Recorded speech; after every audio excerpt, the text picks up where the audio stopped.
2047, 25 years ago, strange portals began to open across the entire surface of the Earth, which came to be known as the Gates of Hell. Horrific monsters emerged from these portals, instantly flooding the surrounding area and terrorizing the entire human race. In this nightmarish hell, only one person survived, whose silhouette could be seen somewhere nearby in the horde of these monsters.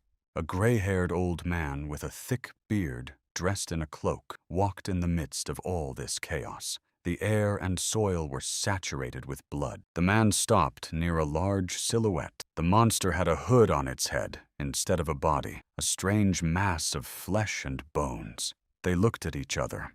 The huge monster held the head of one of the beasts in its hands, which looked at the man with a single red eye, revealing a toothy mouth. So they stood facing each other, the old man bowing his head and looking at the strange monster, which stood on one knee and still held the head in its hands. The action moved to a strange bar on the outskirts of the city, where a man was holding a half-empty bottle of wine in his hands. It was the same old man among the rest of the Earth's population, renowned as a legendary demon hunter of the highest order. Next to him lay the very same toothy head of the monster with empty eye sockets, and he asked, "Who would have thought that this was true? Why do you need this, old man?" The man wiped the remains of wine from his lips and said in an irritated, slightly drunk voice, "This time I caught a chatterbox. You'll find out soon enough." The toothy head of the monster opened its wide mouth in bewilderment, its eyes flashing. "Wait a minute. This is a quest. Just think about it." The very man who was left alone after the destruction of the entire human race. He had to collect many heads of the demonic class. The old man stared ahead with tired eyes, his wrinkled face expressing nothing but total indifference and fatigue. So, the head in his hands was the last trophy he had to collect. The demon looked with his only red eye and clicked his toothy mouth. The other heads hanging on the wall like trophies began to speak in unison. "You're just crazy? You're insane!" Their voices began to merge. "Old man, what are you trying to achieve?" The man walked past and did not answer a word. He only sank deeper into his cloak and glanced at his trophies. After thinking for a moment, he narrowed his eyes and said a single sentence, "I will see my daughter." The demons were immediately surprised. "Is that all?" Armed with a blade, the man thrust it into one of the heads with a single swing. The demon hissed with rage and pain, clicking its toothless mouth. The old man continued to speak, his voice becoming rough. "That's right. For the sake of my daughter, I endured all this hell for 25 years. You guessed right. The demons began to hiss. "You don't think the higher powers will just let you carry out your plan, do you? It's madness, you understand." The demonic skull continued to creak, but the old man only asked, "Well, what can we do? It means we'll have to..." The demon sighed heavily. The man frowned. The higher powers opened portals to the demon world and turned human life into hell, and they also created this quest. The required number of demonic heads had been collected. The man stood up straight, and dark energy began to gather around him, turning into a real squall. The old man gritted his teeth. "I will destroy anyone who stands in my way. Be sure of that. After all, I've been through this. I am the only person who has survived this hell." A huge pillar of light pierced the roof of the old abandoned house and shot straight into the sky, turning into a real tornado of energy. And suddenly everything fell silent. Before us was no longer the gray-haired old man with a tired face, but a young guy in his early 20s, staring ahead with surprised eyes. He sat up in bed. The guy was lying in a strange room. City lights flickered outside the window, but he was alone in the room. This was our hero. He looked around the room again, his eyes narrowing. Something had happened that he had not expected at all. Had everything rolled back? He jumped up, ran out of the room into the hallway, and started calling out for someone named Soman, the name of his lost daughter. Bursting into one of the rooms, the guy saw a girl lying on the bed. She was sleeping peacefully, sighing quietly. The guy came closer and looked closely, unable to believe his eyes. The horrific events flashed through his mind again, when the whole city was engulfed in flames and monstrous creatures flew through the air, devouring everything around them. His thoughts returned to that nightmarish day when he had tried with all his might to hold his daughter back from falling into the abyss, but his strength had gradually left his body. The little girl clung to his hand in a futile attempt to save herself, her poor eyes filled with tears, but everything had already been decided. The man fell silent, his teeth clenched in rage and helplessness, his whole body aching from countless wounds. He prayed for only one thing, that his daughter would live, but it was all in vain. A huge monster suddenly appeared out of nowhere and began to approach the girl, who was hanging by one arm at tremendous speed. The poor girl looked down with frightened eyes and only screamed when she saw the strange monster that had already grabbed her. The man screamed in fear. He saw his daughter in terrible danger, but he could do nothing because his body could barely move. All he could do was watch. The last thing the poor man saw was his daughter disappearing into the jaws of the huge monster, her frightened eyes forever etched in his memory. These were just memories, and now the man clasped his daughter's warm, living hand to his forehead, and a sigh escaped from his chest. Somin woke up and looked with sleepy eyes at her father, who for some reason had come in the middle of the night. The girl was still very sleepy. When she finally woke up, her father was no longer in the room. She raised her head and looked with surprise at the empty room. What had just happened? Our hero went out the door, quietly closed it, and leaned his back against it, his chest still heaving from heavy breathing. Memories flooded in like an unstoppable stream. A dull sound was heard. The man fell to his knees, hot tears streaming from his eyes. How happy he was to see his daughter alive and unharmed, but unfortunately, the happiness would not last long. Soon, the gates would open again, and the human world would once more be plunged into chaos, and then he would lose his daughter again. He knew all this perfectly well. The world would change completely. With trembling legs, the man entered the kitchen, opened the refrigerator, and began searching for water. His throat was parched. He took out a bottle of water and began to drink the cool liquid greedily, his mind still preoccupied with thoughts of that nightmarish day when the whole world would once again be plunged into chaos. The bottle fell with a crash into the empty sink. He had lived alone for so many years. All he had was the empty hope of finding his daughter. Would he be able to protect her? But the man immediately dismissed these thoughts from his head. There was no room for doubt. Under no circumstances could he lose faith in his own strength, no matter what happened. The hero looked toward the bedroom where his daughter was sleeping and sighed heavily. Soon, the first day of this nightmare would begin. He had to be ready. Little Somin was still lying in her warm bed, unaware of the nightmare that was about to begin. The man frowned, his gaze hardening. He had to be ready for anything, otherwise he would lose his daughter again. He had to protect her at all costs. Suddenly, something changed. The man's body began to glow with a strange light and seemed to become transparent. He looked at his changing hand. A notification appeared that the spirit was looking at him. His strength began to return, and the man looked somewhere in the direction of the empty room. There, on a small shelf, was a photograph of his happy wife, Sua. The woman was lying in a hospital bed after giving birth, clutching a small bundle in her arms.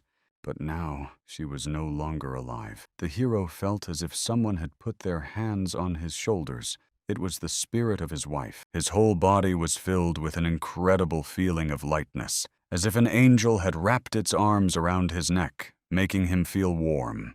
The man threw on his cloak. He had no idea why he still had strength left. Maybe it was the result of an anomaly, but it didn't matter.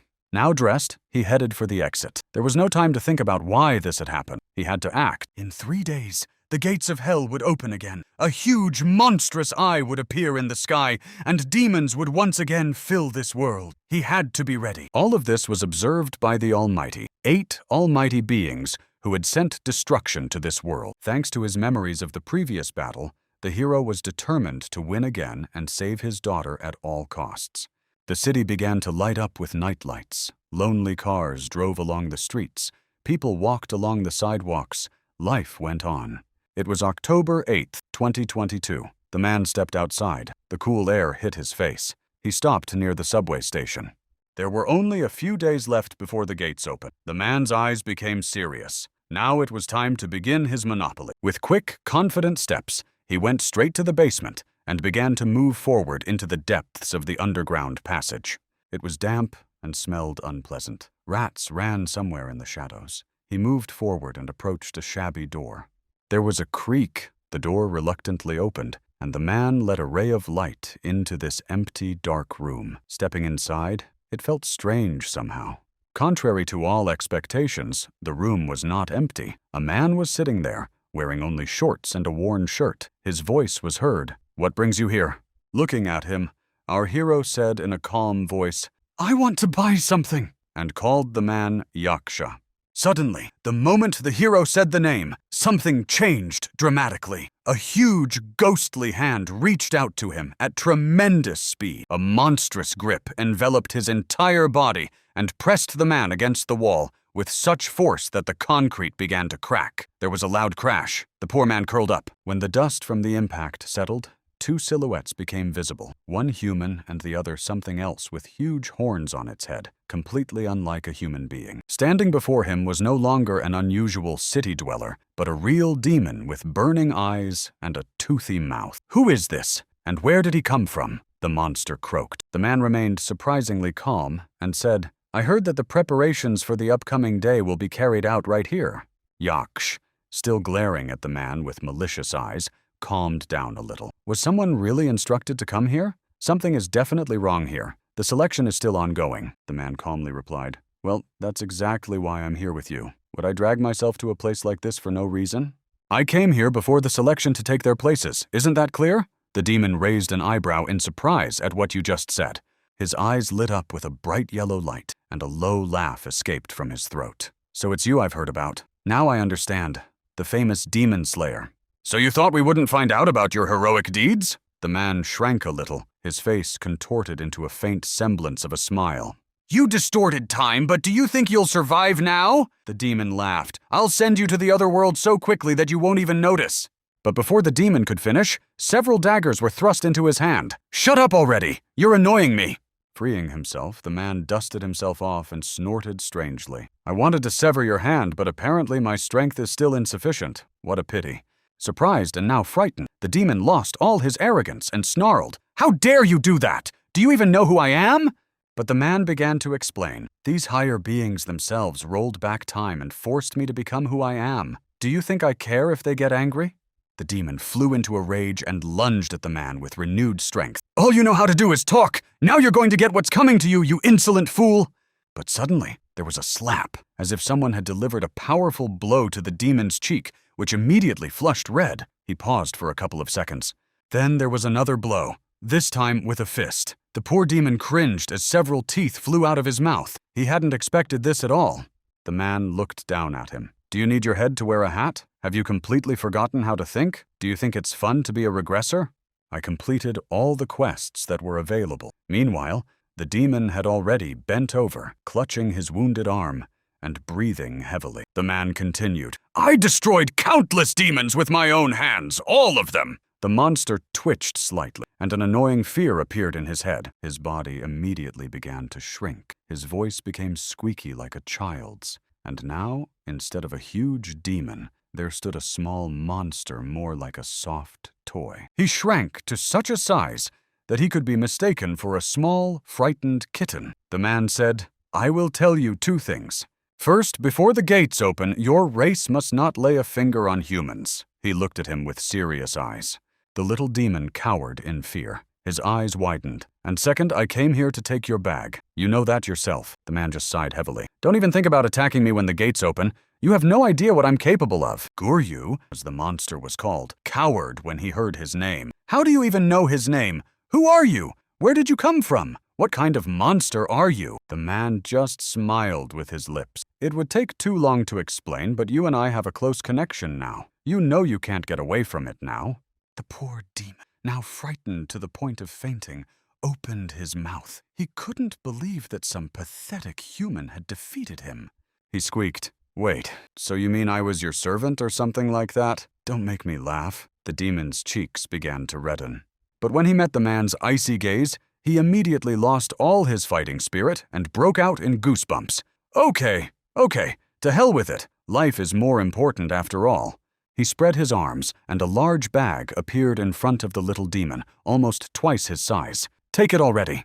With difficulty, the demon picked up his treasure and began to approach on shaky legs. The man, already standing on his own 2 feet, just looked at him. There was no hatred in our hero's eyes, just cold calculation, and a kind of detachment from everything that was happening. A status window opened next to him, with some strange item. The man thought for a moment, and looked closer. There was a shield. As expected, there would be a shop and everything else. The icon showed a sturdy steel shield of magical rank. There was also a magic sword, but there was one catch. The prices were strangely inflated, simply sky-high for whoever this was intended for. There was also a magic staff, but it was also terribly expensive. At this rate, if he destroyed one demon head at a time, he wouldn't be able to buy anything at all. Yaksha just snorted, looking at the man. "Why are you staring at me? You understand that you can't buy anything with this. Everything is too expensive." After browsing the shop for a while, the man chose a strange scroll and pointed at it. "I want this." The demon just narrowed his eyes. "What were you listening to? I told you, you have no currency, you can't buy anything." But he didn't dare to voice his thoughts. Pointing at himself, the man said in a stern voice, "I want this. Give me this scroll." Silence reigned between them for a second, broken only by the distant sound of some drops. The interlocutors looked at each other for several long seconds. Finally, the demon couldn't take it anymore and blushed again. "Are you completely out of your mind? What do you mean, give it to me? What are you reading there?" "Look closely at what is written there. You can't just give it away. Look, it says friendship, not intimidation." "Not only did you hurt my arm with your blades, making me scream like a girl, but it also hurts, just so you know. You punched me in the face and knocked out several of my teeth. Is that how you make friends? That's not friendship, just so you know." The little demon waved his tiny hands. "I'm not going to give you anything. I don't know what you're up to, but just get away from me." Without saying a word, the man took a quick step forward and grabbed the blade sticking out of the demon's hand with a flick of his wrist. Then there was a slight crunch, and the blades flew out. The unfortunate demon cried out in surprise. "What are you doing, you madman? That hurts!" By the way, he looked at him with inexpressible fury, but powerless to do anything, the man just snorted. "See, I got the blades out. Now give me the gift." "You know what? I'll buy them from you." He threw several heavy wads of bills in front of the demon, who bent down and began to examine them. "Look, here's 20 million. If you try hard, I can give you more, so don't be silly." The money lay there, glistening in the light of a single lantern. But it seemed that the demon was not interested. He just snorted and threw the bundles of money aside. "Are you trying to buy me off or something? You know yourself that in a few days these pieces of paper will cease to have any value whatsoever." The man understood this himself, but as they say, nothing ventured, nothing gained. Demon looked at the man in surprise when he said that in a couple of years, this money would save his life when the Black Night came. "What are you talking about?" But the man continued. "You see, I know what you don't know. I know what will be valuable and what will be worthless. So don't show off." "Money will always have value, even when the gates open. Be sure of that." The demon's eyes were still wide, and he couldn't believe what he was hearing. He looked at several stacks of bills. Is he serious? Maybe these things have some value to people, but to us they're nothing more than pieces of paper. Finally, the demon snorted. "What if you're lying?" "Although you're probably lying," the man just sighed. "I can't prove anything."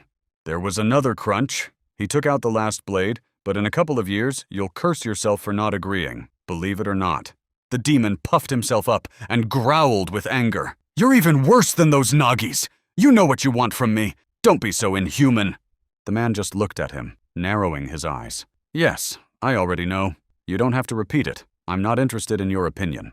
All that was left for the demon was to cower even more and shudder. There was nothing else to do but share his ill-gotten gains. "Fine, screw you." A second later, the coveted scroll was in the man's hands. He looked at it with an indifferent gaze. "Okay, what are you going to do with this thing anyway?" The demon approached several bundles of banknotes and began to examine them with interest. The man said, "I use them to record revelations. This light will be my ticket to the test of a prophet." The demon just snorted. "This guy's talking nonsense. Well, he knows how to talk." With a sense of duty fulfilled, the little demon turned around and was about to leave. "Okay, I'm washing my hands of this. I hope you know what you're doing." But before he could finish his sentence, his eyes widened. The demon stopped in his tracks and cried out in surprise. Something had changed. Our hero began to poke his fingers at this strange scroll, and it began to glow with a bright bluish light, emitting strange symbols. It was as if space began to crack like glass, and a strange sound was heard. Everything around him froze for a second. Looking through the shards, the man smiled slightly. "All right, I'll go. I'll visit someone. The higher-ups are probably bored without me there. It's time to pay them a courtesy visit." And then even the demon, who had wanted to slip away quietly, felt himself beginning to fall into some strange darkness, and only screamed out of surprise and fear. A second later, the forced partners found themselves in a strange place. It was a void with only one stone corridor leading into it. The demon, who had completely lost his ability to think, timidly followed behind, tapping his little feet on the stone floor. He kept looking around, biting his lip in fear. He didn't even know what was going on, where this strange guy had come from, or what he wanted from him. Finally, the monster dared to speak. "Listen, man, can I ask you something?" The man stopped. "What are you muttering about? Speak up." The demon snorted defiantly. "Okay, let's say what you said is true. Let's say you have memories from a past life, and you know how to survive." Listening to all this, the man just sighed. "Say what you want to say already. Don't get on my nerves. You're starting to annoy me." Frowning, the demon said, "Originally he should be here, that very prophet, or higher, or whatever you call him, the one you know. You're just stealing your comrade's privilege." The memory of that very man's face came back to him, the one they called Ghost Howl. His name was Chvi Su, and he was a rare scoundrel, undoubtedly one of the strongest beings of all 8 fighting stars, the lord of hundreds of resurrected monsters. He summoned countless monsters and was the strongest of all imaginable beings. However, for people, unfortunately for Negi himself, he was just insignificant trash that needed to be gotten rid of. In the end, the man found himself at the bottom of society. He was a psychopath who tormented people and conducted inhumane experiments on them. But that was nothing to him. He even built a laboratory for himself to carry out his experiments. As you can imagine, creating such an army of monsters required consumables. And this psychopath also got his hands on our hero. His insane smile was forever etched in his memory. Hearing that he felt no shame at all, the demon Yaksha just looked at our hero and snorted, "My God, what a scoundrel you are! I've never seen anyone like you before." They moved deeper into the strange labyrinth, and the demon continued, "Listen, whoever you were in your past life, now you're just a human, so be careful."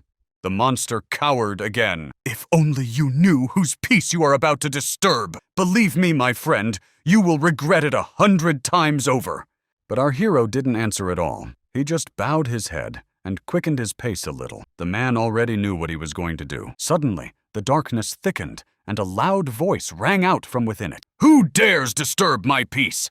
The man stopped and looked closely. A notification appeared in front of him. "You have entered the chambers of the Lord of the 7 Serpents." He raised his head and did not react. The strange creature looked at the demon, who cowered in fear, wondering even more what this man was doing here. The poor thing just shuddered. The voice continued, "I chose another prophet." But our hero only snorted. "The fact that you didn't choose me is not my problem. You know that yourself. Moreover, it is your biggest mistake. You should have chosen me from the very beginning." The man raised his head and looked ahead. A second later, the darkness vibrated, and a huge red eye appeared, staring directly at the man. The frightened demon pointed his finger at the man. "Lord, you don't understand! This man is the very regressor, the demon slayer who completed all the quests."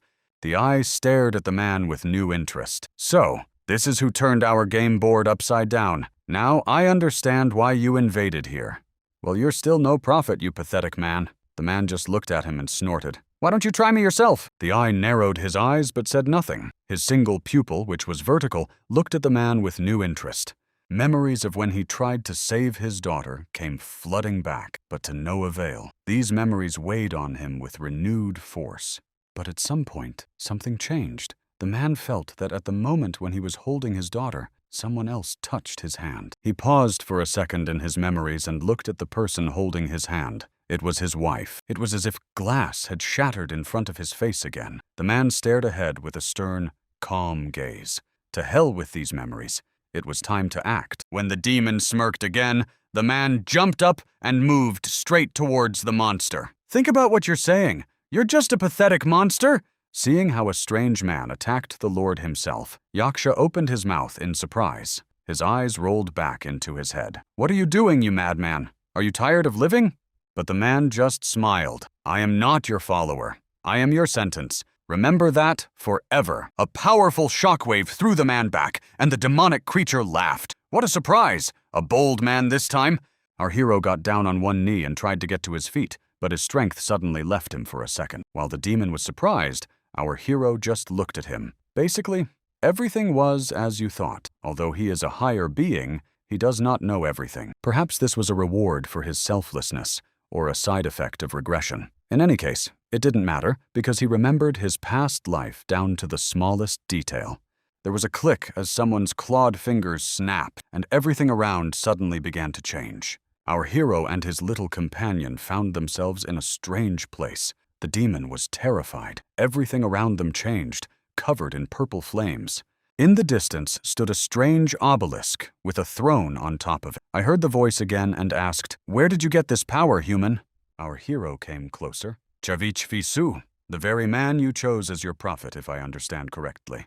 He was the one who gave me this power, voluntarily, of course. Our hero lied, or so it seemed. Only he knew the truth. A second later, several huge snakes appeared in front of the man, and the creature's voice was heard. "Just think, the regressor is now my loyal slave." Before him appeared the Lord of Snakes himself, a guy who looked like an elf with yellow eyes and long hair. "Okay, you've got me interested. I'll give you my time." He just sighed and looked away. Just think, the man who destroyed all the demons on Earth has finally appeared. Strange, even. You know, if you had achieved that, you might even have received the witness of the sun and the moon, although I thought it was just a useless quest. The man continued to look at him, and the snake master continued to ponder. "You know, I am deeply touched that you came to me on your own." He was still sitting on his throne and smiling. "But you know that my decisions are absolute and cannot be challenged." The man pressed his lips together. "You know that's not true. Or should I remind you?" His voice sounded firm. "Do you even know the conditions of regression?" The master looked at him with surprised eyes and narrowed them. Indeed, he did not know. For the first time, this creature was confronted with something unknown to him. Our hero raised his head. "That means I am the only one who survived. The one you chose is no longer alive. Don't you understand that? Or should I remind you?" "Each of the chosen prophets has gone to the other world. During this hell you have created on Earth, I did not come here to beg." He narrowed his eyes. "I came here to give you a chance to fix what you've done. Or haven't you understood that yet? Although, you know, it's not scary." The man smiled. "If you don't choose me, I can bring victory to other higher beings. That would be awkward, yes. You know that the prophet you choose will be the first one I send this color demon behind him sniffed. Listen, this is too much, Namgung." The snake master gnashed his teeth. "My prophet, are you threatening me? Or did I hear that wrong?" His body was covered in dark energy. The snake master hissed. "Do you even realize that I can vaporize you right here and now? If you think you can threaten higher beings, what chance do you have?" The purple flames around us began to burn with new strength, surrounding our hero in a circle. "Why should I choose you?" Namgung smiled and, without turning around, said, "Only with me do you have any chance of victory. According to the rules of the game, higher beings cannot harm me." Yaksha just stared ahead with surprised eyes and didn't even dare to open his mouth to say anything. He was too afraid. The Supreme Being continued to look at our hero, and he simply said, "But one way or another I survived. Isn't that a sign of my strength?" Namgun pointed at himself and smiled. "I guarantee you that I won't let you down this time either. Rest assured you know I can do it." A few seconds of tense silence passed, and finally the Lord smiled and said in a laughing voice, "You know, I like that." Something landed near the guy with such force that the ground shook, but the man simply turned his gaze to the side. Next to him sat a strange guy in headphones, shorts, and a t-shirt, apparently transported here directly from his computer. This was the very prophet they were supposed to choose. Chivi raised his confused eyes and began to fly. "What's going on here? How do you know my name?" But a huge demonic paw immediately descended on him, turning the guy into one big stain. Looking at all this, our hero just shrugged, and the king continued, "Okay, I'm changing my choice of prophet. You can be happy." The demonic paw disappeared again into the same portal from whence it came, leaving only the smell of blood in the air. The choice was made. Namgung stood in this strange place, and the Snake King just looked at him from the height of his throne. He broke into a predatory smile. "I appoint you as prophet, man who dared to disturb my peace. Well, the Lord has recognized you." A strange pentagram appeared under our hero's feet, from which a monstrous energy began to emanate. Congratulations! You have become the Serpent Prophet. Looking ahead, the guy felt an unprecedented surge of strength. The notification stated that the Prophet's privilege was now available, the Serpent's treasure. A second later, they were transported to a strange basement with 3 doors. This was the treasure trove where all possible poisons were hidden. The Lord smiled. The only door I can open for you is the copper one. You can choose whatever you want from there. After all, it is the prophet who must lead the people when the carnival begins. The man looked down at him. So, this is just entertainment for you, the Snake King? The Snake King just smiled. Yes, relax. You can call me Yor. We're allies now, aren't we?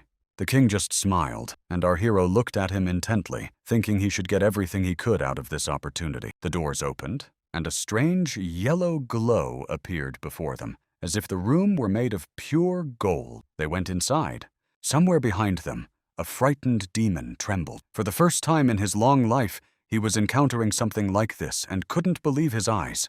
Just the sight of the king made his knees tremble. But these two were chatting as if nothing had happened. The demon couldn't believe what was going on. He took a few timid steps, sat down on the hard floor, and began to wait. He simply had no other choice. Taking a meditative pose, the demon began to snore. There had been too many incidents lately, and he needed to rest a little.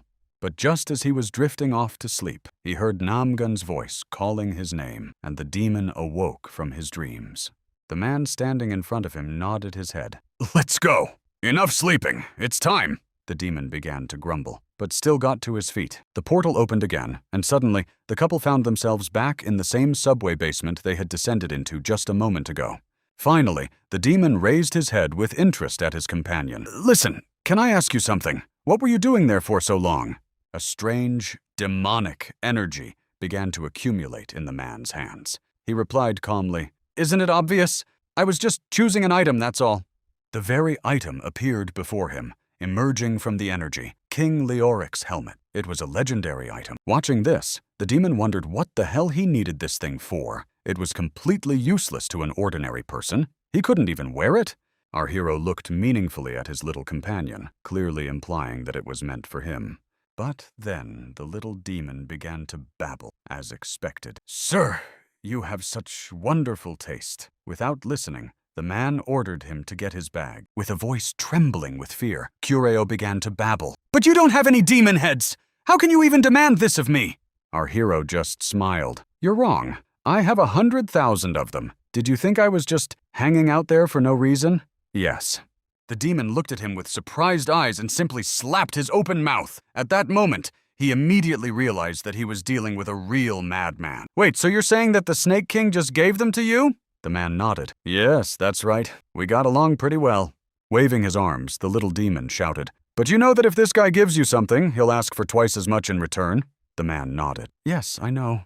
Covered in cold sweat, the demon asked, And how are you going to pay for it? To which our hero simply replied, I'm not. He just owes me. That's how he pays. What's so hard to understand? The man's eyes flashed predatorily. He's just worried, that's all. True, he set conditions for me. I had to perform some kind of heroic feat, destroy countless demons, something like that. It was all sealed with a red seal, all official. Like a contract, legendary rank, you understand. Namgun took the scroll. It was a legendary rank task that he had to complete at any cost. It was the Lord himself. The little demon couldn't believe his eyes that the Lord had entrusted him with this task. Namgun snorted. I think I told you to get your bag. Kureo immediately began rummaging through the bag. Now we need to find something. We needed to find a sword that was at least approximately of rare rank for that number of heads. There were a couple of blades that might work. They were rare, high-class blades, which seemed like a good weapon to start with. Armed with one of the selected blades, our hero just sighed. The long name didn't bode well. There was bound to be some kind of curse attached to it. Finally making his final choice, Namgun smiled. Okay, choose something else for change. Some kind of portapia or scabbard. A few seconds later, the demon pulled out the desired item and handed it to his master. Just as you said. Scratching the back of his head, The demon just smiled. Selling an item with a long name is such a pain, such a headache. His eyes flashed strangely. And besides, we're friends, and real friends should give each other discounts, right? Ignoring this flattery, our hero simply hid his blade in his inventory. Listen, what time is it now? Is it about to start or not? Even though it was 3 o'clock in the afternoon, for some reason all the shops were closed. There was just a barrier around the area, that's all. They emerged from the pedestrian crossing, and life was bustling around them as usual. Great news. At least now they won't be late. The demon took on his human form again and looked at his master. What are you rushing for? He thought that since he bought the blade, he was definitely up to something. The old man watched this strange guy. Was he really going to hunt down prophets or something worse? He had already begun to form some guesses. But everything turned out to be much simpler. Smiling, our hero said that he just needed to pick up his daughter from school. The old man stopped and stared at our hero with surprise. Did I hear you right? You're going to school? Without explaining anything, Namgun just waved his hand. Her classes had just ended. See you later, he said, and immediately disappeared into the crowd, leaving the old man completely baffled. Our hero spent the 2 days before the opening of the gates of hell with his daughter. They had a delicious dinner. They went shopping and stocked up on new clothes. From the outside, it all looked like a normal family affair. They even played computer games, and of course, the daughter won. To be fair, the father decided to let her win. Night fell, and now they were lying in their warm beds. These few days were just a brief respite before the real hell that awaited them. And then, one day, when they were getting ready, the daughter asked, "Is this the day you were talking about, Dad?" The man nodded. The girl began rummaging through her backpack, which already contained a few survival items she had bought with her pocket money. Looking at her, Namgung asked in surprise, "Did you really believe what I told you?" Putting the backpack on her shoulders, the girl nodded. "Of course I believed you." With a smile on her face, she said, "You're still my dad. You wouldn't lie to me." The girl looked naive and beautiful because of it. Looking at her, our hero just smiled. Seeing his daughter made him feel very good and warm inside, even though what awaited them. Holding hands, father and daughter set off toward this strange new day that promised nothing good, but at least they were together. The first place they went was the Taijon City Cemetery. There were many people there, each coming to honor the memory of their relatives. People stood near small graves, some crying, some simply saying goodbye or visiting their loved ones. There, on a high hill, several more silhouettes appeared, and a young man approached. In front of our hero stood a guy about his age, saluting like a soldier. This man's name was Myung-hoon. They were colleagues. Our hero patted him on the shoulder. "Why are you saluting? We finished our service a long time ago. You look like you're going into battle tomorrow." Turning away from the grave, Myung-hoon just smiled. "Come on, how's your daughter? How is she feeling?" The little girl was sleeping in the car. They were already on the outskirts of Seoul, and the girl was probably tired from the trip and was sleeping in the back seat while the two friends talked. Sitting down, the friends shook hands, and our hero said, "Listen, buddy, I chose this place for a reason." The man lowered his head, his gaze became serious, and he looked into the distance at the bustling people. "Listen, I need to tell you something." Myung-hoon paused, his coffee cup frozen a few inches from his lips. She looked at her colleague. Turning to him, Namgun looked at his friend with a serious expression. "Listen, imagine if one fine day the world came to an end." At that moment, his colleague choked on his water and snorted in surprise, barely holding back his laughter. "You're such a joker, brother. Did you really bring me to the outskirts of Seoul to tell me such a great joke? Although, okay, what's so funny about it?" Looking at his half-empty glass, Namgung became serious. "You know, I wish it were just a bad joke, but that's how it is." Realizing that his friend was not joking, Myung-hoon looked at him more intently and finally fell silent, managing to control his laughter. At that moment, as if on cue, everyone around them gasped. People began to panic and scatter in different directions, no one understanding what was happening. Myung-hoon immediately jumped up from his seat while our hero remained sitting motionless. Someone had already called an ambulance. The guy started to panic. "Bro, I think we need to get out of here. Something very bad is starting to happen. Can't you see?" He froze in place when he saw Namgun pull out a strange blade covered in red energy from somewhere. It was a mesmerizing and terrifying sight. The man took a few steps back when he saw his companion turn into something very strange, vaguely resembling a human being. His voice also became rough, and our hero said only one phrase, "I will destroy every last one of them." The man's entire body was covered with a strange light. Finally, the gates opened, and strange creatures began to appear from there. They were goblins armed with spiked clubs, just like in real fantasy. Chaos began to reign around them. People scattered in different directions, screaming for help. Their frightened cries could be heard everywhere. Myung-hoon, standing behind him, shuddered. "Listen, buddy, I understand everything, but we need to get out of here as soon as possible. You see what's happening?" Without moving, our hero just stared at the horde of goblins approaching him at breakneck speed. Then he turned around, smiled, and said in a calm voice, "Let's both survive this time." Several goblins were already flying towards him. Seeing such a nightmarish sight, his colleague screamed, realizing that his friend was now in terrible danger, but he would not have been able to help him anyway. At that moment, Namgung swung his sword and destroyed several monsters with one powerful blow. Seeing one of the defeated monsters, Myung-hoon froze in place, unable to believe what he was seeing. He didn't even know what surprised him more, the monsters or his own friend. When he was asked to go get his daughter, Myung-hoon, still paralyzed with fear, couldn't believe what was happening. "What is this, little brother?" he kept babbling. Turning to his friend, our hero simply said calmly, "Listen, just do what I say, nothing else, and everything will be fine. Got it?" Myung-hoon sighed heavily, swallowed with difficulty, but still understood that he had no other choice but to obey. And then, as if he were back in the army, he saluted and shouted, "Yes, sir, will do!" His fear instantly disappeared. He quickly turned around and ran at full speed to the car to check if everything was okay with the little girl, leaving his friend to fight these monsters. Meanwhile, the goblins were already jumping on people everywhere. There were screams, crunching sounds, crying, and the laughter of these nasty creatures. With one deft movement, our hero destroyed the monster, turning it into mincemeat. The goblin only had time to scream. Suddenly, a low-frequency hum was heard from above. The guy raised his head, ignoring the people running around, and looked ahead. There, in the heavens, a huge green eye opened, looking down on the chaos with its vertical pupil. Immediately, thousands of similar goblins began to fall out of this eye. Waving clubs, and real horror began as the monsters destroyed everything around them. People had no idea what was happening. They only saw countless monsters attacking them, and even the army, which for some reason was not taking action, could not help. Before that, Namgun had spoken with the snake god, who told him that from now on, he could command life force, that this was his gift. Our hero just looked at him, and the god continued, "But be careful. If you want to save someone, you will have to give other souls for them."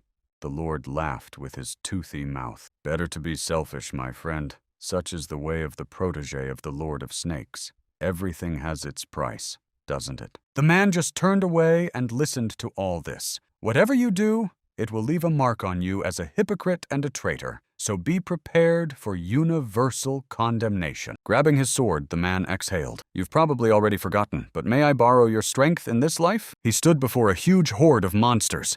"I call upon you by right of the strongest in these lands. Come to my call." The man gripped his sword tightly. "I am Vityas, defenders of the fatherland, red energy." Everything around him began to change. Apparently, he had not come to the cemetery in vain. The graves began to move, and clumps of energy appeared from them, as if they were the souls of the people buried there. All these clusters approached our hero, and he began to absorb them one by one. There was a hissing and rumbling sound. It was an incredible tension, but our hero endured it with all his might for the sake of his daughter. The spirits that were here began to resonate with his body. Real zombies began to emerge from under the ground, their peace disturbed by this call. The monsters began to wheeze, but still got to their feet. And then a strange knight in an iron mask appeared before them. His eyes burned through the openings and looked straight at his new master. Several more of the same appeared from the ground and knelt before their new master. Our hero simply looked down at them from above. Meanwhile, all around them, a veritable hell continued to unfold. Goblins jumped on people and destroyed them one by one. No one could escape. Fortunately, Myung-hoon arrived in time and was already carrying our hero's daughter on his back. The girl was still asleep, and there was no end to these monsters. The man looked at the girl and wondered how she could sleep in such chaos. Maybe she was injured. But then the former soldier looked ahead and saw that something was changing. He froze in place, his eyes bulging at what he saw there. Something terrible was unfolding before him. Countless numbers of these nasty goblins were literally falling from the sky. One of these monsters, seeing easy prey, rushed at the couple, swinging his club. But then a swift blow of the blade severed the head from the body. The two people froze in place at the sight of such nightmarish power. Myung-hoon already understood whose handiwork this was and turned back. Bro, you made it after all. One of these defenders was standing in front of him again. Seeing two strange figures behind his comrade, Myung-hoon asked, "Who are these two?" Our hero said he would explain the details later. Now we had to survive. Gripping his sword tightly, Namgung smiled slightly. There are still plenty of these goblins here. We have work to do, so let's hurry up. In fact, this former soldier had once promised his teacher that he would never take up a sword again. But now it was a different story. He gripped the hilt tightly and, like an anime hero, shouted, "Hear me! Blade of Hell!" It was completely useless, and the man looked silly, to say the least. Looking at his comrade, he was a little embarrassed. "Listen, what's this blade called?" Namgung just glanced at him with a silent question. "Are you even normal?" Meanwhile, the goblins continued to terrorize the city, and people ran in panic in different directions. Why isn't the police coming? What a nightmare. One of the surviving women looked down with frightened eyes. There stood a little boy, her son, begging for help. The frightened woman was already thinking of rushing forward, ignoring the danger, but a strange man was holding her back, trying to prevent her from jumping into the pit. Meanwhile, one of those terrible goblins was already approaching the poor boy, swinging his club, and in another second, the poor child's fate would have been sealed. But luckily, Myung-hoon arrived in time to destroy the monster and save the boy at the last moment. The child continued to cry from shock and horror. He couldn't even move. He needed to lift the boy higher to his mother. While his comrade was dealing with the monsters, our hero simply watched him, holding his daughter on his shoulders. It was a real nightmare. Looking at his friend, the man narrowed his eyes. For now, he couldn't show his full power. So for now, buddy, you'll be the crowd's favorite. In his past life, Myung-hoon was the leader of a resistance group, one of the warrior knights who fought against this darkness. Well, our hero decided to take on the role of a gray cardinal who would simply rule from the shadows without showing any signs of his presence. Meanwhile, his comrade and these knights were dealing with the monsters, sharply reducing their population, but unfortunately, the number of goblins was not decreasing. Swinging his sword, he directed all his power directly at one of the monsters, his eyes burning with rage. Finally, there was a crash, and the last goblin fell to the ground, showing no signs of life. It seemed that this was indeed the last monster. The guy exhaled, lowered his sword, and sat down with his back against the wall. It seemed that now he could take a little break. Seeing his companion, he raised his head. Could it be that this wasn't the end? We had dealt with these monsters, but where did they come from in the first place? Suddenly, a monstrous roar was heard from afar. Myung-hoon raised his head and looked at the creature approaching them. The ground beneath him began to shake. Our hero narrowed his eyes. Here he is, the main culprit. Let's get acquainted. Standing before them was a huge goblin, several dozen times larger than the others, 5 meters tall. It was a goblin warrior, the strongest of the group. A second later, a monstrous blow was heard. At the last moment, Myung-hoon managed to defend himself with his sword from the enemy monster's blade and flew to the side. The goblin was so strong that it took only one blow to throw the poor boy away, and the poor guy just screamed. Flying several meters, he crashed into the wall with such force that the concrete plaster began to crumble under his body. It was incredibly painful, but he endured it. The goblin stared ahead with furious eyes and bared his teeth, which grew in rows, but this only made him even more terrifying. Realizing that his opponent showed no signs of life, the goblin turned around and quickly walked away to deal with his other victims. Namgung approached and looked at his comrade. He snorted. "I see you'll be fine since you survived," Myung-hoon hissed. "What kind of nonsense is this?" Looking in the direction of the departing goblin, our hero said, "I think he's heading for the memorial. There can be no other option." His friend began to get to his feet. Namgun explained that the memorial was a kind of altar where goblins brought sacrifices for their lord. You understand what I'm getting at. Realizing what these monsters were going to do with the memorial tower, the former soldier just frowned. What a scoundrel! But then he looked at his friend and said, Wait a minute, buddy. How do you know all this information? You seem to know suspiciously much. Our hero sighed. I'm not the first. Myung-hoon still didn't understand and looked at him with wide eyes. What do you mean, not the first time? Namgun replied. To live, that's what. Hitting himself on the forehead, his comrade laughed. So you're living your second life, that's what you mean. Well, let's deal with them quickly. We have a lot to do. Our hero just sighed. Stop messing around with these monsters. The problem won't end. We need to prevent them from multiplying. To do this, we must destroy the most important one. Meanwhile, the goblins had already begun to approach the memorial in a crowd. There was already a kind of altar there. First, we need to destroy their leader, the big guy who beat you up. I'll tell you right now, it won't be easy. Namgung became serious, the leader of the goblins. That's who we need. A healthy guy will have a hard time dealing with him. So get ready. The two friends hid behind the nearest ruins. Myung-hoon watched everything from the sidelines. He looks very big, and he can cast spells too, so that will be a problem.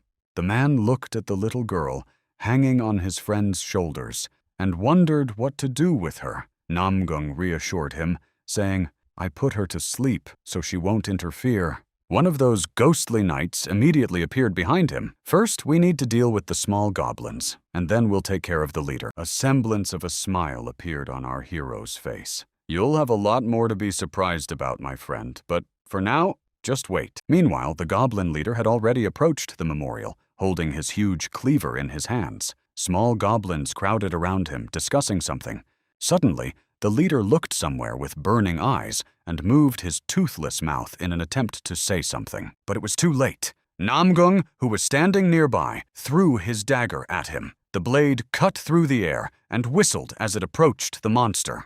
After flying a few more meters, the dagger hit the monster right in the eye. The goblin began to scream in rage in his incomprehensible language.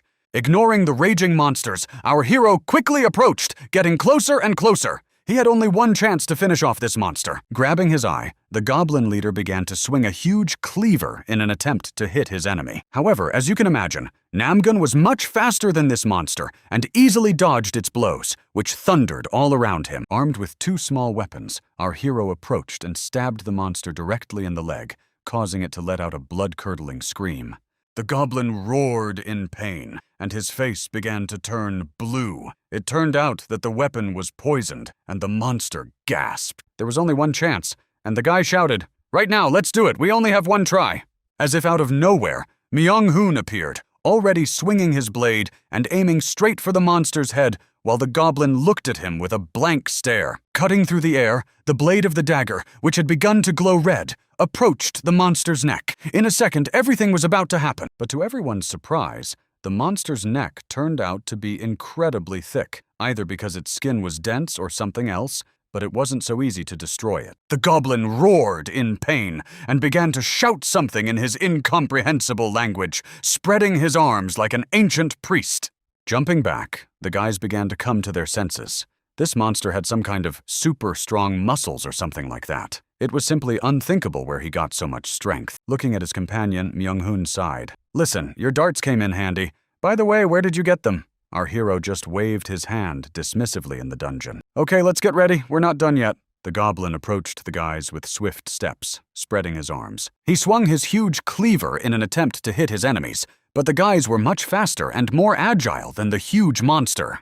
Once again pulling his poisoned darts from somewhere, our hero rushed straight at the monster and threw several of them directly into the beast's body. They stuck right into the goblin's chest. The monster roared in pain, and I began to spread throughout his body again.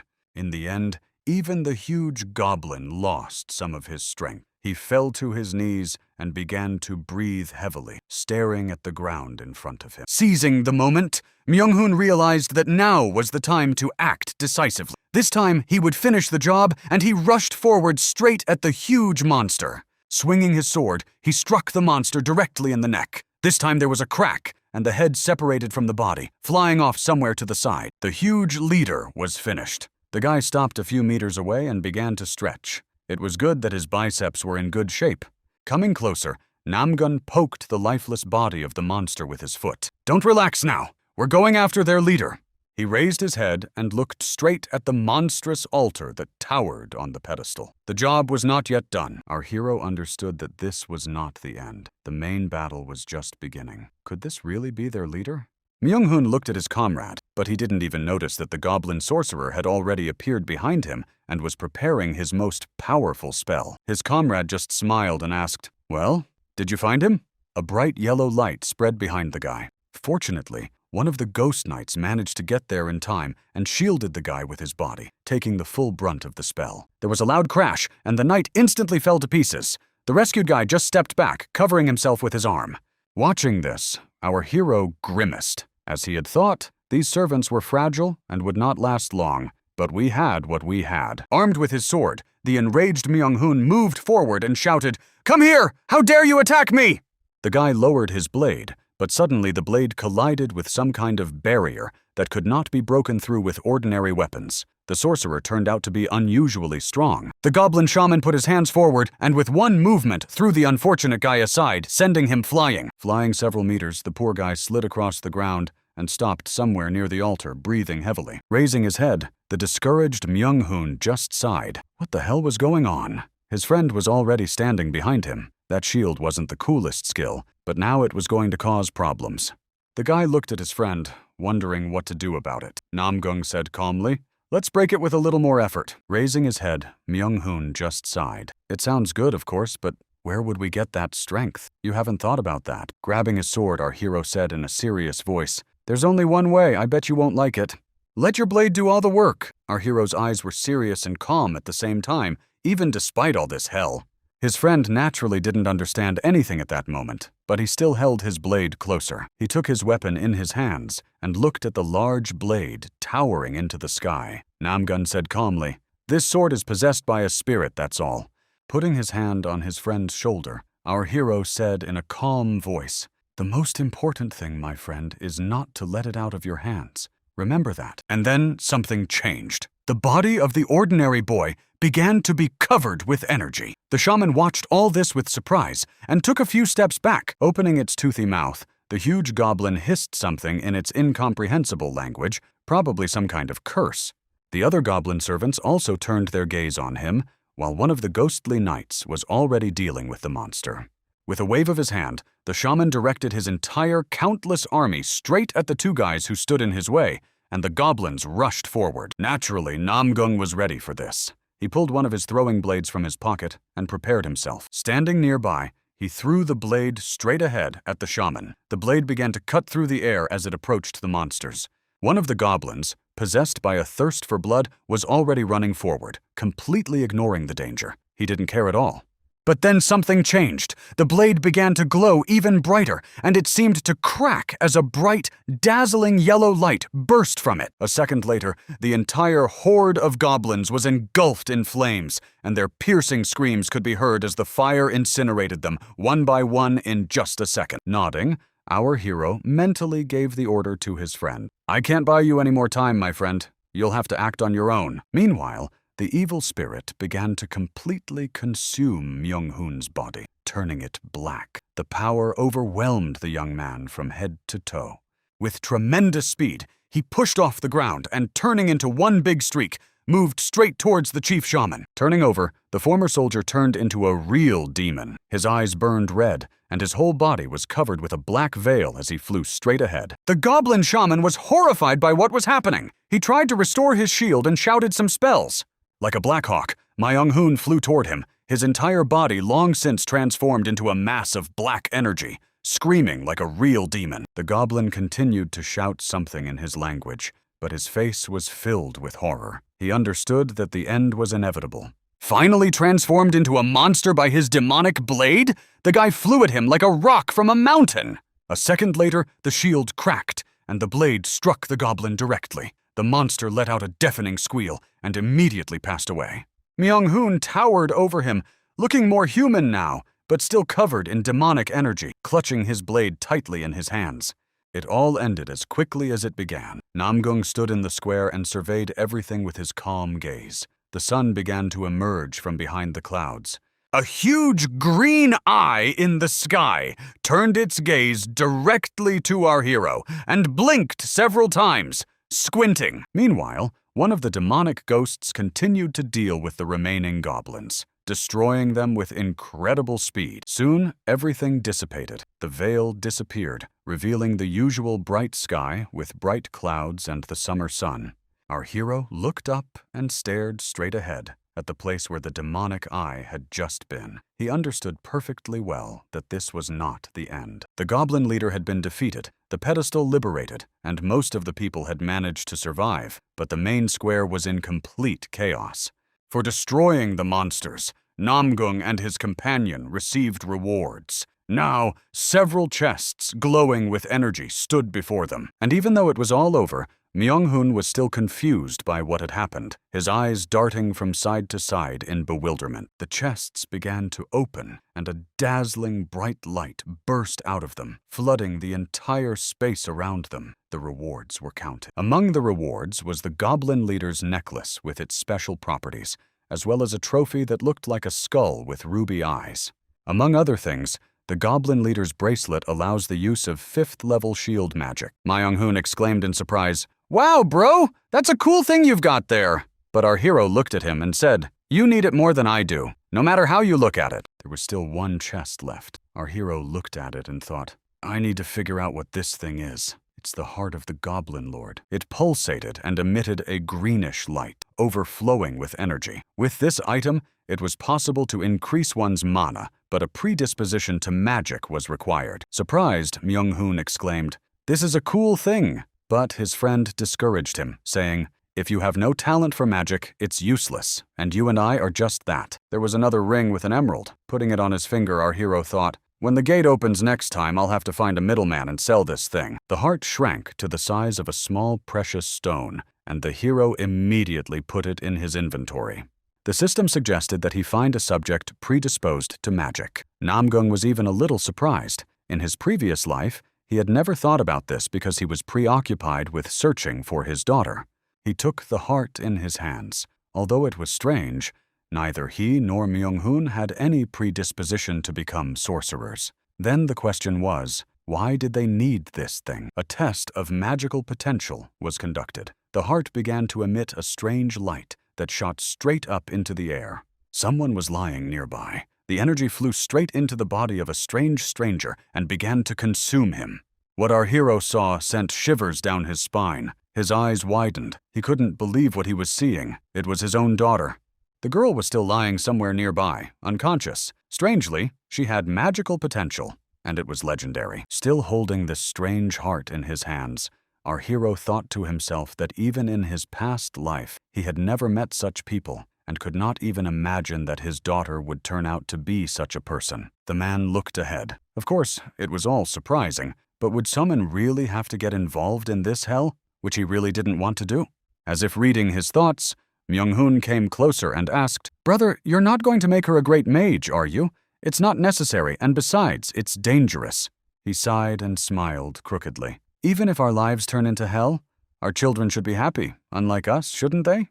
By the way, Somin began to wake up. The girl sighed heavily and rubbed her sleepy eyes, starting to come to her senses. Seeing her father's face and another person in front of her, she rejoiced and sat up on her hands, looking at them with surprised eyes. Her father smiled and looked at the girl. Myung-hun leaned closer to her. "Listen, do you want to go on a plane like in the good old days?"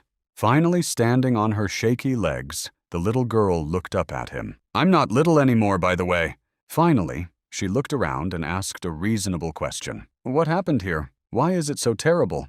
Her gaze stopped and her eyes widened. The girl froze in surprise at the sight of the nightmare that was happening here. And indeed, there was a lot to see. There was a real battle around her, with small fires and the bodies of people and monsters mixed together.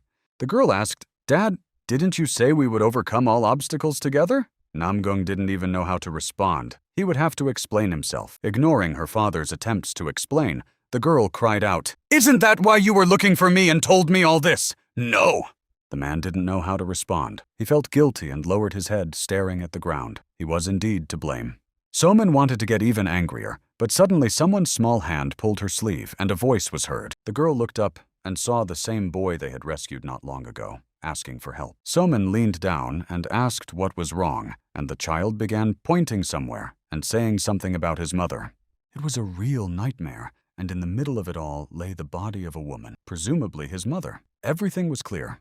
Realizing the horror of what was happening, the child burst into prolonged crying, tears streaming from his eyes. The boy finally understood everything. Forgetting her resentment towards her father, Somin leaned over the crying child and hugged him. She understood everything herself, but there was nothing she could do. Looking at all this, Myung-hoon just sighed, and she's just like you, buddy. So brave. Our hero looked away. She gets that from her mother. He really felt guilty for trying to protect the child because of his selfish fear, but his friend asked if that wasn't natural for parents. Think about it yourself. You're her father. It's perfectly normal that you're trying to protect her from the horror of what's happening right now. Don't blame yourself. In response, Namgung simply looked at his friend with tired eyes that showed slight gratitude for at least this understanding. Suddenly, they were interrupted by Somin's voice. She was still fussing over the boy, who had stopped crying a little and calmed down. The girl asked to take him with them, but his father said sternly, "No, we can't do that! A shelter will appear soon, and the refugees will be taken there. He will be safer there than with us." Somin cried out, "But he has no one left. He lost his mother. How can you suggest leaving him alone?" But her father was adamant. No means no. Somin looked at the boy and lowered her head. Being left alone in this hell is the worst thing. Her voice became quiet. The girl bit her lip. "I know you already abandoned me when my mother went to heaven, didn't you?" These words hit the man like a hammer to the head, knocking him off his feet for a second. He stopped and froze. As if on cue, the gates opened, and the Lord of Serpents appeared, his creaky voice ringing out, "See what I told you, didn't I?" The elf smiled. The guy who controls the afterlife wants to live out his old age in peace? What nonsense! You know yourself that's impossible. Everyone turned to look at him. Namgung just cried out in surprise. "You're the last thing we needed! Where did you come from?" Yor approached him. "But, you know, you did well to get rid of the goblin leader. By midnight they would have built the citadel, and it would have been much worse." He just sighed. "Now everything is complicated. You're so annoying." Namgung didn't understand what this conversation was about. "Speak plainly. Isn't it to your advantage?" The elf smiled. "Of course it's profitable. Up there they started protesting because you used zombies before the carnival even started. How narrow-minded, isn't it?" Bowing his head, the man said, "Let's send them far away. It's the use of legitimate forces." Yor grinned. "It's not good to use the figures before the game has even started." "Why is that?" "It's against the rules." The Snake King pointed at him with his clawed finger. "You used the patriots, whom you summoned by appealing to their sense of duty. Isn't that so?" But the man disagreed. "Rules? If something leads me to victory, I'll use it." The king just laughed. "I knew you would say that. And so I came here to offer you a compromise." Namgung looked at him in surprise from his height. "What compromise?" Lifting his head, the king just smiled. "Life for life. Have you forgotten? You used the perfume, so you have to pay for it. Rules. There are rules, you understand. Equivalent exchanges, all that nonsense. We can get away with just one life if you want." He pointed his clawed finger in the direction of his daughter and said in a sweet voice, "We can get away with the life of that child. It's quite equivalent." He pointed to that very boy. "Think about it. You don't need this child anyway. You wanted to give him up. You won't lose anything." The Snake King stretched into a predatory smile. "I suggest you get rid of him now, before he becomes a burden to you." After such a monstrous proposal, Namgun literally sank into the ground and couldn't believe it. Would he really have to sacrifice the child? Of course, his daughter couldn't agree to this. The girl cried out, "How can you say such a thing?" The girl took one big leap toward the small elf and punched him right in the jaw with her fist. There was a crunching sound. The girl continued to scream, "Who are you to decide who lives and who dies? You're just a snake in the grass!" Yor looked at her with his yellow eyes and narrowed them. "You little rat, you've completely lost your fear." A second later, a huge beam of red energy hit the girl and threw her several meters away. The poor child only had time to scream.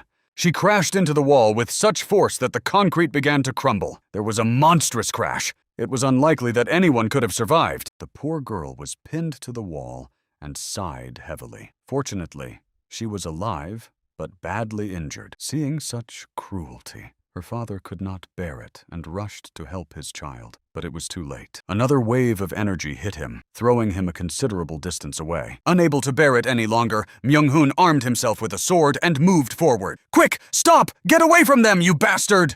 As expected, the Snake King was stronger than all of them combined. He easily dealt with his attackers, scattering them in different directions. He smiled with his toothy mouth. "Listen, Namgun, I like you, of course, but if your child crosses the line, he needs to be taught a lesson, doesn't he?" Our hero tried to break free from the ghostly grip, but it was useless. Yor continued. "Listen, maybe you don't think 2 lives are fair after all. Choose, my friend. Whom will you sacrifice, this child or your friend and daughter? It's not an easy choice, is it?" Unable to fight this monstrous force, Namgung could only scream and curse the creature for its wickedness. Worse, his heart fell out of his pocket and rolled across the ground with a thud. It was a total failure. The Snake King paused for a couple of seconds and saw the heart that had fallen to the ground. He looked at it with interest. Immediately, a hail of energy rained down on our hero. The Snake King smiled and looked at him, realizing that he would not be able to defeat this man. His mouth stretched into a smile. "Well, this is interesting. You know, White Fangs glinted in the sun. It seemed that this monster was happy." And only then did Namgung realize that he had known about his daughter's predisposition to magic from the very beginning and had deliberately staged this whole circus. Realizing that he was completely powerless in this situation, the man simply let his head fall. "Forgive me. I want to save at least my daughter." The girl was already engulfed by a whirlwind of energy. She looked at her father and said quietly, "It's okay, Dad. It's not your fault." She looked at him with affectionate eyes. "In the future, you won't make the wrong choice either. I believe in you." Her body began to fill with energy. And then, behind the girl, a strange silhouette of a woman appeared, suspiciously similar to her. It was her mother, or rather, her spirit. Somin's eyes opened quickly. One of them was blue as always, and the other was red because of the overflowing magic. Looking at all this, her father couldn't believe his eyes. He literally couldn't believe that his daughter was so strong from such energy. Everything around began to shake. Somin came to her senses. Her face changed instantly, and she looked at the monster that had done this to her. A sphere of energy appeared in the girl's hands. She cried out, "This damned scoundrel is the only one to blame! He shouldn't be alive at all!" The girl's face glowed with overflowing rage. The Snake King looked at her thoughtfully and didn't even seem to notice the huge burst of energy flying towards him. With a smile on his face, he dispelled all that energy with a single wave of his hand and just laughed. "How amusing! What a girl! This is a mythical level, not even the highest. You yourself don't realize how strong you are." His eyes flashed bright yellow, like a cat's. Looking at the man who could barely stand up, the snake smiled. "Listen, this girl is much more interesting than you. Look how strong she is." His daughter stood nearby, still trying to restrain the huge monster, shouting at her father not to move. But it was clear that she was unable to cope with the surging energy, and her body gradually began to tremble. Finally, the girl's eyes rolled back, and she leaned forward, unable to even stand on her feet after what had happened. There was a dull thud. The poor girl fell to the ground and instantly lost consciousness. The spell had drained all her strength. Approaching her, Yor looked at her with feigned sympathy. "You know, such power requires great concentration for a child of your level. It's too much." And then, suddenly, he approached the girl and began to cast a spell, infusing her body with vital energy. Which is strange, by the way. Having finally recovered, our hero jumped to his feet and ran closer. "Don't you dare touch my daughter, and don't even come near her!" He ran and shouted, holding his wounded arm. "I don't care who you are, I'll send you to the other world sooner or later." However, the snake just looked at him and smiled. "Relax, old man, I'm just trying to help, can't you see?" Indeed, contrary to her father's fears, Somin was fine, even better than before. This demonic elf was filling her body with vital energy. Finally, getting to his feet, the king smiled. "In the end, you should thank your daughter. The higher powers liked this outcome."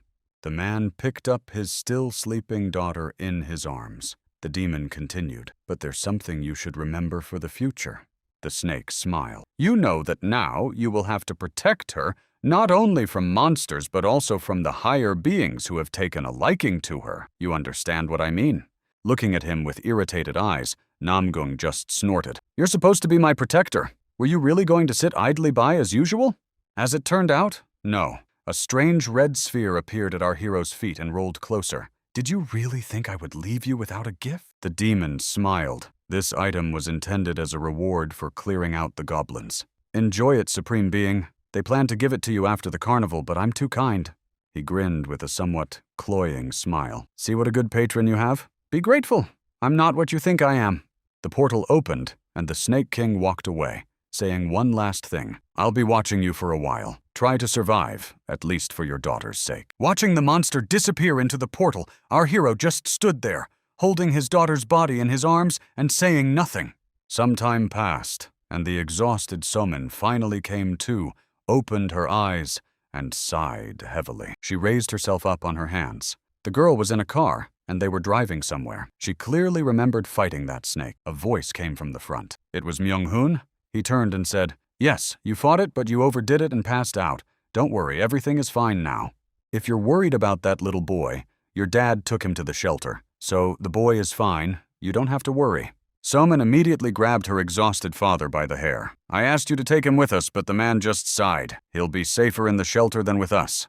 He understood all this himself. It was only thanks to a soldier named Jin that he was able to set up all the shelters in Seoul, thanks to which most people managed to escape. Namgun hurried to reassure his daughter, saying that he had entrusted him to a trusted person, but the girl just snorted and sat down in the back seat. Finally, she asked, "Well, if the shelter is a safe place, then where are we going?" As it turned out, after the first gate closed, there would be new ones in Seoul. So-called underground places with clusters of monsters, and of course, rewards that appear completely at random. Our hero just sighed. If we want to win this devilish game, we need rewards that can only be obtained there. Somin listened to all this with disbelief and looked from side to side. The whole situation no longer seemed strange to her. The car moved through the destroyed city. There were burning tires and car bodies everywhere. In short, it was complete chaos. Myung-hoon smiled. "Yes, you're a real prophet, brother." The man just sighed. "Yes, of course, in a coffin. I've seen such prophecies. How I wish I weren't who I am." Only one obsessive thought was stuck in his head. He had to constantly become stronger, protect his daughter, and win here in this hell. Our hero's cars quickly moved across the destroyed bridge, surrounded by utter chaos and destruction. The radio reported that rail service had been disrupted. Everything around them was in ruins, and the highway was closed due to the destruction. Clutching the steering wheel, Myung-hoon drove on. It was clear that they had to be careful. Driving on the main road was dangerous now. But suddenly, something crashed into the car window with a bang. You could see the features of the goblin they had been fighting. The monster flew to the side, and the car stopped with a screech of tires. The glass cracked. You saw it too. What was that? Jumping out of the car, our hero took a closer look. Could it be that these monsters were still here? I thought we had killed them all. Suddenly, something flew past his face at tremendous speed, barely grazing his beard, but it was enough to leave a cut. Somewhere behind him, one of the goblins screamed and immediately fell to the ground. Did anyone see that? Very good. A young man stood in front of him, holding a weapon aimed at another monster, but he did not seem hostile. Moreover, the unfamiliar boy with glasses immediately became embarrassed. "I'm sorry, sir, but these monsters ran at you so quickly that I thought I would help." Sighing heavily, our hero said, "Put down your bow first, and then we'll talk." The boy obediently did as he was told. There were still the bodies of defeated goblins lying around. "Did you send them all to the other world?" The boy replied with a trembling voice. "Yes, exactly." The doors swung open and a joyful Myung-hoon appeared. "Wow, what accuracy! Look, it's already night and you're hitting vital points. Well done." Strangely enough, our hero remembered nothing about this man from his past life and immediately asked, "What's your name, kid?" It turned out that the boy's name was Jung Kyung-in. He was one of the few who were lucky enough to survive this meat grinder. Myung-hoon jumped out of the car. "Listen, what are you doing here? They're saying on TV to stay at home. It's dangerous here, can't you see?" It turned out that the guy was looking for his father, who had been left in the local hospital, and he couldn't find him or even contact him. And only now did our hero realize that he didn't remember anything about this guy because he simply couldn't have survived. "Okay, just go home." The poor boy clutched his bow tightly and began to beg. "Please take me to Seoul. I'll be useful to you. I swear I'll repay you." He immediately took out a small purple stone. "Look, this fell out of the monster. I don't know what it is, but maybe you can use it." Myung-hoon looked at the strange object with suspicion. "Listen, kid, we don't need diamonds. You understand the situation." Our hero immediately snatched the stone from his companion's hands. Wait, you said it came from the goblin, so it must be valuable. With trembling hands, the man took the strange stone and stared at it with wide eyes. How is this even possible? This thing wasn't supposed to appear so soon. Finally, the car picked up speed and was already moving along the highway. Strangely enough, there were other cars here that were also heading to Seoul. All this time, he sat in the car and looked at his new find with interest, squinting. This stone turned out to be very strange. It was a rune of agility, a purple pebble glistening in the light of the night headlights. Namgun glanced at his daughter and thought to himself that there were only two ways to obtain such a gift, to develop it or to improve one's abilities. Gifts are special abilities that every person can possess, while stats are something that can be obtained by working on their development. Naturally, such things are extremely popular, but obtaining a rune, especially from a monster, is very rare. The man examined the stone with genuine interest. From behind, he heard Chan's voice. "Sir, is this thing really that rare?" Without answering the question, the man turned around. "Listen, kid, where did you learn to shoot a bow so accurately? Tell me." The boy looked away. "My father was a national champion. He taught me, but he left the sport after one incident." Hearing the man's name, our hero exclaimed to himself, "He really is the son of a champion. How could I not have guessed right away?" In his past life, this man was a master of runes. Only he and another person, a girl named Anna, had such abilities. Groups around the world competed with each other to get him, but he remained in a coma for a long time after the accident. Many tried to bring him back to life, but only a healer named Ira was able to do so, thanks to a special healing elixir. But as a result, this woman simply gets rid of those who refuse to join her group, and as you can imagine, this was the fate that befell the poor guy. Squinting, Namgung looked out the car window. But this time, everything will be different. I won't let this man die so easily. Myung-hoon, who was sitting behind the wheel, asked, "Listen, bro, where are we going? To the hospital or what?" But the man shook his head and said, "First, we need to stop somewhere." The boy in the back seat was alarmed. "What do you mean? You promised to drop me off at my father's." His daughter also began to fidget. However, our hero reassured the boy, "Everything's fine. Nothing will happen to your father. Rest assured, everything will be all right." Looking at the situation, all efforts will be focused on saving human lives, and hospitals will be under special protection. The car got stuck in traffic, and they stopped for a while. So, hospitals are even safer than regular cities right now. "Chong still didn't understand what you meant, sir," the man replied calmly. "We can heal your father with the elixir." Unable to believe his ears, the young man opened his eyes wider. "An elixir? Are we in some kind of computer game?" "Don't joke like that." However, the price of the elixir was very high, almost 500,000 monster heads. It was impossible to collect such an amount on his own. Myung-hoon smiled cheerfully. "But you're in luck, kid. We're heading to the dungeon to gather everything we need, so don't worry."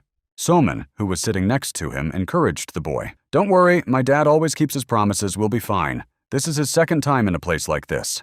Looking sideways with distrust, the boy asked, "Okay, even if we manage to collect the necessary amount, where will we buy the elixir?" The man looked thoughtfully ahead and sighed. "You'll find out soon enough. Everything has its time. Don't ask unnecessary questions." The car clock displayed a strange time, 2 times 55, although in real life, this would be simply impossible. At that moment, a bright ray of sunlight fell directly on the bridge, and a monstrous roar was heard as the cars began to rise into the air. The portal opened again. Everyone in the car froze in surprise at what was happening. Was the portal really opening so soon? Looking ahead, Namgun just smiled crookedly. It was exactly what he had expected. There was nothing surprising about it. And who do you think it was? Naturally, Gyoryu the demon appeared out of nowhere, breathing heavily, wheezing, and staring at the frightened people. The frightened residents of the city leaned out of their cars and looked in horror at the monster, wondering what was happening. The demon laughed. "All right, I'll be brief, so listen to me carefully, little people, if you want to live. I'll click my teeth," the demon continued. "From this moment on, you, the carnival participants, and the higher powers will choose one of you as a prophet." As expected, the people did not listen. They simply turned around and began to run away, screaming, "Who is this monster anyway? Where did he come from?" Finally, unable to take it anymore, the demon roared, "Shut up, everyone, while I'm talking!" His face became furious. He used his roar, and a huge strip of light cut through the space, throwing cars in different directions. After that, all that remained was scorched earth and a few more wrecked cars. The people finally quieted down. Wiping his mouth, the demon snorted. "Didn't anyone ever tell you that interrupting someone while they're talking is rude? What's the problem with just listening?" People raised their heads. "So, you have all the necessary information in your heads, but for the sake of formality, I will still make an official announcement. So, listen up." The demon had already opened his mouth to begin explaining, but suddenly stopped mid-sentence and looked away. Our hero's car was standing nearby, and they hadn't gotten out yet and were constantly honking their horns. The demon snorted. "Who has the nerve to honk while I'm talking?" The doors opened and Namgun came out, looking at his slave. "Have I already forgotten how to behave?" "Yes." The man looked annoyed, narrowed his eyes, and looked at the demon. "Listen, let's make this quick. I don't have much time." Finally realizing who was standing in front of him, Yaksha shuddered with fear. "Where did you come from?" He shuddered and broke out in goosebumps from the surprise. Our hero came closer. "Listen, maybe you should stop talking nonsense and tell me everything as it is." Myung-hoon also came closer. "Is this the demon you were talking about? He looks stronger than the goblins." Yaksha was indignant. "You insignificant human, how dare you compare me to those green creatures? How rude!" However, approaching our hero, he became plaintive. "My dear friend, please, allow me to preserve what remains of my dignity. After all, I am a demon, no matter what." However, the man did not stand on ceremony. "All right, I'll be brief. Turn everything inside out, including your bag." Yaksha's heart grew cold. "But we haven't even signed a contract." Namgun looked at him intently. "Or do you want to give me the elixir, poor demon?" He froze. "But it costs a lot of money, and you don't have that kind of money." Now the fearsome demon trembled like a frightened kitten. "I can't break the rules. You know what the higher-ups will do to me." The others just exchanged glances. Chong watched in surprise. He was talking to the demon so calmly, as if that was how it should be. It was unthinkable.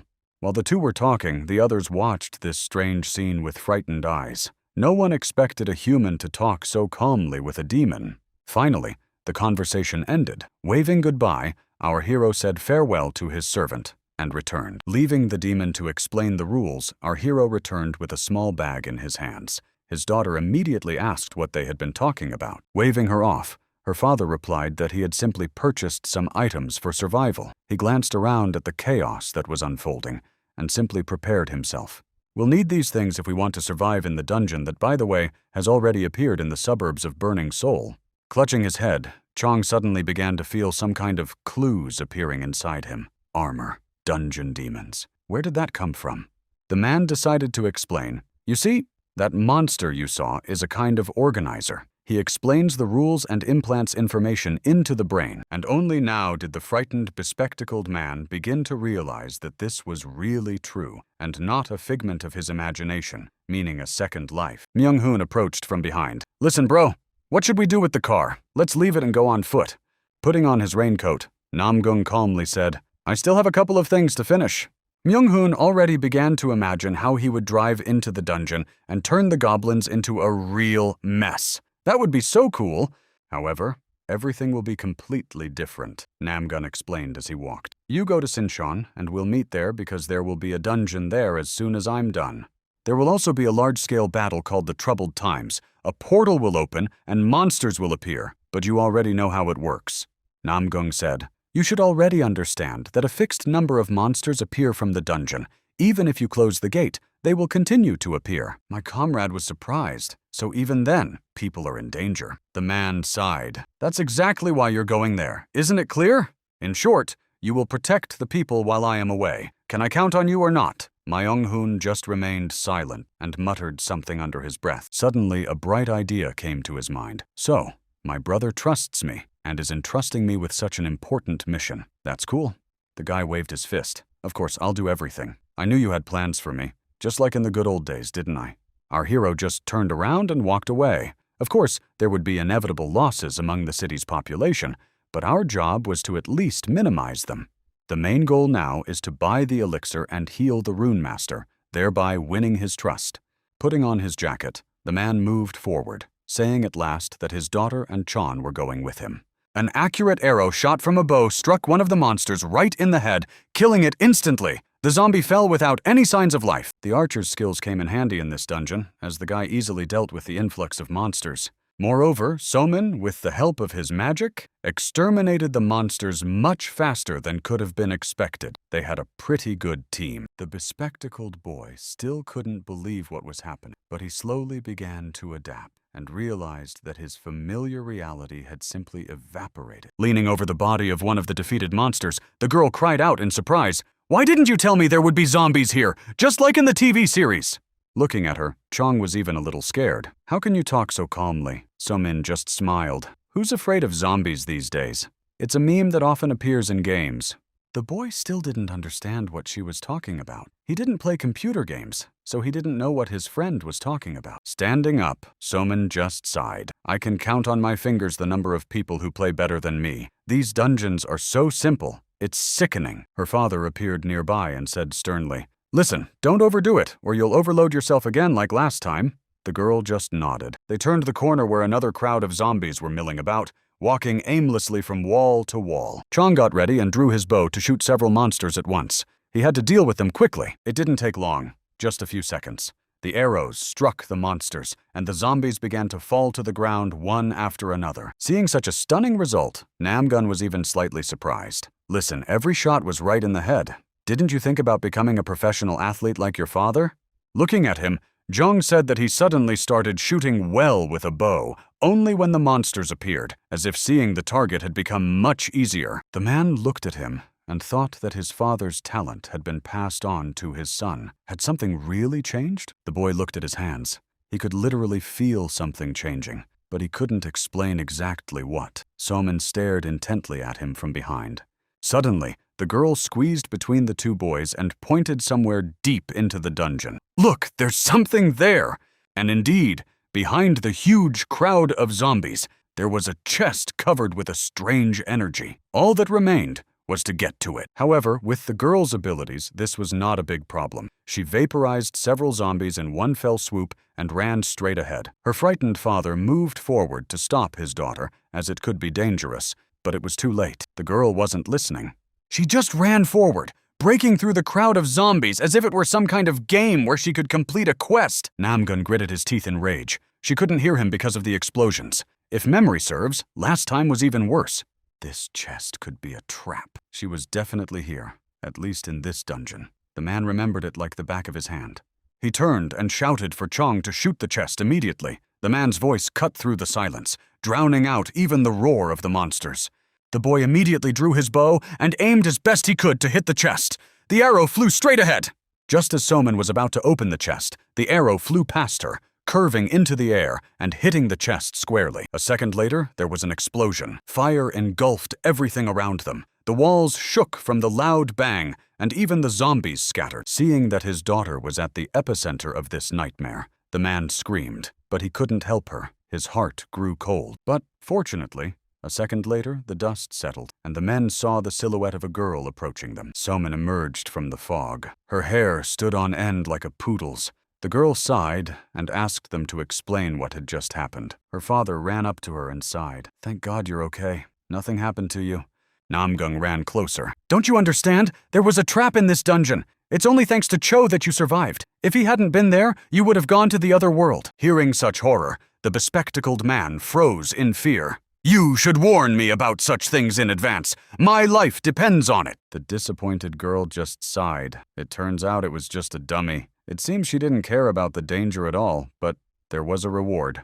On the ground lay a small golden key that glimmered even in the darkness. It turned out to be the reward for the chest. Taking the small key in his hands, Namgung said that it was for the room with the boss, whom, as you understand, we will have to fight. So get ready. After going a little deeper into the dungeon, the guys stopped near a huge door that was locked. Apparently, it led to the boss's room. The man came closer and leaned his hand against the rough surface of the door. Behind it would be the boss. "It will be the king of ghouls!" The guys looked at each other, and fear and bewilderment appeared on each of their faces. Meanwhile, while the others were busy in the dungeon, Myung-hun was still stuck in traffic that seemed to have no end, but he simply couldn't abandon the car. Chaos continued to reign around him. The loudspeaker announced that civilians should urgently go to the shelter. People were running and screaming. The underground should appear soon. Suddenly, there was a jolt, and the guy leaned out. Could it be happening right now? Indeed, A large hole suddenly appeared in the clear, cloudless sky, and strange creatures began to fly out of it. People scattered in all directions. Meanwhile, the rest of the team who were in the dungeon had already opened the boss's room. A huge monster turned its toothy face toward them and bared its teeth. Coming closer, the man sighed. "We've got not only the king of ghouls, but also a couple of elite zombies. So it's going to be tough." Soman thought for a moment. "So, it won't be possible to take them down with one blow?" The bespectacled man sighed. "But as long as we work as a team, everything should work out." Coming closer, our hero said, "The king will constantly resurrect them, so we have to deal with all 4 of them at once. Otherwise, we can forget about winning." Looking at him, the daughter asked, "You bought something in the store, right? Can't that thing be used in this dungeon?" That's exactly what it was. It was a small mirror called the Dome of Paladin Raoul. With this thing, it was possible to perform purification. The man immediately took out the small object. "With this thing, we can slow down the resurrection of the zombies, but we can't stop it completely." Suppressing the resurrection of all 4 at once was quite a challenge. Get ready. It's going to be very interesting. But there was still one way to win. Meanwhile, chaos reigned in the streets of the city. The first line of defense had been breached, and even the army was unable to cope. The second line was also under threat. Soldiers armed to the teeth, along with heavy equipment, tried to hold back the onslaught of monsters, but it was difficult. The squad commander shouted into the phone that they needed to request air support immediately and send bombers because they couldn't cope on their own. Hearing that confirmation was needed, the man barked, "Yes, we already know everything here. We checked with thermal imaging cameras at the hotspot. There are no civilians. Run already." One of the goblins was already flying toward the soldier, its wide mouth open. "Send that damn support already, or we won't be able to hold out." The soldier shouted that the damage could exceed that caused by the gates of hell, but it was still necessary. The commander's voice came over the radio. "You understand that the media will make a fuss and blame the military for everything. We have to think about public opinion." In the end, the man couldn't take it anymore. "I don't give a damn about public opinion. Do you want to sacrifice people? Have you completely lost your minds?" One of the soldiers immediately shouted, "The commander is approaching a civilian vehicle." The man shouted, "Quickly, escort him here." The soldier looked ahead with frightened eyes. "Commander, something's wrong here. Just look." Indeed, the car was moving at tremendous speed, literally knocking down the army of goblins one by one. Something was wrong here. At the wheel was some kind of madman, Myung-hoon, who was tired of standing in traffic jams and was simply driving recklessly, knocking down everything in his path. In the dungeon, the room came to life as several elite zombies began to move. The most important of them sat on the throne in the valley. Summoning his ghostly knights, our hero sent them straight into battle. He had to hold back the monsters somehow, at least for a while. Getting ready, his daughter also gathered all her strength into her fist and began to use her most powerful spell. Several flashes appeared in her hands. The girl directed a wave of energy, and with one blow deprived the monster of its arms. There was a crackling sound. Chong jumped from side to side. The huge monster tried to hit him with its hands, preventing him from shooting or even taking aim. The boy tried to hit at least one monster and cursed himself for not agreeing to go to the hospital, and now they were stuck here. The beam of energy hit the monster directly. The huge zombie growled with rage and pain, but immediately began to regenerate at an incredible speed. 2 ghostly guards headed straight for it, moving like birds of prey sensing their prey. The monster reached out its huge hand and tried to grab one of them. However, the knights were much faster and began to strike directly at its legs. When the big zombie was on the ground, our hero, armed with that very mirror, directed a magical light at the monster, slowing down its resurrection. While the monster was trying to recover, the man nodded to the others. "Okay, let's deal with the king before he comes to." Without asking any questions, the 2 teenagers immediately unleashed their power on the other zombies. Meanwhile, the man held the mirror in his hands and covered the others, preventing the monsters from regenerating at their usual speed. Not far away, the most important monster sat on his throne, simply watching his servants unsuccessfully try to approach the people.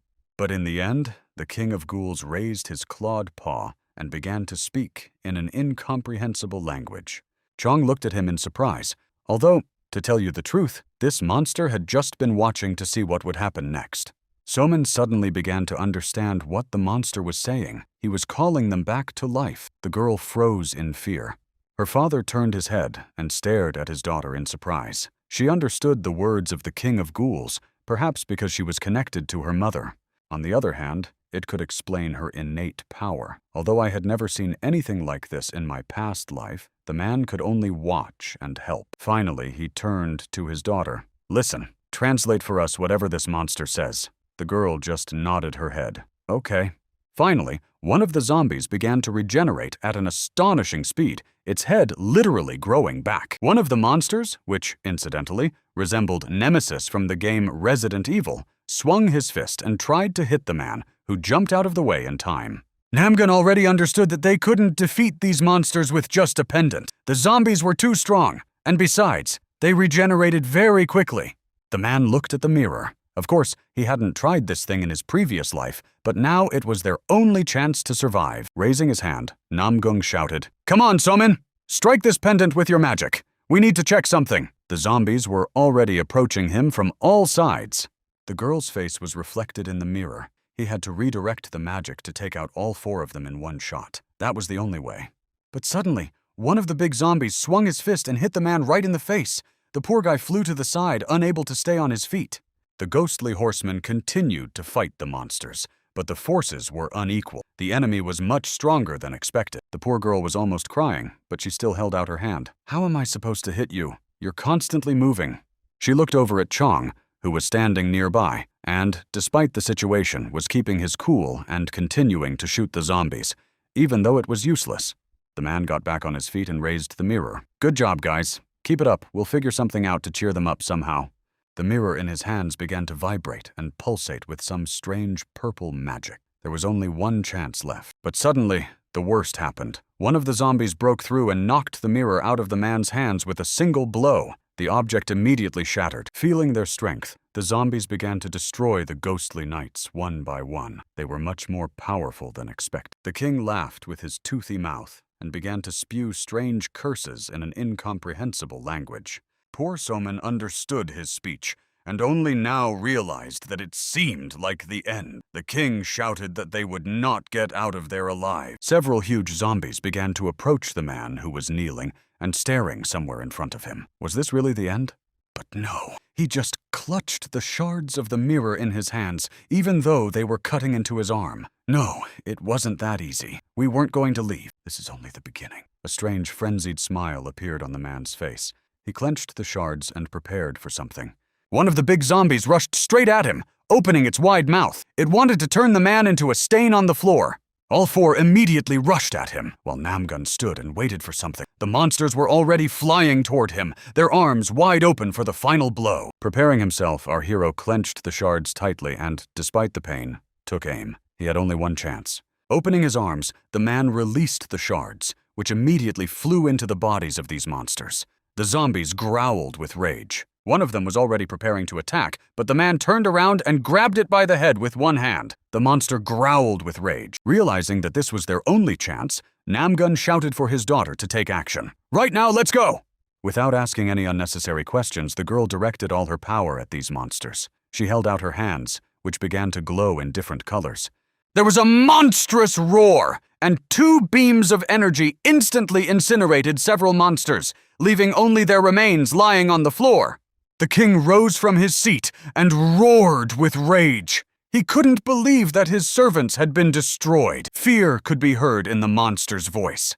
Namgung approached the leader. "Well, now it's my turn. I will destroy you once and for all." One of the monsters that had managed to survive ran towards the man, spreading his arms to prevent him from reaching his master. But our hero did not stop. His body was once again covered with a strange energy. Now it was time to begin and use his main power. With a single movement, he destroyed the monster.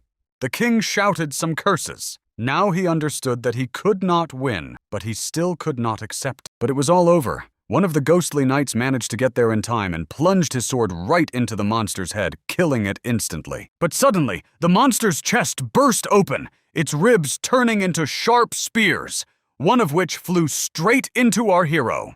Behind them stood the confused boys. Somin screamed in fear when she saw how seriously her father had been wounded, but it was too late. Finally, the car with the crazy driver stopped at the top. A soldier approached him and asked in surprise why he was there. Myung-hoon recognized his former colleague. It was Ho-jun, who greeted him with a smile, saying, "I didn't expect to see you here. With a smile on his face, the guy replied, "You know, I'm kind of like a hero who only shows up when the world is going to hell. The captain will be here soon." "Yes, you understand, I'm talking about Captain Namgun." At first, the soldier couldn't believe his ears, but then he was delighted. What a meeting! Folding his arms across his chest, Myung-hoon smiled. "Until then, we must hold this position no matter what it takes." Ho-jun scratched the back of his head, but agreed nonetheless. "I understand, my friend, but you see, the problem is that we are not allowed to give you personal weapons." Smiling, the guy replied, "I don't need it," and immediately took out his ghost blade. "I have something more interesting." His comrade froze in fear. "You pulled a sword out of thin air? Are you really planning to fight these monsters with that? Even bullets don't work on them." Myung-hoon smiled. "Don't you know about the Hellgate and the Yakshas? They crammed all that information into your head. They told you everything, didn't they?" The soldier still looked at him with surprise in his eyes. The guy continued, "Guns are useless here, so you can throw it away." He handed his comrade a strange-looking weapon. It was a tonfa obtained from a goblin. "With this thing, you can win." It was a weapon of ordinary rank, made from ogre bones. Nothing unusual except for its increased durability, but it was quite effective. The surprised soldier took the strange weapon anyway. "It fights well, so it should do the job, but be careful. This thing is expensive." Looking at him, Myung-hoon smiled. Although it looked strange, the guy was sure that everything would work out. The soldier didn't understand anything, but looking at the situation, he didn't argue, but just looked at his comrade with eyes full of incomprehension. Finally, resigned to the fact that there was complete anarchy here, he let go of his machine gun, and the weapon fell to the ground with a clatter. Armed with these strange things, the two friends began to fight back against the invading monsters. The action moved back to the dungeon, where little Somin looked at her defeated father, screaming and reaching out to him, but unable to do anything. Suddenly, someone's hand rested on her shoulder, and she heard a voice. It was Chong. The boy said calmly, "Stay where you are and don't move." He adjusted his glasses and, with the pompous air of a movie hero, said, "I think I'm the only one who can help him now, so leave it to me. I'll take care of it myself." The boy's eyes suddenly flashed with a strange yellow light, like a cat's, and he prepared to shoot. That was his skill. Meanwhile, having dealt with one of the ghostly knights, the king of monsters turned him to dust with a single movement. But before he could recover, something very large and fast pierced the monster's chest, and he only had time to cry out. Holding his wound, Namgun couldn't believe it. Could this kid really have shot him? And how could he have known that his weak spot was his chest and not his head? The boy continued to speak in a calm voice. "Now, hit my hands." Somin couldn't understand this sudden change in mood, but she decided not to argue. The girl put her hands forward and used her most powerful magic. It was time to end this. These monsters were already starting to get annoying. The king, already on the verge of death, screamed when the magic arrow hit him and destroyed his arm in one fell swoop. Meanwhile, our hero couldn't understand what they were doing. Why were they aiming at his hands? Well, this guy couldn't miss with his skills. "Hello, what's up?"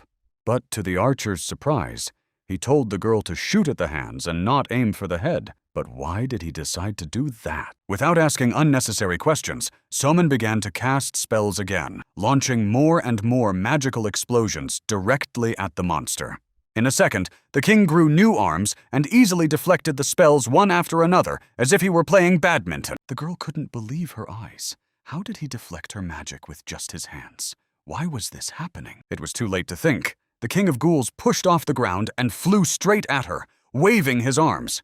But then another well-aimed shot struck him. The monster fell to the ground, showing no signs of life, and began to emit a strange smoke. His body began to disintegrate, turning to ash, and the king's fate was sealed. Getting to his feet, Namgun couldn't believe his eyes. They had destroyed the monster with only arrows, and ordinary ones at that. "I didn't even have time to use my pendant." Turning to the boy, he asked, "How did you do that?" Jong scratched the back of his head. "Well, you see, I can see its weak spots. These peculiar glowing points." He reached for a small crystal. "You see, the trick is to hit certain points in a specific order, and at this rate, you can get the crystal." The boy thought about the probability that when the monster glows, it definitely means that you can knock out such a thing. The man continued to examine the bizarre crystal. His daughter looked at him and asked, "Dad, are you okay?" But our hero paid no attention. He stared at a small azure crystal and wondered if it was the boy's abilities that explained it, but if it was just a coincidence. He looked closely at the boy. If they joined forces, they could get a whole bunch of these runes. It would be very useful to keep an eye on him. Behind our heroes, another chest of treasures appeared, this time glowing bright blue. It should be opened. It was a chest that was given to the team if they could defeat the Monster King together. The chest opened, illuminating everything with a bright glow. Namgun smiled broadly, already knowing that he would get a real jackpot from this chest. Just think, what luck. There was an incredible amount of money. The girl clapped her hands. But wow, why did they give us such a big reward? Just think about it. The bespectacled man took one of the items, which turned out to be the king's aura gloves, a magical reward that could be exchanged with other recipients. The properties of these gloves were very useful. They doubled concentration, but the unpleasant smell made itself felt. That was perhaps the only downside. The boy took the gloves in his hands. They were greenish in color. It was just an increase in concentration, but they really stank. The man standing next to him was holding a small gold pendant. Concentration is not only about shooting, it's also about crafting items and everything else. It's a pretty useful thing. Holding his nose with his hands, the boy put on the smelly glove, which, for some reason, was the only one there. Where was the second one? The smell was so strong that the poor guy started vomiting rainbows. Our hero turned away and said, "Don't worry, the smell will go away in a couple of years. The main thing is that our reward will only get better." Chong looked after the man in surprise. His face was still gray from nausea. The main rewards were the keys of the conqueror who had conquered almost the entire continent. They were called the Old Keys of the King of Ghouls. Armed with a small piece of paper with a map drawn on it and this bunch of keys, the man said that with the help of this thing, you could find the treasure trove. The surprised girl looked at the strange objects, wondering what to do with them, but they could be used to open the treasure trove. Handing each participant a key, the man explained that when we go down into the dungeon, you will find yourselves alone. Don't be afraid. Someone looked at the key with some caution. If we open the door, we won't be able to come back. Am I right? The frightened, bespectacled man looked at our hero and asked, "Which door is better to open? Please advise." Namgun just shrugged his shoulders. "I don't know. This has never happened before. I only know that the person who cleared this place got the crown, an item for necromancers. Guys, it won't be of much use to you, so don't run away." And for the second time, the bespectacled man thought about how this man knows a suspiciously large amount of information, and that it's not for no reason. Turning away, our hero said, "This is your first dungeon, so don't get too hung up on the choice. Let's hurry up and finish this. They're waiting for us." The man came closer. With one deft movement, he opened the door, and everything was illuminated by a bright yellow glow. Before him was a huge hall that rose like a tower somewhere very high above, as if the sun were shining. The man raised his head. Yes, it's not as spacious as the treasure chamber of the King of Snakes, but everything is here, in fact. He approached and began to climb. Looking at the many doors that appeared as he advanced, the man stopped in front of one of them. One of the doors belonged to one of the demons who possessed the twin blades used by the Japanese hunter.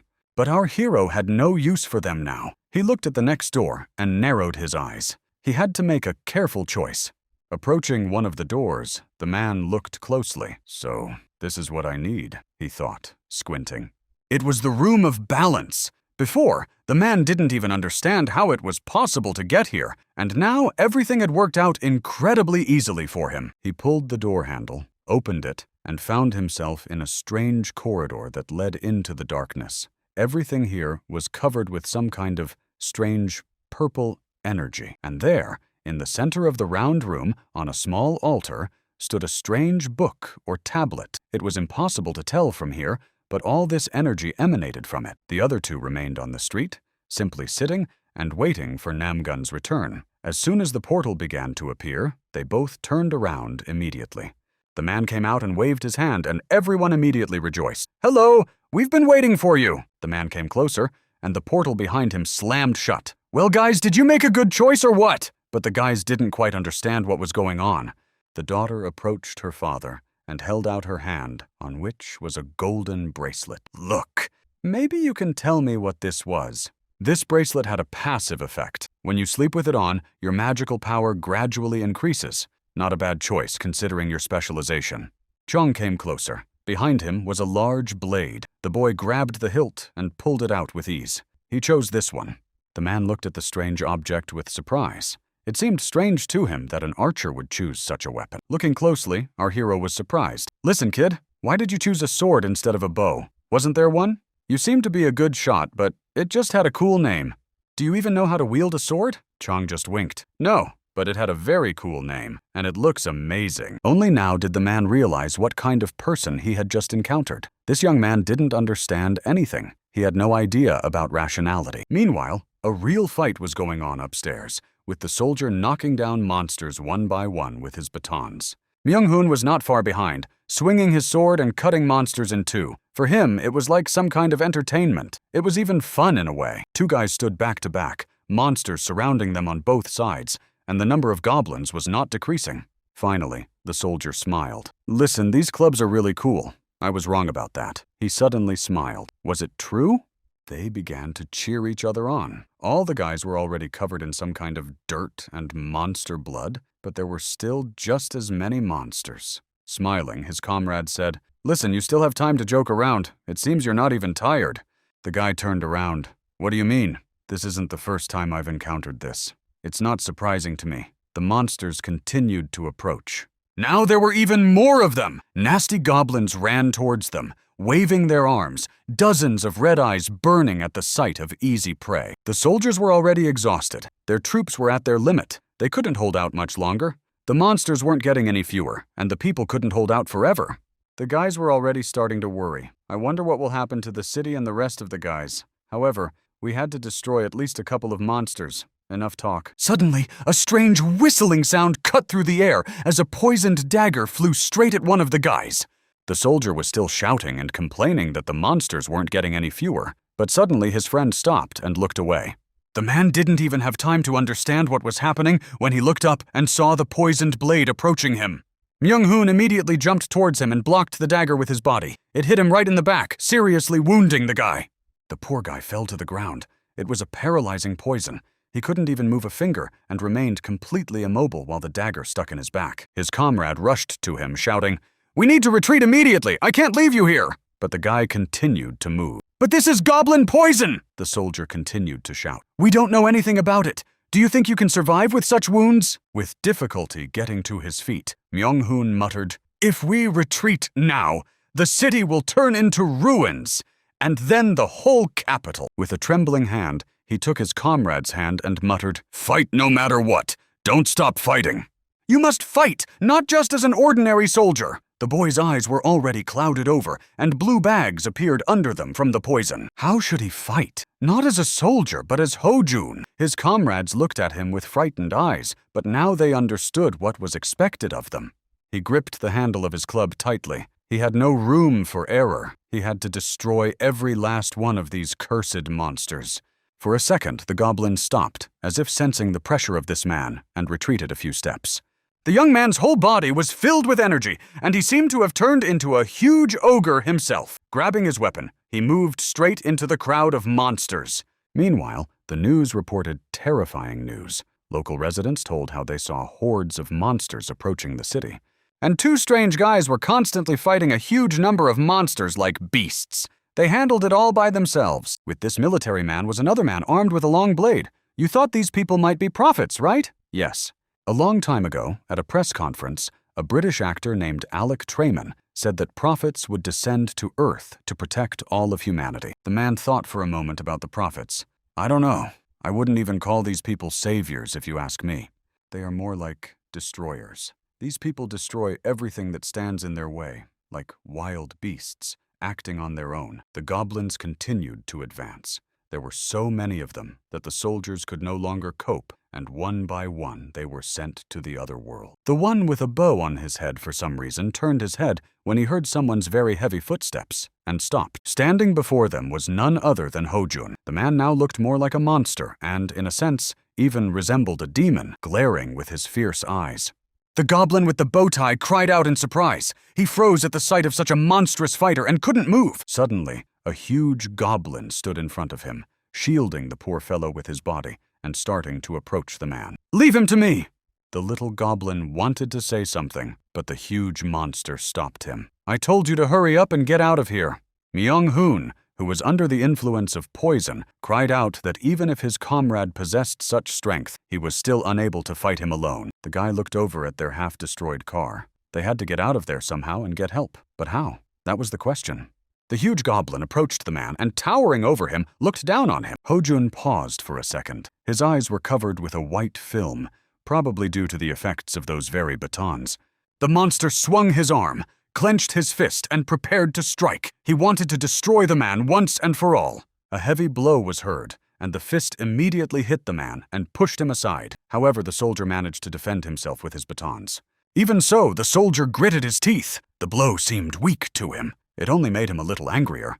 "My punch is stronger now," the man said like a real ogre, swinging his baton and aiming it right at the monster's stomach. The blow was so powerful that the goblin bent in half, let out a cry, and flew to the side from the mighty blow. The monster didn't understand. He shouted in his own language, asking how a human could be so strong. It was simply unthinkable. In addition to being a first-class fighter, Kang Ho-jun had the ability of an ogre. He was naturally able to control his breathing. He knew how to use his body to control the flow of oxygen to his brain in order to conserve air, nothing more. And you need a decent amount of glucose to pull off such a trick. Using high-quality blood to power his muscles, he sacrifices some brain functions.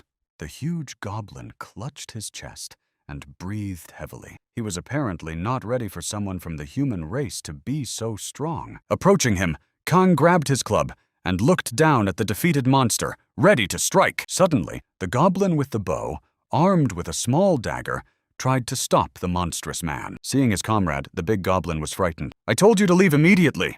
However, the little one stopped, shuddered with his whole body, and began to speak in a trembling voice. "My dear, I did it for you. You are very dear to me." The goblin turned away, his cheeks reddening for a second. Apparently, he was very embarrassed.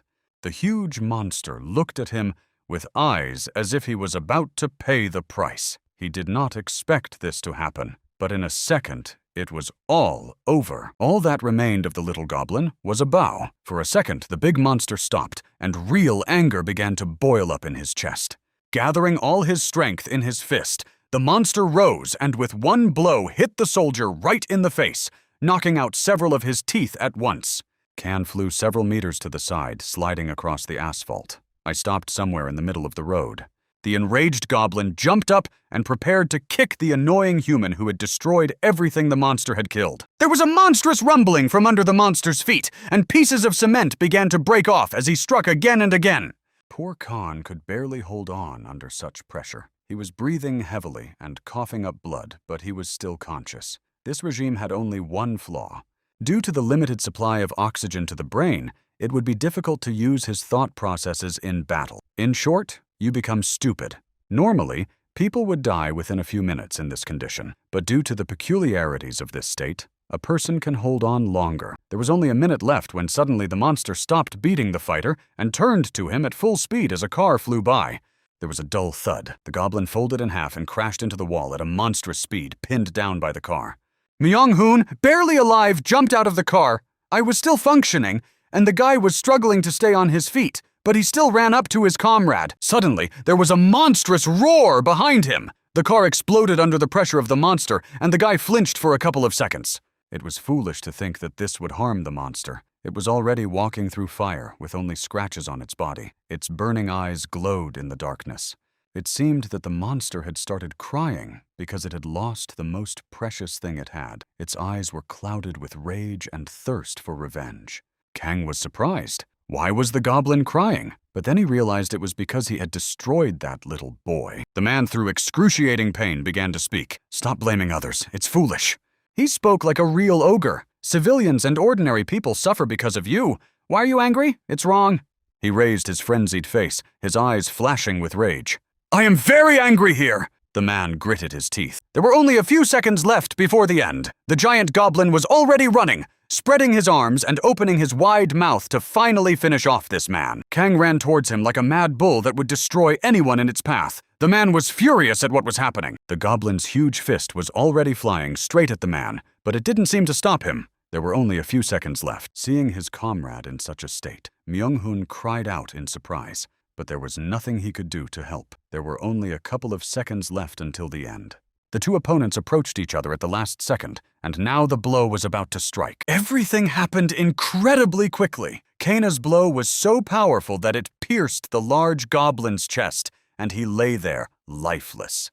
the battle was over, the monsters began to retreat, and the fighter, completely exhausted and out of his mind, lay on the ground. Myung-hoon sat next to him, exhausted, and on top of that, the damn poison was still working, and the soldier couldn't even move a finger due to exhaustion.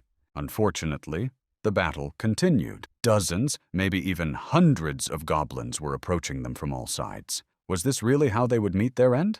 Sighing heavily, Myung-hoon said, "They say heroes die young. It was a fun life. I'm glad I got to know you all this time." But suddenly, there was a sound. It was a strange crackling noise, and the boy felt an incredible coldness on his skin. His eyes immediately opened wide. Turning his head, he couldn't believe his eyes. All the goblins approaching them were frozen in their positions. Someone's voice was heard. Recognizing that voice, Kang raised his head. "Wait, I'm not hallucinating. Captain, why are you here?" And indeed, standing before them was none other than Namgun. The man held the very same blade in his hands, and a monstrous cold spread around him, freezing everything around him. The huge crowd of goblins was completely frozen, and now looked more like some kind of ancient idol. Our hero moved, and with one swift motion struck the strange statue with his blade, and a crack was heard. "Where did you come from, his daughter?" The girl swung her arms and began to cast spells, unleashing her most powerful spells directly at these strange goblins. In the end, the rest of the goblins were dealt with in a couple of seconds compared to the king of the undead. They were completely harmless, just entertainment. Behind him, he heard Myung-hoon's voice asking, "By the way, how did all three of you get here without a car?" Our hero looked at him. He didn't answer, but just stared off into the distance, where the ruined city was, and everywhere there were still screams. They left the station. The place should have been swarming with goblins, but as you can imagine, wherever our hero appears, the goblins disappear. Gritting his teeth, Myung-hoon just gave a thumbs up. "As expected of you, bro, you're the coolest guy I know."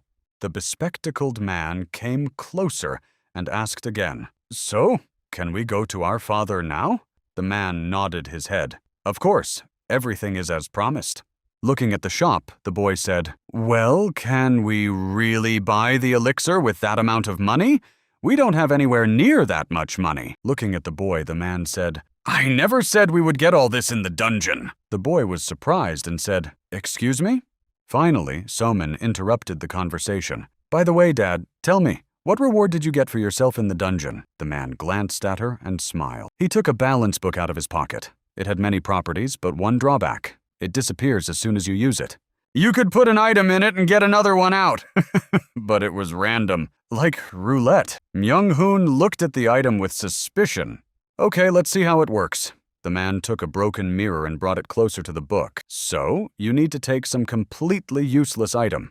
At that moment, the book slammed shut and began to emit a huge amount of energy. The balance was disrupted, and the item was identified. As it turned out, instead of the usual balance book, a rare one appeared, which was a very unusual event. The book glowed from an excess of energy. "So, the highest item we have now is the blade that Myung-hoon has." The guy noticed that everyone was now looking only at him.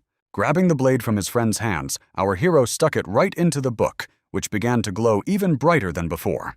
But everyone was most surprised when another blade of epic rank appeared from the book, with many useful properties. Now, because of what happened, this blade was not cursed, but now it could choose its owner by absorbing his blood. Myung-hoon looked at his friend and smiled. "But isn't this blade perfect for you, bro? You're a necromancer after all." There was only one question left. Which blade to use? The guy scratched the back of his head a little and looked at his friends. Our hero handed him the frosty blade. "Here, take it. It's yours now. Use it and take care of it." Myung-hoon smiled. "Wow, I was just about to try it out." You see, Cheon knew this would happen, and of course, he didn't choose it because of its cool name or appearance. The bespectacled man continued reading about it. "What about my father? I thought that a second life was just a lie," but he was asked not to worry. Throwing his sword over his shoulder, Namgung smiled. "Don't worry. I destroyed all the goblins and got the title, and therefore access to the vault. I took 500,000 heads from there, so don't worry. We'll definitely have enough." He held out a heavy bag of gold coins. Only now did the bespectacled man realize the groundlessness of his claims and smiled nervously, but as expected from his uncle. "Okay, now that we're done, you two can go to the press conference. Explain everything to them." The two soldiers exchanged glances.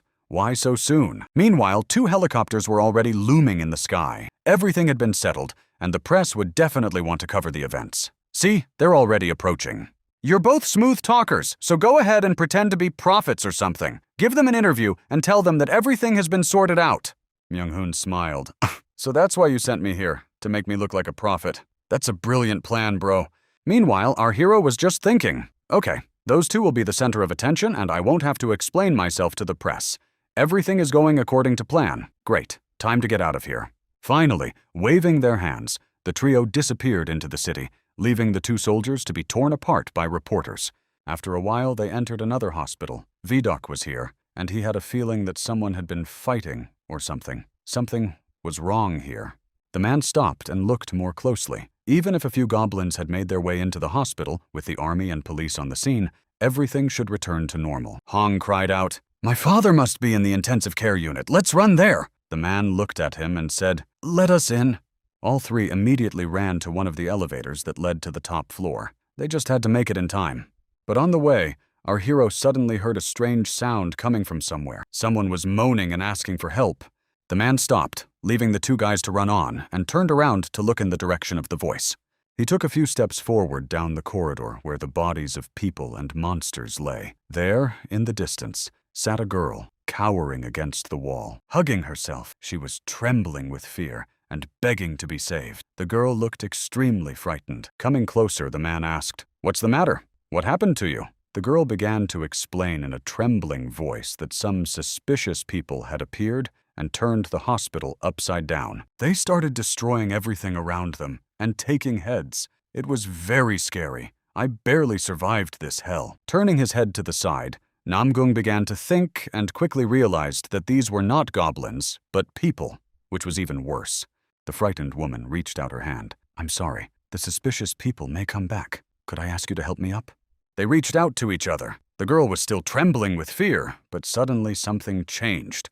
Instead of helping the poor girl up, our hero quickly pulled her toward him. The poor girl just cried out in surprise. Meanwhile, his daughter and the bespectacled man were making their way deeper into the hospital in search of the intensive care unit, with only the sound of their hurried footsteps echoing around them.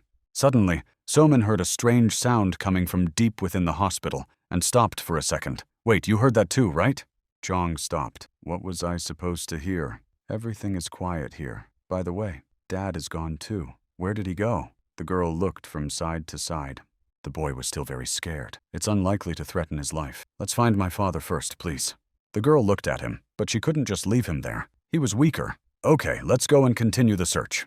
Meanwhile, Namgung was squeezing the woman's hand tightly. She screamed and said it hurt. "What are you doing?" The woman had a strange ring on her finger. It was a poisonous needle, not very strong, but still more effective against people. "You know, I'm starting to understand who is responsible for the chaos in the hospital. Isn't it obvious?" Realizing that her cover had been blown, the woman pulled out a long dagger from somewhere and swung it in an attempt to strike the man in a vital spot. She stood up and smirked. "I fooled everyone quite easily. How did you even figure out what was going on?" Our hero replied calmly, "Thanks to the rune of loyalty, I got it in the dungeon." The woman was surprised. They had already begun to appear, which was strange.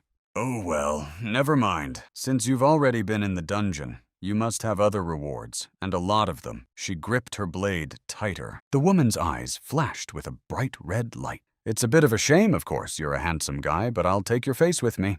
Looking at her with disgust, the man said, "It's a pity. Only my wife is to my taste, so get out of here."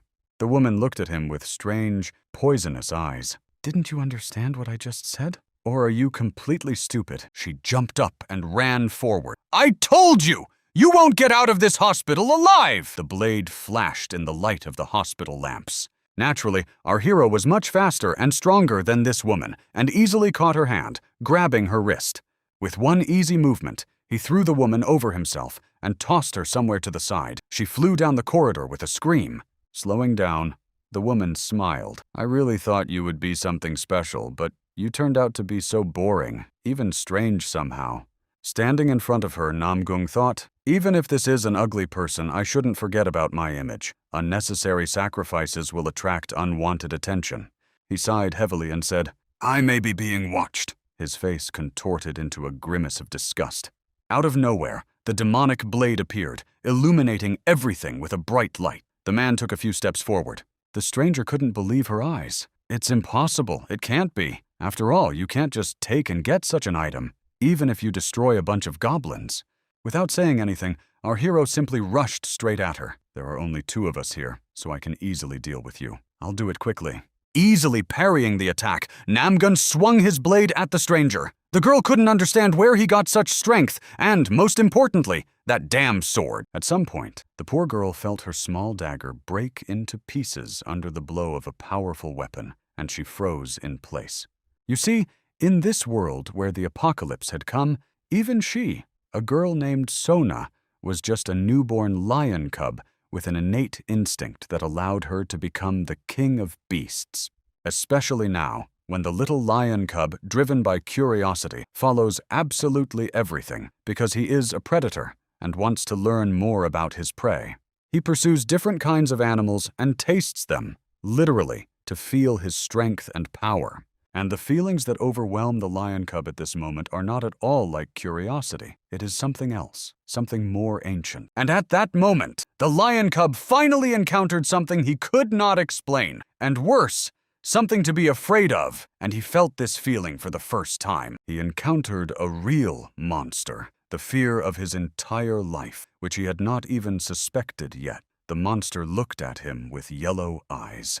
It was a force beyond the little lion cub's comprehension. He couldn't explain what he was seeing. He had encountered something he had never seen before. Looking at the little lion cub, the huge monster opened its mouth, and only then did the cub realize that he had been wrong in his assumption. And so, the girl was the defenseless one who suddenly encountered something unseen and incomprehensible, and now fear overwhelmed her. Trembling, she tried to crawl away somewhere to escape the blow, her heart pounding in her chest.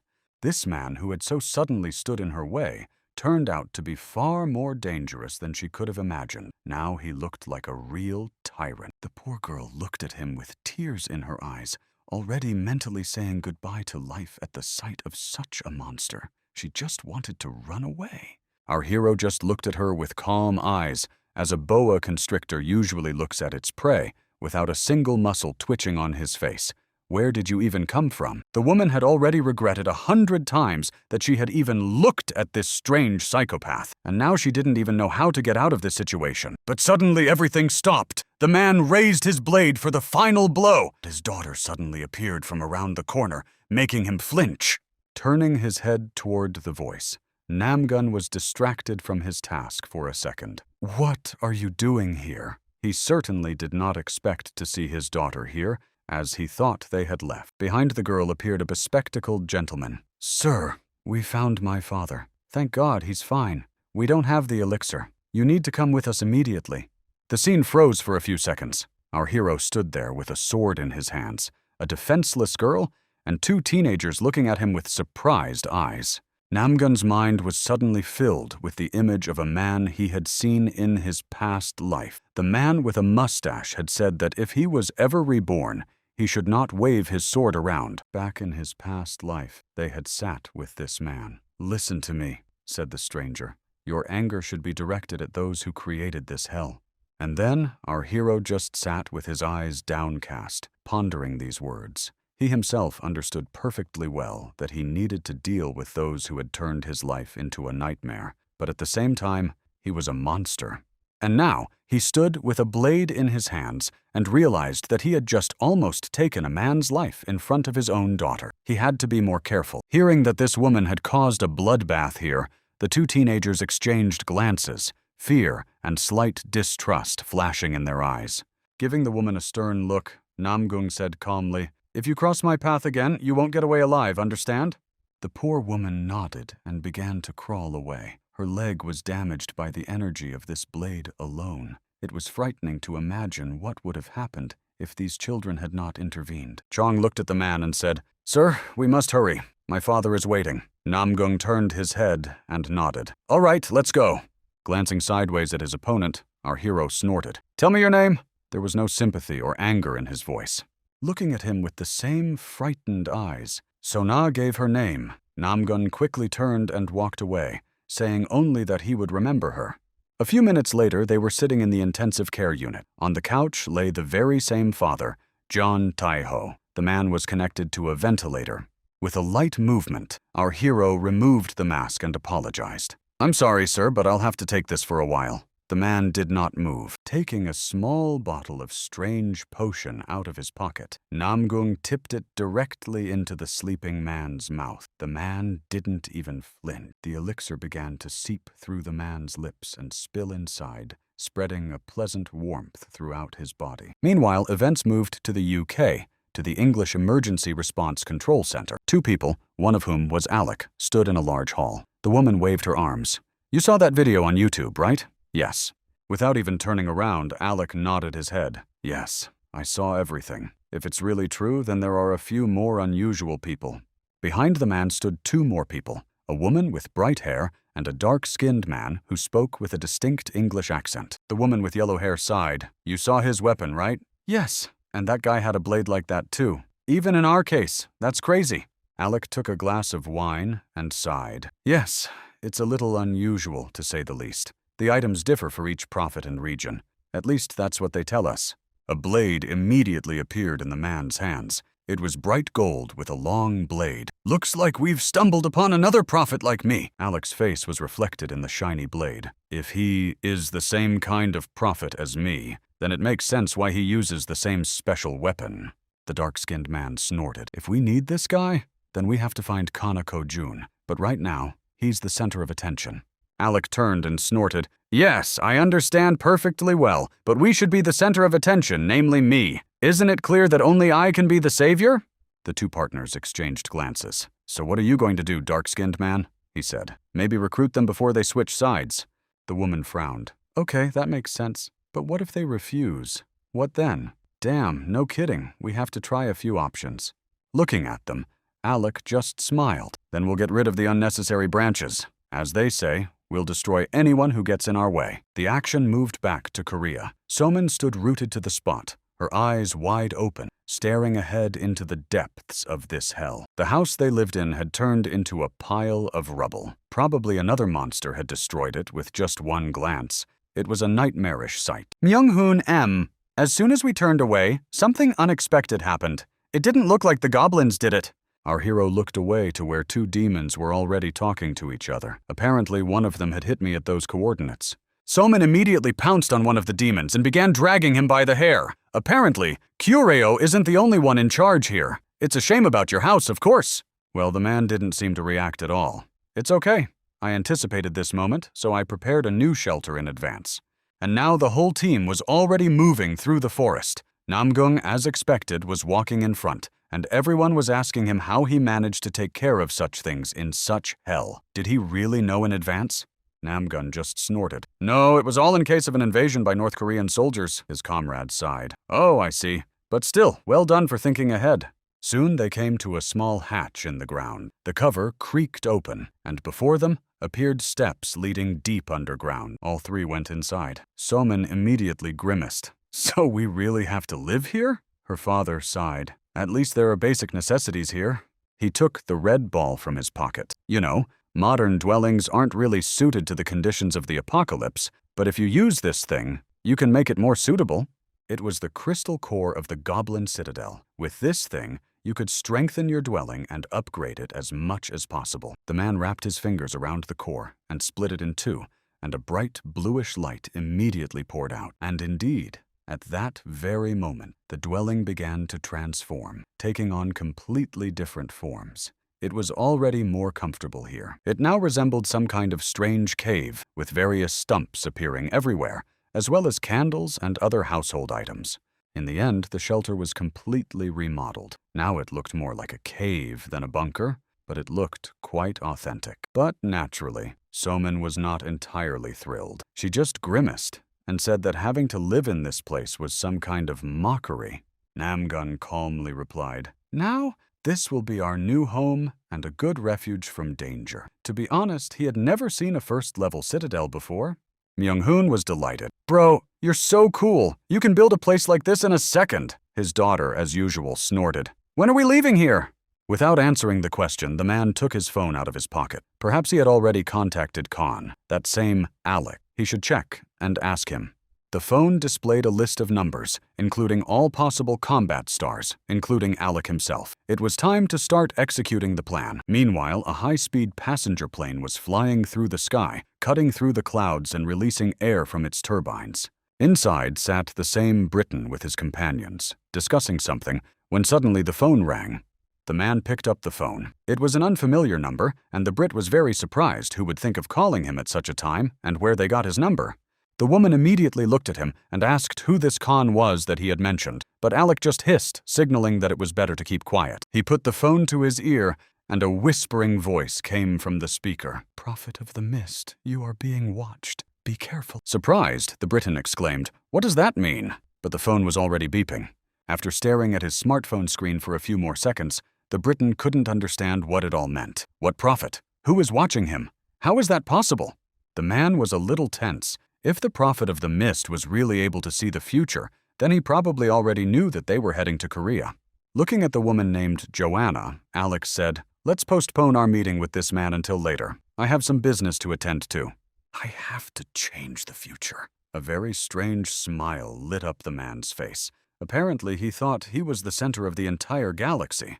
Meanwhile, Namgung held his phone in his hands. It was he who had called the Brit. "You can do whatever you want, of course, but you're already in my hands, so it's too late to rush around." Nyong-hoon appeared from the basement and asked, "Listen, what's going on? Who did you call?" "Someone just called me and asked to postpone the meeting for a few hours." Without turning around, our hero replied, "I told them that Erika Nanigawa is watching them. You know, that prophet. If you remember, the guy was surprised how you got in touch with her." Finally, Namgung turned around. "Yeah, I've never even met her. It's important that this Brit thinks someone is watching him. For now, I'm just playing mind games with him. And I also wanted this Alec to show up. If Erika finds out what we did, this guy will do everything he can to show up here." After a short pause, Myung-hoon asked, "What if all three prophets gather here in Korea?" Our hero sighed. "Well, basically, nothing special. They'll just defend Korea instead of us, nothing more." Starting from the second gate of hell, the two friends were still standing in the forest near the entrance to the dungeons. Meanwhile, the entire delegation from Britain had already arrived and exited the local airport. Alex said that they were currently surveying the area and would finish their preparations before moving on. The dark-skinned man was constantly grumbling. He was so hungry that his stomach acid could have dissolved even a diamond. Looking at him, Joanna asked, "Listen, Hans, where did you learn all this wisdom? Did you become a chemist?" The man replied that he had lived in Korea for some time and had managed to prepare himself. Finally, Alex sighed and said, "Listen, let's go to the restaurant that was recommended to us, although there's no chance we won't have to fight." Hans was delighted. He had already called a local taxi and, waving to his friends, said, "Follow me. I know a good place here that you'll like." In the end, Joanna just sighed. "Listen, Hans, let's skip the nonsense. Please focus on the task at hand and forget what happened last time." And so, they were already sitting in a local eatery. Ioana was so carried away that she was already eating straight from the plate. Alex sighed.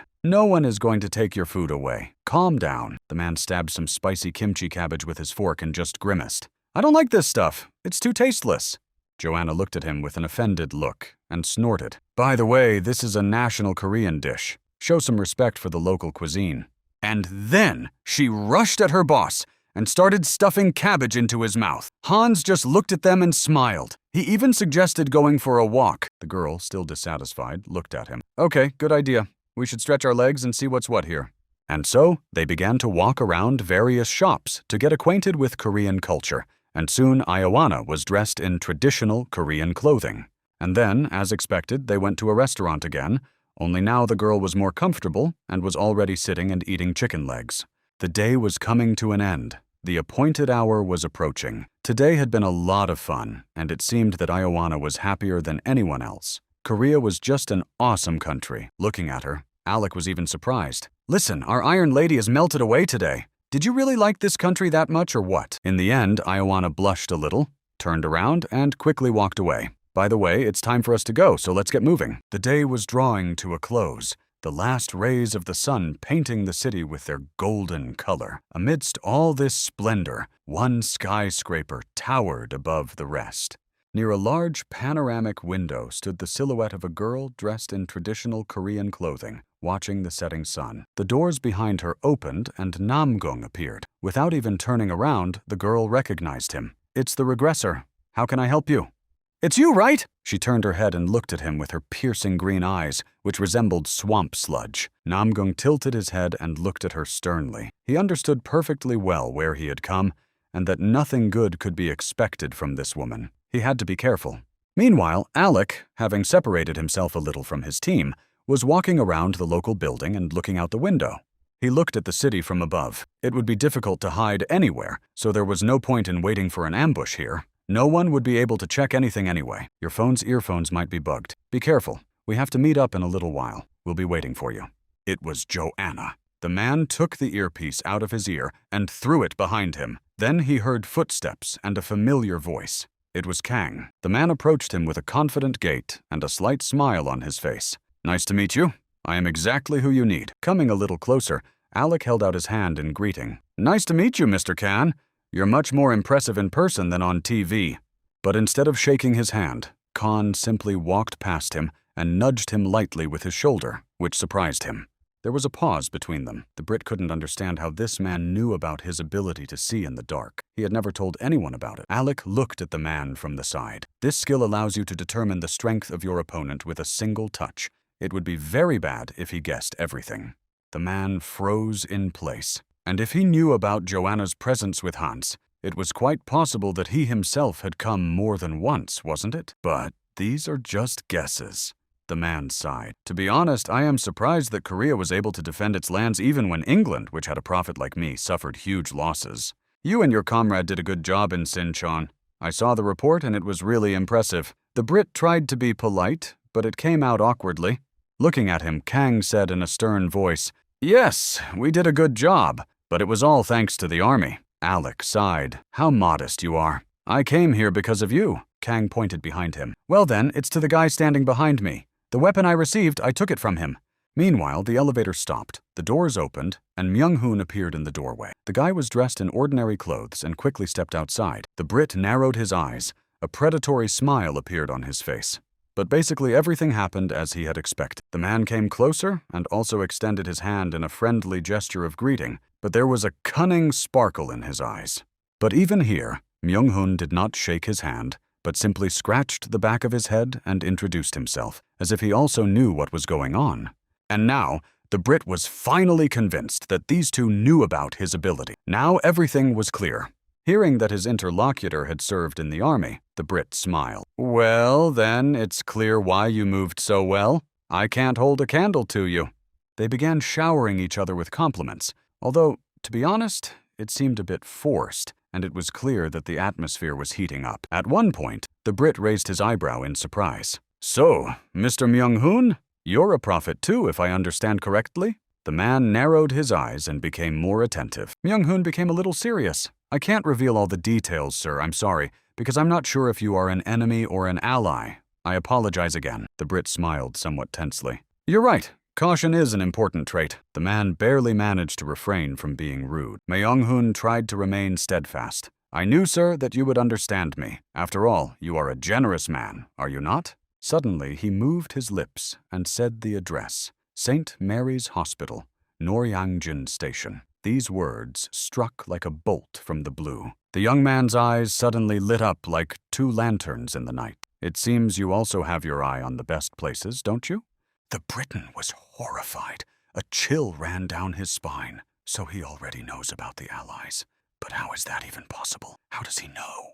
The man's voice trembled. "But the world is in danger, and you know that better than anyone. We need—" He continued to rant, but finally fell silent and stood with his arms outstretched in front of his interlocutor. Looking at him, Kang raised his eyebrow in surprise, as if studying a strange visitor. Myung-hoon smiled. "So that's how it is. I thought you were playing the hero for your own benefit, rather than actually saving people." The Brit wanted to justify himself, but the young man interrupted him. "Your loud words are just a smokescreen to gain power. You don't give a damn about ordinary people." Alec didn't even know how to respond. The man laughed hysterically and tried to maintain his composure, but the masks had been dropped. "You even figured that out, yes?" Looking at him calmly, Myung-hoon continued, "So, what if I figured it out? What are you going to do? You won't even deny it. Indeed, the Brit didn't deny it. He just waved his hand, and his ghost blade immediately materialized in his palm. Everything around them was suddenly engulfed in darkness, as if the guys had instantly been transported into space. It looked scary and mesmerizing at the same time. Rushing to his ally, Khan grabbed the boy by the belt and pulled him away from the blast wave to save his friend. But still, the strange darkness managed to touch the boy's cheek and cut him slightly. The poor guy closed his eyes but did not fall. Still holding his sword, the Brit just snorted. These clairvoyant abilities are a real pain in the ass. How I wanted to get rid of you quickly. He quickly approached Myung-hoon. If I show you all this, you'll just become another obstacle in my way. Don't you understand, kid? You must part with your life here and now. Chui Myung-hoon! The Briton's eyes burned with a bright, unquenchable fire. The action moved to the very skyscraper where our hero was talking to a strange woman. Night had long since fallen on the city, and the first stars began to light up in the sky. Coming closer, the man smiled. Long time no see, Erica. The woman sighed. Yes, it has been a long time. It seems we knew each other in your past life, yes. Coming closer, Namgung leaned in. So, what do you think of the future I've planned? Erica just remained silent. And our hero continued. The Briton and his companion had already met. They were posing as prophets, just as I had planned. But wasn't it brilliant? And now the Briton wanted to get them out of the way. More precisely, to get rid of the mist tracker. Erica just remained silent and continued to stare meaningfully ahead, her face covered by a small veil. Coming closer, the man continued. However, you know, if this madman finds out that you are the mist tracker, the situation could turn against you. Erica just looked at the man, and he continued. So it's better for you to form an alliance with me for your own good, at least to stay alive. It was these thoughts that brought you to Korea, wasn't it? The woman did not deny it and nodded her head. Yes, you guessed right. Coming closer, Namgung softened. You even put your pride aside, even though you'll have to play by my rules? A wise decision. Erica looked at him sideways. Yes, I don't know the future as well as you do, but I can only glimpse it. Namgung took his phone out of his pocket, from which the British man's voice could be heard. He was talking about trying to destroy the prophet, the trailblazer, but you could have foreseen that or not. In the heat of battle, Chui reported, as expected, the British man wants to destroy me. He had a small transmitter on his jacket that they used to communicate. Alec paused for a second and looked at the guy with surprised eyes. What did you just say? Repeat that. Behind him, a huge silhouette of a man with burning eyes immediately appeared. He was so huge, about 2 heads taller than the Brit himself. Before he even had time to react, Alec noticed a huge, monstrous fist rushing towards his face. Fortunately, the man managed to jump aside at the last moment, and the thug's fist slammed into the ground, throwing the poor guy aside. Gripping his sword tightly, the Brit prepared to fight back, but he still couldn't understand where this man had come from, or how he had managed to do it. You'll laugh, but this man is one of Erica's fans. He even has a t-shirt with her image on it. The man growled. No enemy of my goddess should be sent to the other world? Realizing that he had been tricked, the Briton shouted, You deceived me! How dare you do such a thing? Looking at him, Chvi bowed his head. I don't think I ever said I had the gift of foresight. I just threw out some bait, and you swallowed it like a fool. Alec couldn't hold back his cry, and began to insult his interlocutor with the most vulgar words. What are you talking about? But before he could finish his sentence, the thug's heavy fist flew straight into his stomach, bending him in half. Falling to the ground, the Briton sighed heavily. An ordinary person would have been dead after such a blow. But thank God he had enough strength, but it was still terrible. Looking at him with his red eyes, the thug growled, What were you just thinking about, Mrs. Erica? His voice sounded like a falling stone. Don't you dare even think about her! At the last moment, the Briton felt a huge fist flying straight at his face. He had only a couple of seconds left. You know, maybe this Brit had good intentions at first, but only a few can realize such ambitions. The man lowered his head and added, In this regard, our mutual acquaintance is not the best or even special. Then Alec received the title of Witness of the Sun and Moon in the palace, which gives him a great advantage during the carnival. However, we can only guess what this man really wants, and most likely he wants to see the human world overflow with greed. That is why Alec was chosen, because he is the most greedy person imaginable in this world. After listening to Eric's entire monologue, she looked at the man and said, What about you? Do you consider yourself better than everyone else? Or not like everyone else whom you lie to? And here's another thing. I need a guarantee. She looked at Namgun. I need a guarantee that you won't put an end to the human race. Dark energy immediately began to gather around the man. How short-sighted you are. Do you really want to know what will happen if you don't follow me? Meanwhile, the Briton was trying his best to get rid of the annoying thugs who wanted to turn him into a stain on the earth. The Briton jumped aside. I don't even know who that is. It's your Erica. You're crazy. Get off my back already. The man grabbed his sword, which appeared out of nowhere, and swung the blade to try to wound the monster in some way. The blade cut through the air, and cosmic darkness spread behind it, filling the entire space. The Brit wanted to save his life somehow. Despite his size, the giant easily dodged the blow, and the darkness only cut through the column behind him. The man wanted to say something else, apparently something threatening, but suddenly fell silent, his face turning pale with fear at the Briton's voice. Tilting his head, Alec said with a laugh, "Let it be known that I did not learn martial arts in Hollywood." "I served in the SLS. I don't know if that means anything to you?" The man's eyes began to glow with a bright blue fire. His face changed completely. The blade in his hands began to transform, filling the entire space with darkness. Now the Brit didn't look so helpless. Chui and Kang stood nearby and exchanged glances. The SLS was a group of mercenaries that had been disbanded a few months ago. Looking at his friend, Kang said in a trembling voice, "Listen, bro, they'd better help this guy." Chui snorted and looked at his friend. "Can't you see his fighting spirit?" And indeed, these two were fighting like real beasts, neither yielding to the other in strength. The big guy turned and looked sideways at the two guys, wanting to say something, but there was clear fear in his eyes. He clenched his teeth and no longer felt so confident. Only a hoarse cry escaped from his throat. "Listen, help me."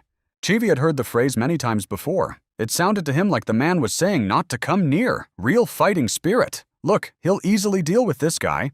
Looking at him, Khan didn't argue. "Okay, buddy, as you say." The guys continued to admire him. "God, he's so cool. He'll go down in history as the best fighter of all." In the end, the big guy roared like a wounded animal. "Listen, you two, I need help here. What are you doing? Stop sitting on your pants." The friends exchanged glances and looked at their weapons. Okay, whatever you say. We just didn't want to bother you, that's all." Alec finally flew into a rage. "You're just dirty nobodies. As you know, I have a British man in my way." He was already truly angry and wanted to destroy his opponents. Gripping his sword tightly, he put on a fierce expression and quickly approached the two guys. "Here, you will all lose your lives!" The man swung his sword and unleashed a wave of all-consuming darkness directly at the three guys. The big guy was standing in front, and he watched in horror as this creature of darkness approached him and shuddered with his whole body. But there was nothing he could do. Fortunately, his two friends managed to block the attack with their weapons in time, and the poor bully flew to the side and hit the wall. There was such a loud crash behind them that the earth itself began to shake. It turned out that this Brit wasn't as simple as he seemed. Adjusting his collar, the Brit snorted, "You were able to block my galactic sword. Where did you get a weapon capable of blocking such attacks?" "Who gave it to you, Erica or someone else?" Chui just stared at him, holding his blade tightly, not planning to answer, of course. Enraged, Alex snorted through his teeth. "One person is enough for the interrogation. You will have to part with your life, Chui Myung-hoon." Looking at the blade of his sword, the young man realized that he was not able to fully control the weapon. It obeyed only his older brother. Looking at the blade with pleading eyes, Chui begged, "Please listen to me one more time." Red patterns began to spread across his body. Blade of hell, or whatever you call it, executioner's sword. In short, his body began to be covered with red energy, and the boy turned into a real demon. The Brit, who wasn't expecting anything like this, took a couple of steps back. "What the hell is this? Where did you get this power?" It was clear that the man was scared. He hadn't even finished his thought when a huge wave of red energy came at him, cutting through everything in its path. The Briton managed to cope with it, of course, but he had to try very hard to stop such an attack. Even his galactic sword was strained. At that moment, Khan appeared and swung his clubs, seizing the moment to knock the Brit off his feet. There was a dull thud as the tonfa struck him right in the chest, followed by a crunch. Khan put all his strength into this blow. It seemed that SLS was nothing special. However, to his surprise, Alec K easily blocked the blow with one hand. "Typical dull military man. What else can you expect from you?" He narrowed his eyes. "Interesting. Can you handle 3 like me? I bet you'll give up your life faster than you can say Paris." And at that very moment, Kang felt a silhouette appear behind him. It was Ioana, who immediately responded to her comrade's call. There was a dull thud as the girl landed a punch right on her opponent's neck, and the poor guy fell to the ground, instantly knocked out. On the other side was Hans. He jumped up to Chvi, charged his powerful fist, and punched the poor guy right in the jaw. The opponents were already lying on the ground, unconscious, leaving only the three mercenaries. They looked at each other. Good job. Looking at his boss, Hans said, "So far so good. We can get out of here before they wake up." However, the Briton was not finished yet. Gripping his sword tightly, he said, "I must take their heads and bring them to the one who stands behind them." Pointing to the strange thug, Hans said, "Listen, I know this guy. He used to work for the Russians in a group called Sunset. They're very dangerous guys." Alec flew into a rage. "What are you saying, that I should be afraid of them?" The man's face became menacing. Just as Hans was about to say something else, he was grabbed by the neck. Whose powerful hand it was, the man froze in surprise and fear. Joanna, who was standing nearby, couldn't believe her eyes. How was this possible? She remembered clearly that she had struck his third vertebra, and he was still alive. A stifled laugh was heard from the side. Chvi finally came to his senses and laughed somewhere off to the side like a madman. Still in a semi-conscious state, the guy laughed. "The third vertebra was nothing for our friend. After all, our Kang is a real ogre." Speaking of him, the guy was already holding poor Hans by the neck. The poor guy was gasping for breath and couldn't even move his hand. Unable to believe what she was seeing, Ioana froze in place. What does it mean that he is an ogre? Does he have some kind of hidden gift? Or am I missing something? Still lying on the floor, Chvi laughed. "He's been like that since birth, so don't pay any attention. He's just a machine for destruction, superior to other people." Swinging his arm, Khan threw his opponent into the wall with such force that the heavy man flew like a doll. After flying several meters, he crashed into the wall. Ioana, who was standing nearby, dodged at the last moment, but couldn't believe how someone could throw people with such force. But then an electric whip appeared in her hands. "Okay, you don't need strength now. Let's see how well you can handle this.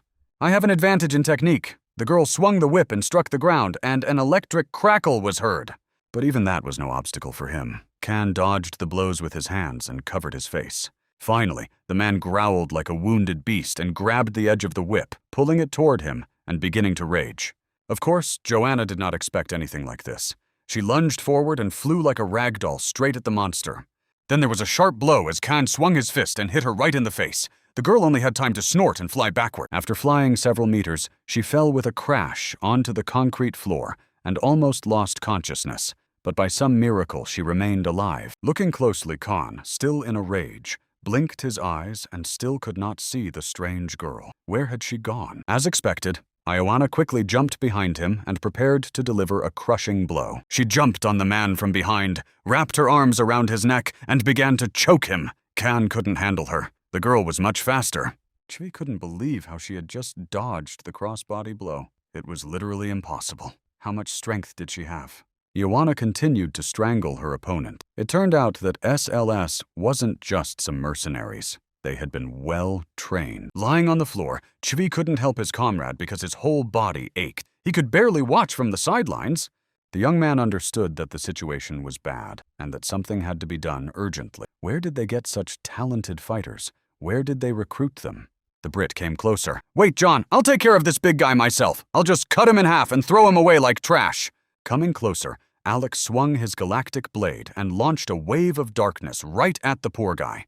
However, at the last moment, his blow was blocked by Chvi, who, by some miracle, managed to come to his senses and already had a blade in his hands. The Briton flew into a rage. "So you managed to stay on your feet after all and came here again to spout nonsense." Smiling slightly, Chvi flashed his teeth. "It's called perseverance. If you don't know that, it's your problem." His opponent flew into a rage. "Shut your mouth, you're annoying me. You make me sick. It's time to get rid of you." Moving back a few meters, Chvi just smiled. "You move well, I'll give you that, but it's not enough to break my perseverance." This enraged the Brit. He gripped the hilt tighter and lunged forward like a mad bull. "Enough talk, it's time to end this." They began to fight. The opponents were evenly matched in strength. It turned out that Chvi was not as simple as he seemed at first glance. He fought excellently. But his hands were still shaking. After all, he was a prophet. Something had to be done about this urgently, otherwise the situation would get even worse. Already delighted, the Brit laughed and said, "Where is your vaunted perseverance? All you know how to do is block. You're just a coward." Chvi understood perfectly well that he couldn't resonate with the blade to its fullest because he had no magical abilities. The enraged Brit continued to shout, "How about just accepting your fate and embracing your end? You're weak!" But suddenly, A scream was heard. The guys stopped for a couple of seconds and turned their heads toward the source of the scream. It was Joanna. It turned out that Can had run backwards and hit the wall with such force that the girl only had time to snort. But deep down, she knew that if she let this monster go, it would be the end of them. Please, someone, hurry up and help me. Another blow rang out, and the two guys froze. Even Chui felt a little sorry for the poor girl. It was going to be hard for her now. After another monstrous blow to the wall, Ioana finally loosened her grip and fell to the ground like a sack of potatoes. Fortunately, Hans arrived in time and caught the girl in his arms at the last moment. You did well, my friend. Now it's my turn to help. Still in his monster form, Kang asked in a growling voice. How did you even come back to life? Hans began to bluff. To be honest, his body hurt like hell, but he tried to hold on with his last ounce of strength. Coming a little closer, Kang bowed his head. To be honest, I'm surprised by your endurance, but I'm still stronger. Don't get your hopes up. Hans just smiled. You should have kept some of your brain, shouldn't you? His hand immediately became iron hard, like a cyborg's, and he began to transform. He began to turn into a cyborg, his arm already completely made of metal. For example, you will have to use high-tech equipment. The guys flinched when they heard a monstrous explosion in the distance. They immediately turned their heads in unison. Chivi, seeing that his comrade was in danger, cried out and immediately distracted himself from the battle. It was a monstrous mistake on his part. Laughter was heard. The Brit immediately seized the moment and swung his sword. How foolish to take your eyes off your opponent. Only then did the poor guy realize he'd made a huge mistake, as a sharp blade was already flying straight at his chest. A second later, it was all over. The two friends lay unconscious on the concrete floor, and the mercenaries just looked down at them. The unfortunate HHV was in terrible condition, lying on the ground and barely breathing. The Briton ordered the heads of the two to be taken. Even the strong ogre could no longer move under the onslaught of such monstrous force. He just lay on the floor, breathing heavily. Looking at the Russian, Alec ordered him to be taken away and interrogated. Igor was leaning against the wall and seemed to be unconscious. Coming closer, Alec said, Okay, I'll let him live, as you asked. Hans just nodded satisfactorily. Thanks, buddy. When she came to, Joanna, still clutching the whip in her hands, exhaled. Damn, I thought I was done for. This thug is really scary. She flashed a furious look. Can I take his life, please? Because of this man, my whole back hurts now.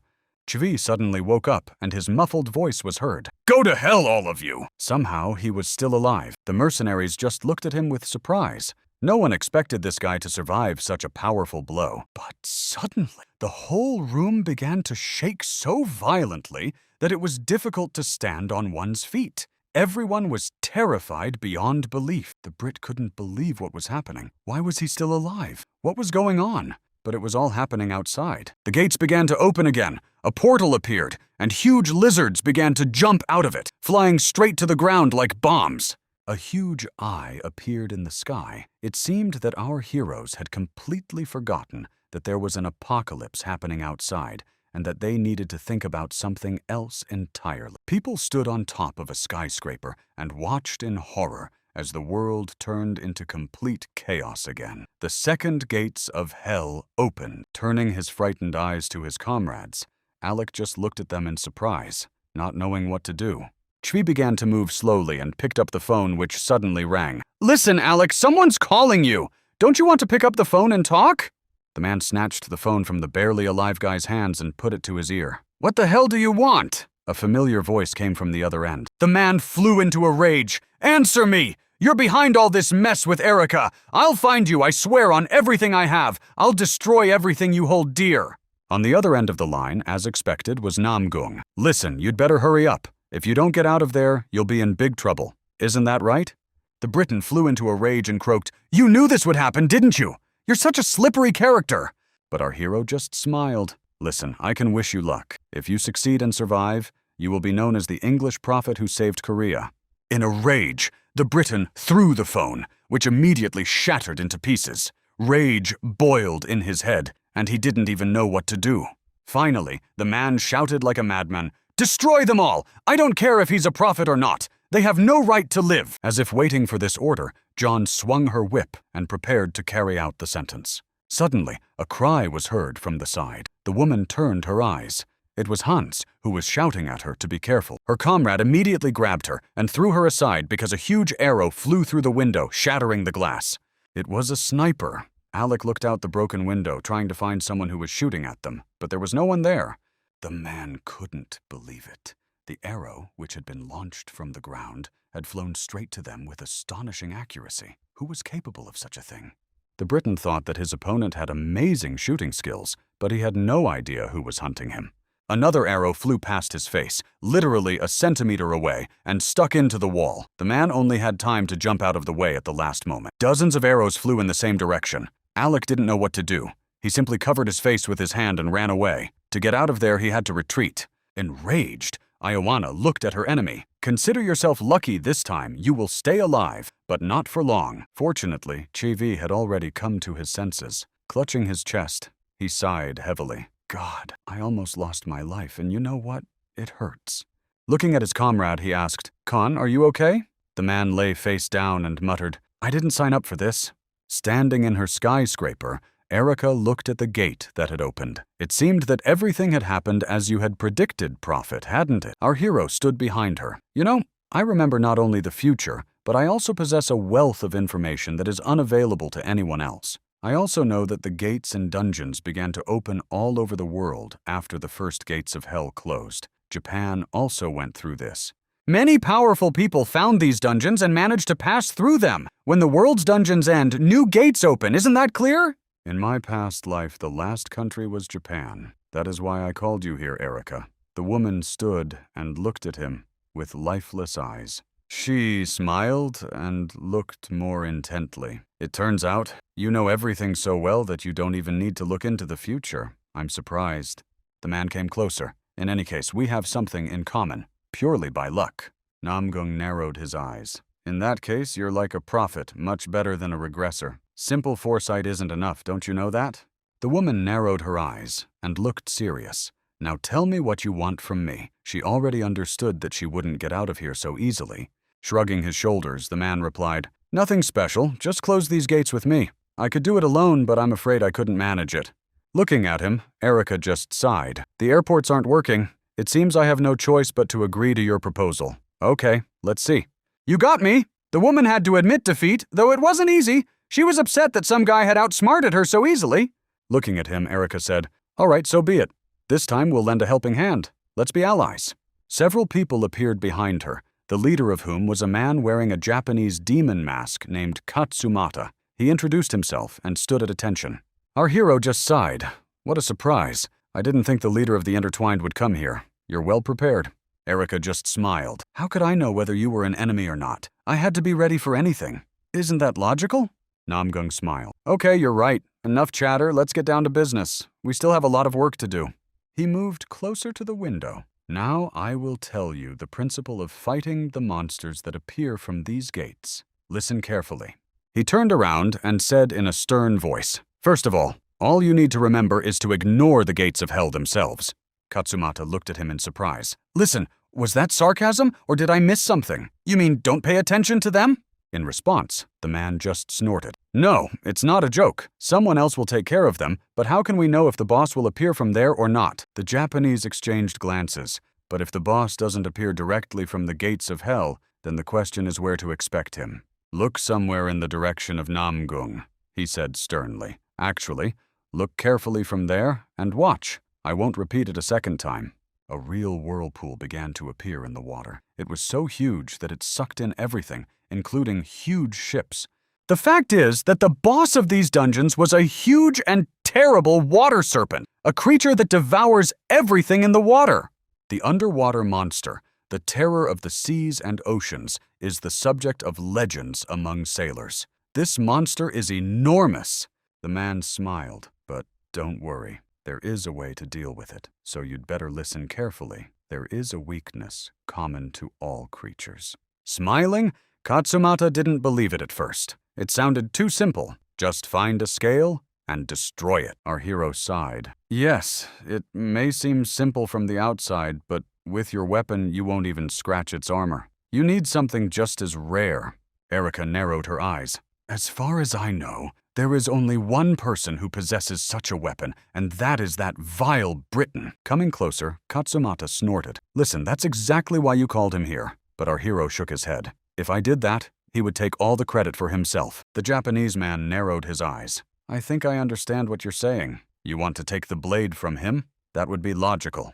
In response, Namgun just smiled. Yes, that would be a good option, but there's no need for that, as you understand. Suddenly, the glass shattered and an object flew into the room at tremendous speed. It was the blade! The same red demonic blade had now returned to its owner.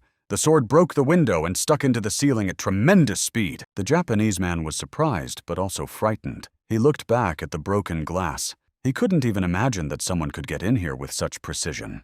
There were two figures standing on the street. One of them was clearly the same archer, with glasses. It seemed that his father was next to him. His father, as you may recall, was an archery champion. It was no surprise that he was able to hit the window with such precision, even with a sword. Namgun picked up his sword and smiled. Finally, you're back, buddy. It looks like everything is fine with your comrades. Looking at the others, the man said, It seems we have weapons now. We'll leave when you're ready.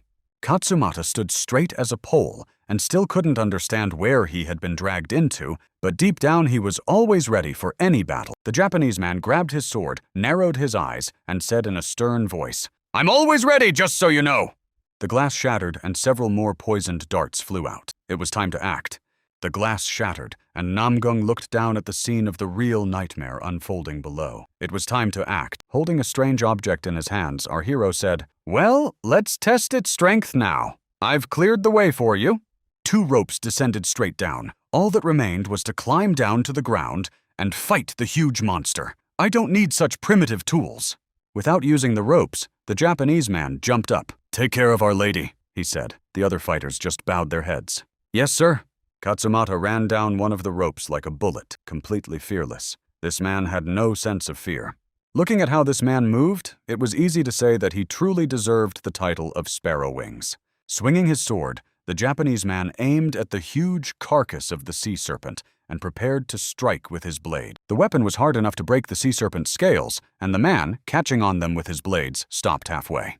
Hearing a strange sound behind him, the Japanese man turned around and looked at the one who was approaching him at such speed. Namgun landed right on top of him and easily stuck his blade into the thick scales of the sea monster. With difficulty climbing up, Katsumata snorted. The scales were quite slippery, and climbing up was much more difficult than I expected. What kind of monster is this? Turning away, our hero said, Unfortunately, rushing will only ruin everything. We need to really anger this monster so that it starts acting on its own. Still holding his blades, the Japanese man raised his head. What do you mean? We need to anger this monster? Then there was a dull thud as Namgung swung his blade, striking the huge monster's scales and destroying them with ease. The monster's body began to move somewhere far away. The huge head of the monstrous snake rose, and a loud roar sounded. Katsumata struggled to hold on to his blades. Are you crazy? What are you doing? You'll kill us all! But our hero just looked at him calmly. As they say, the end justifies the means, especially if it's a small sacrifice for a greater cause. He swung his sword a second time. Better that this monster devours us than destroys the whole city, he said, and plunged the blade once more. The sea serpent arched its back, opened its wide mouth, and screamed even louder, destroying the bridge that stood next to it. In the end, the Japanese man couldn't hold on. His hand slipped off the sword's hilt, and the poor man, not understanding what had happened, fell straight into the water. The serpent arched its back, opened its monstrous mouth, and was about to swallow the 2 small people. There were only a few seconds left before the irreparable end. Terrified, Katsumata swung his arm and threw his small shuriken with a string attached to the end in order to somehow hold on and not fall. The guy was lucky. The shuriken caught on one of the monster's monstrous fangs, and the Japanese man was suspended at a great height. Lifting his head, he began to call Namgun for help wherever he was. By the way, I'm about to give up my soul to God. Do you think our hero just stood there calmly and smiled? You know what? I didn't even expect you to make it. Terrified beyond belief, the Japanese man shouted, Hurry up and pull me out before this monster closes its mouth or I'm done for!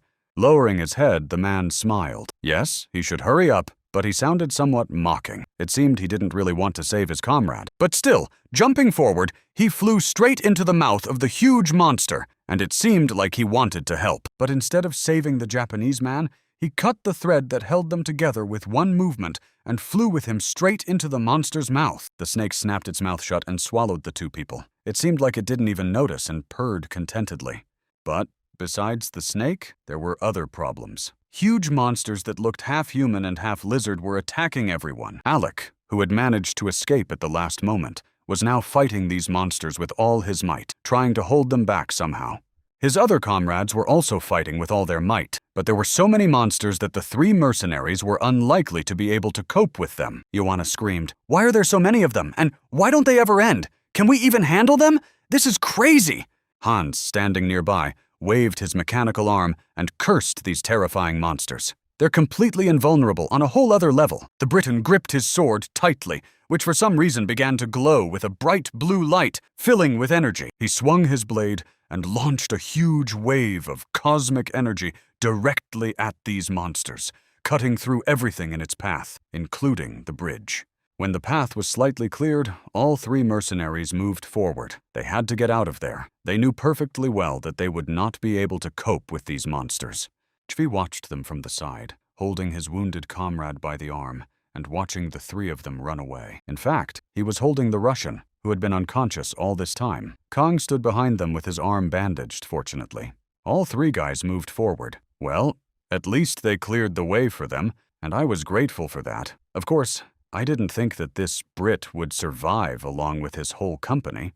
Along the way, Khan kept looking at the destroyed monsters. Alec was probably exhausted and decided to destroy at least a few monsters along the way. Holding the Russian Chechvai by the arm, he lamented that he had given his sword to the elder, and if they ran into this Brit, they would certainly not survive. Turning to his friend, he asked, "Listen, Khan, how are you feeling? Can you move? We need to get out of here quickly and quietly." The problems didn't end there. Above, there were dozens, maybe hundreds of lizards continuously falling from the sky through this portal. Everything was going according to plan. Even if they sped up, they would still encounter these mercenaries. The guys stood on the street filled with the bodies of destroyed lizards. Looking ahead with a confident gaze, Khan said, "It looks like the Brit is moving towards the tower, doesn't he?"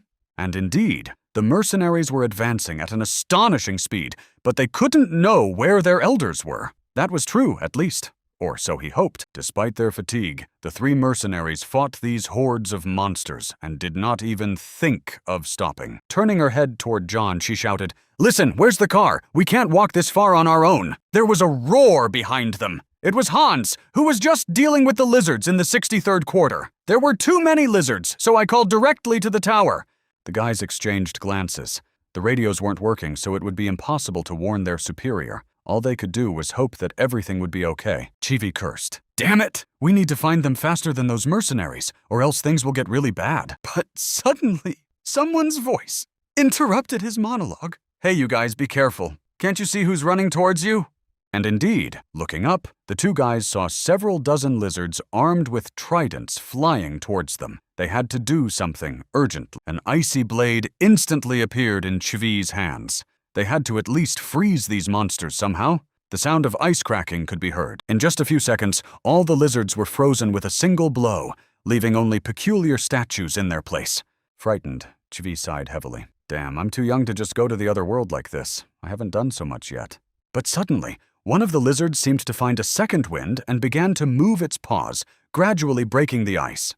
Chivi didn't have time to rejoice before the ice behind him cracked and the lizard's huge, monstrous mouth appeared.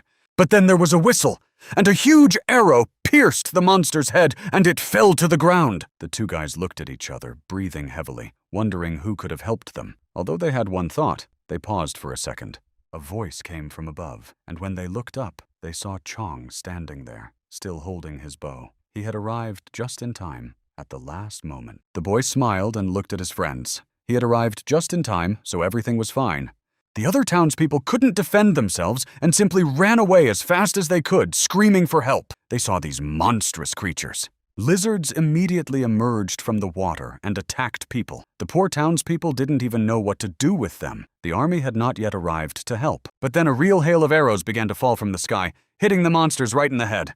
Above, there was another person in a yellow cloak. Raising his head, The stranger began to cast spell. A huge purple lightning bolt immediately struck the ground, spreading electric charges across the asphalt. Then there was a monstrous explosion. The electricity began to fade somewhere, and the lizards scattered like puppets in different directions with terrible screams. It was clear that it was Soman, a girl standing in a yellow raincoat, and just in time because real bloody rain began to fall from the sky. Next to her stood the father of the bespectacled boy, who chuckled in surprise. "The world has changed a lot since I came out of my coma, you know. Your magic is impressive, too." The girl smiled shyly. "Don't praise me, it's just magic. You can also destroy them with one shot, can't you?" The man looked at the huge snake raging in the water. "By the way, are you worried about your father?" But the girl reassured him. "He's a regressor. Everything will be fine." She lowered her eyes. "I'm much more worried about Chan and Mr. Chui. Will they be all right? They're not that strong." Meanwhile, our sweet couple looked up. "Listen, Chan, how did you even get here?" The bespectacled man grinned. "Well, you were injured, so I decided to come to your aid. Is that so bad?" Chui smiled. "We're glad you survived. By the way, buddy, you saved my life. Thank you." "Turn your head to the side," the bespectacled individual said. "My father left with Soman Park near the Han River. They are preventing the lizard from advancing further, so everything is under control. He said it would be difficult for me to climb down from such a height, so let's meet near the Olympic Bridge." Everyone agreed, but suddenly, a familiar voice was heard from the side. "Don't rush, kid! I'll lower you down myself!" Heavy footsteps were already approaching quickly. It turned out that the Brit had also noticed them, and now, together with his entire company, had finally approached. The same ghostly blade began to glisten in the man's hands again. "Just what we needed. Where did you even come from?" Alex swung his blade and launched a whirlwind of ghostly energy straight at the bridge. There was a crash, and the huge structure began to collapse. Chong was standing right there and shuddered when the ground beneath his feet began to collapse. He was in an unenviable situation and didn't know what to do. Looking at the Brit, Kang flew into a rage. "Where did you come from? You were supposed to be somewhere else." Alec approached with unsteady steps. "So it was you who shot the four-eyed guy. All you know how to do is shoot. Don't be afraid. You have no physical abilities at all." Meanwhile, the poor bespectacled man hung on the very edge of the collapsed bridge and begged for help. His life was in danger. Another second, and he would fall down. The situation was critical. Chvi shouted, "Stop it! Don't be such a monster to the poor boy!" Khan was already running towards him. Coming closer, Alec smiled predatorily. "I was so worried that I couldn't deal with him then. But here's a surprise. You came into the lion's den yourselves." He looked at his frightened companion. "What are you standing there for? Come on, get to work! Have you completely lost your minds?" The goat pointed a trembling finger up, and Ioana said in a trembling voice, "You'd better look over there and see what's happening." And indeed, there was something to see. A huge, monstrous snake had already completely emerged to the surface and was approaching the large tower. The monster swung its massive body and crushed the building in literally a second. And then everyone realized that they had to get out of there. Otherwise, this monster would devour them and not choke. But where to run? Meanwhile, the snake continued to destroy everything around it with its enormous body and fell forward. When the dust settled a little, everyone was alive. Kang looked back at where the bespectacled man had been standing and, clearing his throat, asked, "Hey kid, are you okay?" But when he didn't see Chevy next to him, the man began to worry. Where did you go? The most terrible thought came to his mind. Somewhere nearby stood the Brit, waving his arms and trying to clear his throat of the fog. Damn it! Where did they all go? Opening his eyes, the man saw the body of a huge snake lying in front of him, and on its back were strange-looking scales, just what he needed. The man realized that the witness had given him this opportunity to become a great savior. All that remained was to take this item. Instantly forgetting about his opponents, Alec smiled. "Of course, I will become the only true savior. I am truly the chosen one." He leaned his hand against the cold scales of the snake. "It seems that even you could not have foreseen such a turn of events, could you?" The Brit laughed. "This will be a future in which only I can get the reward for this, boss." But suddenly a voice was heard from the side. "That's not the point, is it?" "Such a future simply does not exist." A bright red light began to spread around him. The man covered his eyes with his hands and took a couple of steps back. Suddenly, the monster's scales burst open and a silhouette appeared from the large wound. It was Namgung, the man who had finally broken free, and now he stood above, looking down at his sworn enemy with a calm gaze. Kang and Cheon, who were standing below, rejoiced. "You're finally back! We were already starting to worry about you." Smiles appeared on the boys' faces, but it seemed that Chui was the most shocked, tears welling up in his eyes. "Bro, that's just awesome! You're so cool! I never doubted you for a second." The man jumped to the ground and the Brit just snorted. "So you were behind all this?" our hero said irritably. "Stop yelling already!" Namgung smiled. "You know, thanks to you we're safer now. You destroyed all those monsters. Thank you, I owe you my gratitude." As a reward, our hero received snake scales. With this item, it was possible to make various tools and also trade with each other. The Brit couldn't believe his eyes and flew into a rage. "Are you saying that all this time Mighty Alec was following in your footsteps?" Our hero hid the small purple scales in a box. "Come on, don't say you didn't like it. Look how useful you turned out to be." The rest of the squad ran straight to our hero. "What are you sitting there for? Let's take that scale from him and be done with it." But they didn't even manage to take a few steps before a whistle sounded, and several darts flew straight at them, cutting through the air.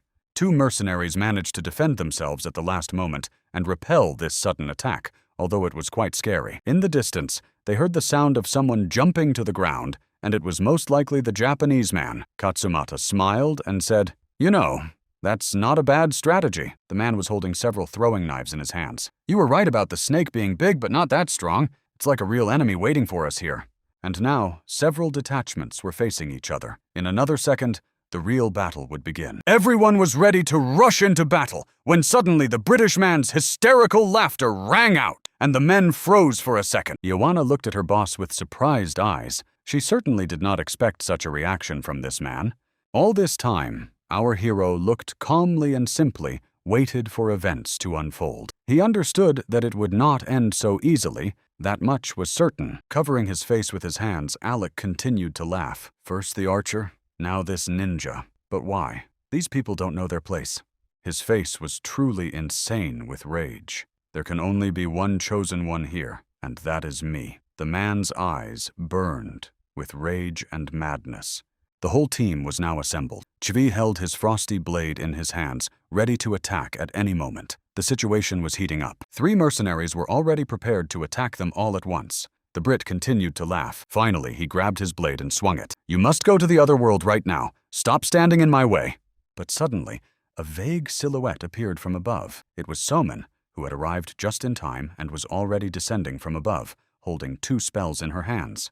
Seeing that her father was in danger, the girl immediately rushed to his aid. "So this is the prophet they showed on TV." "Yes." Alex stopped and froze in one position, still holding his sword. "There's magic there. Where did this sorcerer come from? You're the last thing I needed." The man couldn't believe his eyes. So there was another prophet in Korea who possessed magic. She could already use such power at an early stage. Just think about it. He snapped his fingers, and immediately something changed. The air seemed to thicken, and the man looked calmly ahead. Suddenly, several shadows appeared from behind, approaching the enemy at tremendous speed. Our British friends were going home. Several fighters jumped into the air and headed straight for the mercenaries. It was time to end this. These dandies were already starting to get on his nerves. The whole trinity froze in place, and even now Alec was a little worried. The man did not expect such power to descend upon them. The lizards that wanted to attack were destroyed in a fraction of a second. The monsters didn't even have time to do anything. The Brit couldn't understand how this had happened. He hadn't even had time to guess that the enemy was approaching. How did they even know? A voice was heard, and our hero calmly said that the airport would be cleared and they would be taken there as soon as they gave their names. The Englishman looked at him with surprised eyes, snorted, and said fearfully, "Well, okay, I like it. Where did you come from?" A helicopter with reporters arrived, and a man holding a heavy television camera filmed everything until the last moment. The reporters had already arrived. People were standing below. The Englishman had already turned around and started heading towards the airport. It was time to leave. Back, our hero looked at his daughter. "You came at the right time. By the way, if you hadn't shown up, these people wouldn't have backed down. Well done. You did everything right." The man standing next to him looked at Namgun rather strangely. "It's strange to hear that from you, you know. But our hero said that monsters are much easier to deal with. It's another matter with this English guy. The worst thing is that they are getting stronger every second. which could become a problem in the future. The experienced shooter said, "Yes, of course it's a problem, but was it worth giving them so many monster heads? In my opinion, it wasn't necessary to do that. The trio of mercenaries was already leaving. Fighting them would have been pointless anyway, and it would have damaged our reputation. Besides, we were the ones who destroyed the monster. By the way, the huge snake was still lying on the bridge, and we had to remove its body." Namgun turned around and was about to leave, but suddenly stopped, looking into the distance with a questioning expression. A voice came from the side. It was Erica, accompanied by her loyal servants. "Next time, we will defeat the monster." In response, the man just smirked. "Okay, I'll look forward to it. Maybe I'll even help you a little." Kang approached the Japanese and asked, "Are you going back to your country? If so, I'll contact the airport." But Erica waved him off. "Thanks for your concern, but we're only here to pick up Igor." The Russian was already being led to the airport. Watching all this from the sidelines, Namgun just sighed. "Okay, world leaders are really something," Chui marveled. "Can they really call a plane from another country?" As the Japanese left, our hero just watched them. "Okay, let's keep an eye on what they're doing there," he said, watching them more closely than the others, like the British man. The man put his hand behind his collar. "However, we have something they don't. That's already good." He took a small bag out of his pocket, and something started jingling inside it, like money or something else. Everyone immediately looked at him. The whole bag was filled to the brim with magic stones. All this was possible only thanks to Chan's efforts. He is our sharpshooter. Mr. Taiho took one of the stones and began to examine it closely. "I think this man will definitely be able to handle them." The experienced archer already felt much better and thanked our hero for such great help. The man just smiled. "You're welcome. It's all for the common good." The man walked forward and suddenly turned around. "Listen, guys, if you need any runes, don't hesitate to use them." No one argued. They just happily agreed. It was time to go home, and the whole team turned around and walked across the bridge. On the way, they encountered several dozen more monsters, but the team easily dealt with them. Chui smiled and exhaled as he looked at the sunset sky. "Finally," he said. Turning to him, Namgung asked, "So, is it better to fight now?" The boy smiled. "Of course. At this rate, we'll quickly take care of everything." One of the defeated lizards lay on the ground, and the man stabbed it with his blade, finally ending its life. Meanwhile, the former soldier smiled. "You never disappoint me, bro." That's understandable from the army. But suddenly something changed. There was a rumbling in the air, and something incredibly huge, like a tentacle, flashed by. But the gates of hell were already closed. Terrified beyond belief, Soman pointed her trembling finger somewhere in the distance and asked to look there. Something nightmarish was happening. The National Assembly building was on fire. There was a monstrous fire. The flames had already engulfed the entire structure and were consuming it at an incredible speed. Because of the opening of the gates of hell, the city had turned into ruins. The residents were plunged into chaos, and many had lost their homes. Worse still, a meeting was being held in the National Assembly building to discuss how to deal with the consequences of the portal's appearance. But the fire ruined everything. Several people in plain clothes were walking quickly down the large corridor. The president was in danger. He was seriously injured. Something had to be done. They were met by another man who addressed the prime minister saying, "Sir, this is indeed a great tragedy, but compared to others, we fought well." But the prime minister didn't even listen to him. He just walked past, saying, "How can you even talk about that? You understand the situation right now." The minister named Park just looked at him with a predatory gaze and narrowed his eyes, but said nothing. The prime minister opened the door and quickly entered the large building. The man's face was determined. Something had to be done. There he was met by a girl with red hair and a frightened face. She looked straight at the prime minister. The man pushed his chair back with a bang and sat down, demanding that the leader of that very group be brought to him immediately. He pointed his fingers. "I need the very person who can lead the first squad to fight these monsters immediately." "That's right, you guessed it." Namgung stood on the half-destroyed bridge and looked at the city at night, his cloak fluttering in the wind. The man looked too tired. He desperately wanted to sleep, and there were already bags under his eyes from lack of sleep. But he was the one the government needed right now. Soon they continued their journey. Our hero was already sitting on a small fallen tree, examining his sword. Chvi came out of the forest and, seeing his friend, just sighed. "You're still looking at your iron, bro? Even in a situation like this. That's just like you." Hearing no answer, the young man stopped and, seeing the serious expression on his friend's face, became a little frightened himself. Coming closer, The poor guy sighed. You must be very discouraged by the sudden elections. Well, at least the Prime Minister survived. While the boy was talking, Namgun just silently examined his sword, as if he wasn't paying attention to the constantly chattering guy. Finally, he began to speak. Okay, the Prime Minister is indeed a person who can be trusted to govern, but there is one big problem. Namely, in his past life, this man tried to create an army of monsters and conducted inhumane experiments on people, but he failed. Seeing the serious expression on Chui's face, he fell silent for a second and looked at his comrade with frightened eyes. Leaning forward, Namgung became even more serious because of a defense minister named Park. There will be a coup d'etat. Hearing such shocking news, Chui couldn't believe his ears, and a chill ran down his spine. It just couldn't be true that this would happen. Our hero continued to seize full power, and the Prime Minister declared martial law, but he was mistaken. He concentrated all military power in Seoul, which led to a great tragedy. The city was reduced to ruins. Chui continued to speak in a trembling voice. But if you know about this, wouldn't it be better to go there immediately and try to protect the president?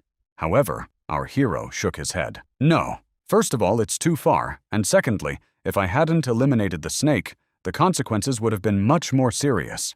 His comrade had to agree, and it was true that the snake turned out to be much more dangerous than they had thought, and then the Briton would have intervened. The men were talking, but suddenly they heard someone's hurried footsteps, and a voice saying, "Excuse me? We have been ordered to escort you." Breaking away from his conversation, Namgun turned his tired gaze toward the speakers and stared straight at them. Several men in plain clothes stood in front of the guys. One of them, apparently the most important one, asked in a calm voice, "Could you come with us?"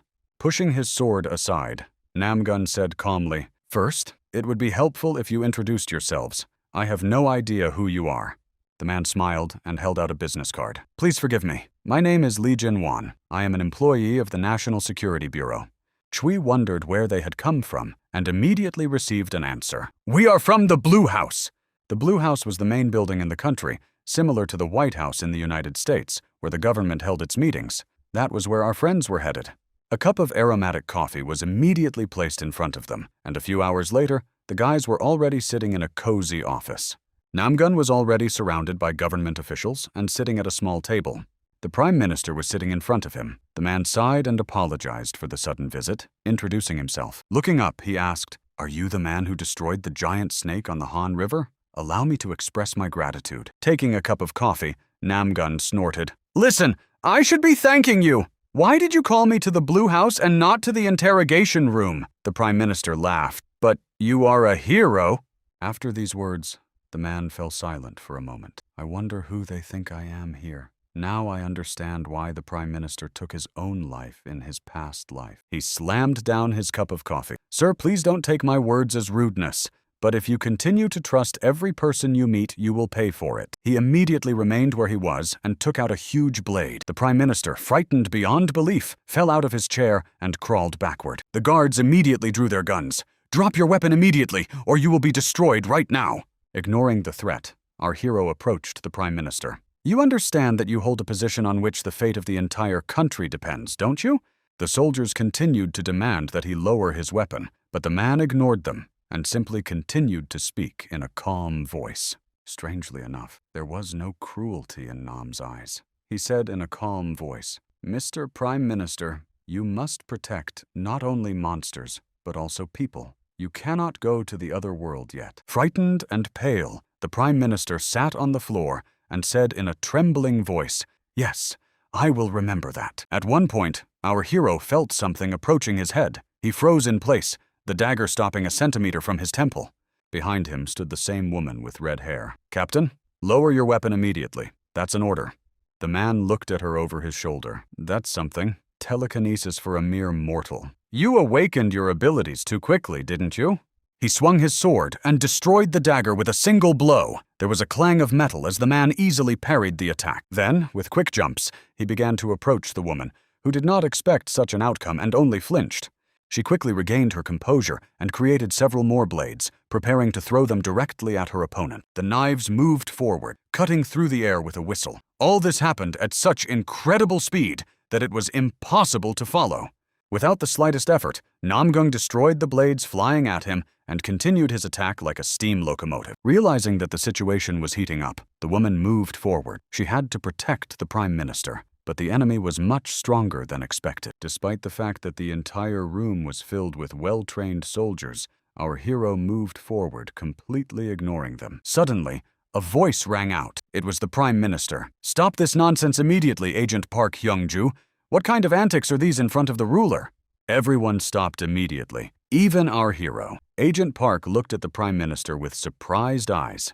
The old man, having regained his composure, stood up on his trembling legs. "Don't get me wrong, Commander. He just wanted to share some life wisdom with me. He won't harm me," the man said calmly. "Captain, I just want you to become the leader of a group dedicated to destroying monsters, that's all." In response, the man remained silent and looked suspiciously at this strange, naive Prime Minister who, for some reason, had been entrusted with running the country. The red-haired girl just snorted. "I don't want to admit it, of course, but you really are the only one who can lead us into battle. The surveillance camera footage recorded how you handle weapons." The man just looked at her silently. Finally, Hyunju exhaled and said with difficulty, "Could you help us, Commander? We really need your help."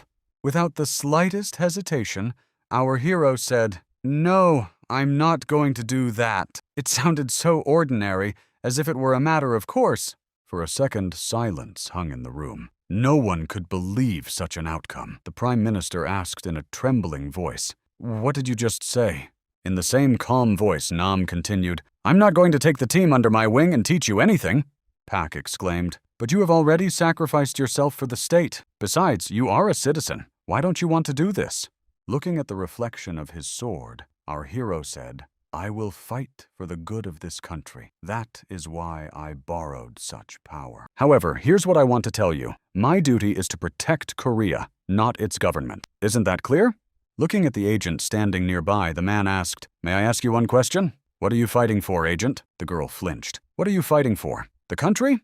The government? Or perhaps your own benefit?" The man's eyes turned steely. "I know why you're doing all this. It's for your father, the head of the Ministry of Defense, Park Dae-ho." After that, the girl flinched and didn't know how to respond. Her voice suddenly became quiet. "How do you know my father, Captain?"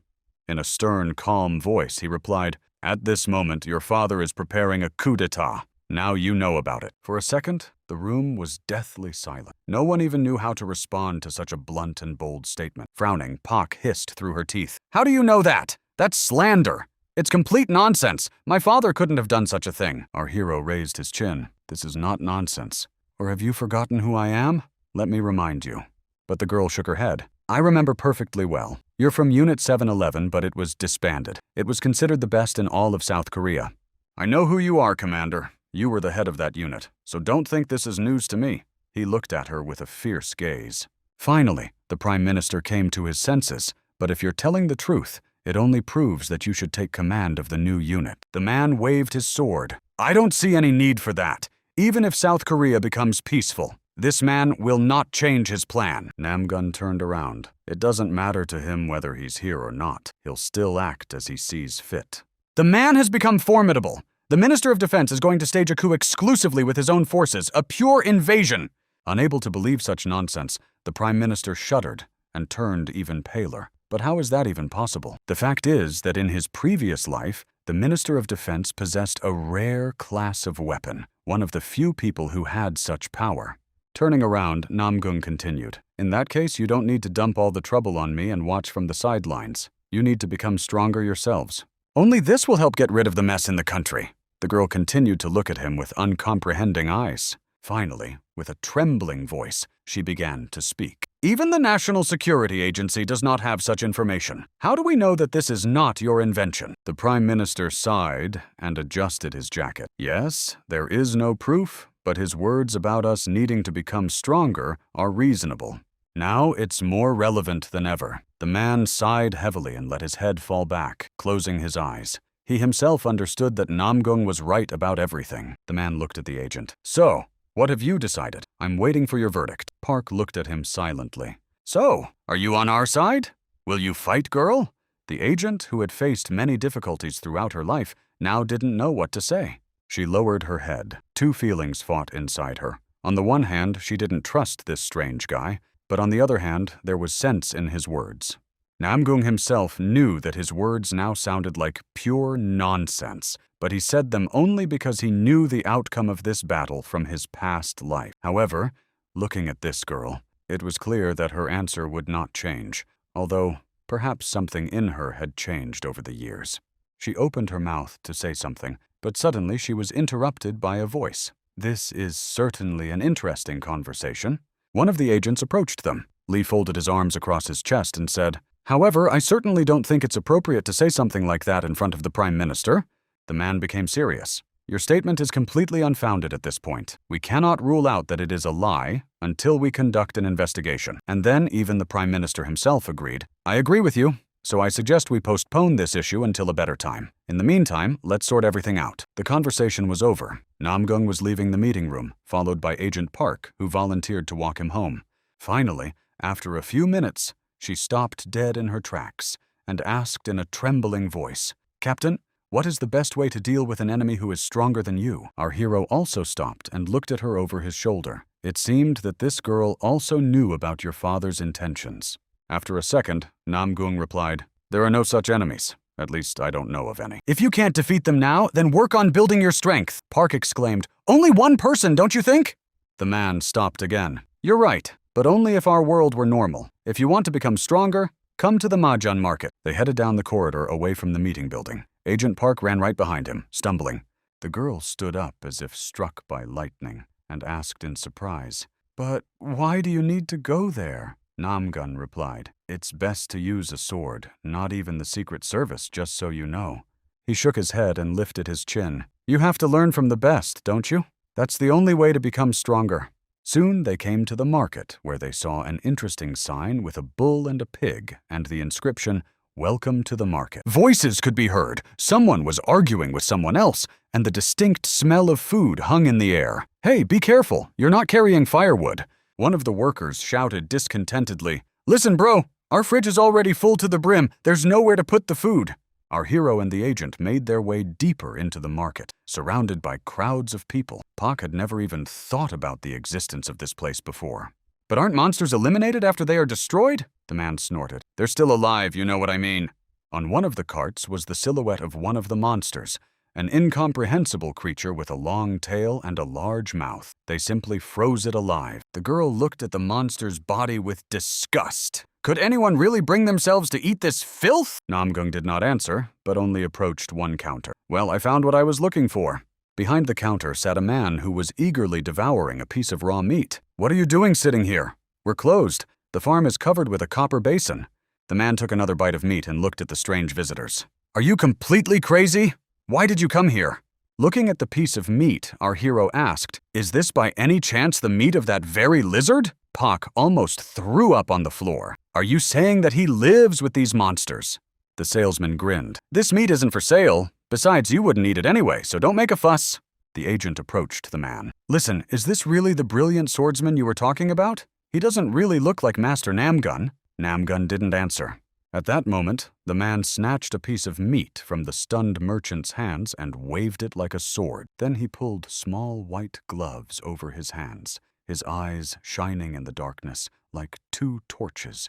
The huge leg fell right onto the cutting board with a dull thud. There were also some vegetables and food products lying there. Turning on the burner, the man lit a fire and began to cook, although from the outside it looked like preparation for some kind of battle. With quick movements, he chopped the onion so fast that it was impossible to follow with the eyes. The girl, Agent, just stood behind him and watched her companion's actions with surprise. "What are you doing here, Master Chef?" Then our hero took a small bottle of yellow liquid from his pantry and uncorked it. Then he began to add this strange elixir drop by drop directly into his dish, and the liquid began to sizzle on the fire. Namgung calmly said, "No matter how talented you are, your abilities have their limits. Often, quality is more important than quantity. Isn't that so?" "You are our king of gluttony." The salesman was deeply surprised, his eyes wide as he looked at the table, which now looked completely different. Instead of the usual piece of meat, there were exquisite dishes, vegetables, and artificially cut meat, all exuding such an aroma that his stomach began to growl with hunger. Distracted from contemplating this beautiful dish, the salesman raised a skeptical gaze. "Who are you, guy? Where did you come from?" "You're a good cook. You cooked the meat perfectly. It makes my mouth water, but I'm still curious about who you are. Are you really a master chef?" Our hero just snorted. "Yeah, that nickname is already stuck in my liver." Agent Park looked at him as if her whole world had turned upside down. Finally, the salesman burst out laughing. "Of course, I didn't expect anyone else but me to eat this crap." Finally, the man calmed down. "Okay, I eat all this because of my craving for gluttony. But what are you doing here? Why did you show up? Do you really eat this meat too?" The man looked at him calmly and replied, "No, it's just delicious, that's all." Naturally, the merchant didn't believe him. "Thanks for dinner, but get out of here. What kind of lunatic would eat all this?" We narrowed our eyes and looked at the merchant. "We'll try it first, then talk. I bet you'll like it." In front of the merchant, on a small scale, stood a small pot of exquisite soup with meat, vegetables, and everything else. It smelled simply delicious. The bald merchant glanced suspiciously at the strange dish, sniffed several times with his wide nostrils, and grimaced. Then, carefully using only the tips of his chopsticks, he picked up a piece of meat that was thoroughly soaked in sauce. He dipped it into the soup, causing the meat to sizzle involuntarily and give off an even stronger aroma. Then, with distrust, he brought it to his mouth, opened it, and finally put the piece of meat in. Before he had time to chew, the man's face changed beyond recognition. His eyes bulged, and the taste was indeed divine. The merchant couldn't believe his eyes. He slammed his hands on the table with such force that the soup splashed out. "Yes, I can't believe it. This meat is simply delicious." He looked at our hero and barked, "How did you cook it? I've tried a bunch of recipes, but nothing worked." Namgung placed the very bottle with the miraculous sauce in front of him. "It's all because you're trying to cook according to human recipes." The merchant approached and looked at the glowing liquid with surprise. "This is crazy. It really is some kind of divine sauce." Looking at the merchant, our hero said, "I'll give it to you for free if you fulfill 2 of my requests. You can take it. First, share your monster scouting technique with me." The agent standing nearby asked, "But didn't I come here to wield a sword?" The merchant grinned. "You hunt monsters too? For such a condiment, that's very modest. It's a useless skill anyway. So, why do you still need it?" Lowering his eyes, Namgun said sternly, "It's not useless. Thanks to your skills, we can learn the monster's weak points. Or have you forgotten?" The merchant snorted. "It's nothing special, really. When I cut up monsters, I learn how they're built from the inside, that's all." Pack looked at the man. "Listen, after the gates are closed, such monsters no longer appear. So what's the point of this skill?" Our hero looked at her. "The gates have only opened twice. How do you know it won't happen again with the lizards? By the way, we're not done yet. Or have you forgotten about the portal called Turbulent Times?" Namgung looked at her with serious eyes and snorted. Rolling up his sleeves, the merchant finally agreed. "Fine, damn you, I'll share my secret. I can see you're not just any guy, since you have so much money." Pointing his finger at the agent standing nearby, our hero said, "It's not me who needs it, it's her." The girl immediately stood at attention. Namgun continued, "She needs to learn how to deliver effective blows with minimal effort. Do you understand what I'm getting at?" And then Agent Park finally understood the whole plan. "It really makes sense. You need to know the monster's weak points in order to defeat them immediately." Looking closely at the merchant, our hero said, "I think 3 days will be enough for you, just before the beginning of the uncertain times." The bald man approached and put his hand on our hero's shoulder. 3 days, huh? All right then." Namgung wanted to make his second request, but suddenly something changed. Everything around him began to shake as if an earthquake had started. The man tensed up. People in the market began to panic. Everything began to collapse, and the counters shook everywhere. Panic broke out, and people ran in all directions. One of the butcher shop employees shouted, "Listen, bro, run over here! Some kind of cave appeared near the entrance. You need to see this!" After walking a few meters, our heroes saw a huge cave with steps leading straight down into the ground. The bald man froze. "What is going on here? I don't understand, and here's my second request." Namgung asked to sell beef instead of these lizards. The bald merchant looked at him in surprise, but didn't say a word, only muttering something under his breath. Our hero turned and smiled. "It would be preferable if you sold minotaurs. You understand what I'm getting at." The action moved to our shelter. Chui had already returned with his purchases, holding several bags of groceries in his hands. Soman greeted him joyfully at the bottom. The guy lifted the bag and smiled. "I just got back from the supermarket. They have free rations there. You should go and check it out. You might like it. Meanwhile, the girl and the guy with glasses were sitting and playing cards. I doubt it. Of course, I doubt your culinary skills. By the way, where's Dad? Chvi began to unpack the bag and said calmly, "Yeah, he seems to have gone on a raid. It's strange, of course, that he left without us." Holding a deck of cards in her hands, Somin sighed. Isn't the reward calculated based on the total number of people who entered the dungeon? Isn't that better? The soldier nodded. I thought so too at first, but if the commander says it's necessary, then there must be some kind of restriction. The girl nodded. She looked more closely at her cards. I wonder why they do it that way. Maybe because of the level of difficulty or something else. The team was already standing near the entrance to the dungeon. They weren't going there as raiders, but as victims. No one could believe their ears. Namgung began his story. You've probably heard of a man named Minos who imprisoned a terrible monster in this dungeon. Half man, half bull. This is the labyrinth of the Minotaur. The agent looked at him with frightened eyes. Sir, do you mean that we must become victims to appease the monster's wrath? The man nodded. Exactly. Well done. You know the story well, but the problem is that only 3 people can enter here. Don't forget that. Namely, the guide and the girl and boy who will have to be sacrificed. That is the composition. The other 2 cried out. Our hero began to descend the steps. The next 3 people can only go down after the others do not return, and so on for 7 attempts. Before them were the gates of the labyrinth. If they failed, the gates would open and a terrible monster would come out onto the street. The gates were red and glowed like hellfire, and instead of locks, there were bulls' heads. The Minotaur must not be allowed to escape. The whole team was already descending. Namgun reassured his friends, everything will be fine if you listen to what I say. The agent took the frightened merchant by the shoulders. Maybe everything will be fine, but this man is just a civilian. I doubt he can do anything.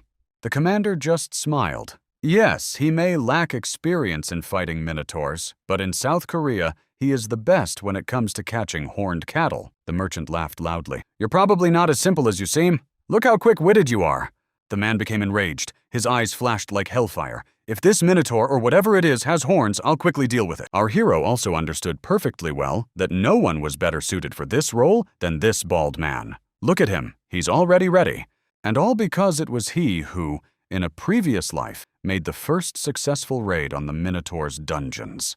The team moved forward. Soon they approached the large gates and stopped in front of them. Namgung said in a stern voice, So, when we go inside, everyone is on their own. Remember that. The man raised his head and sighed. I can give you one hint, but I'm not sure it will help you. Still, here it is.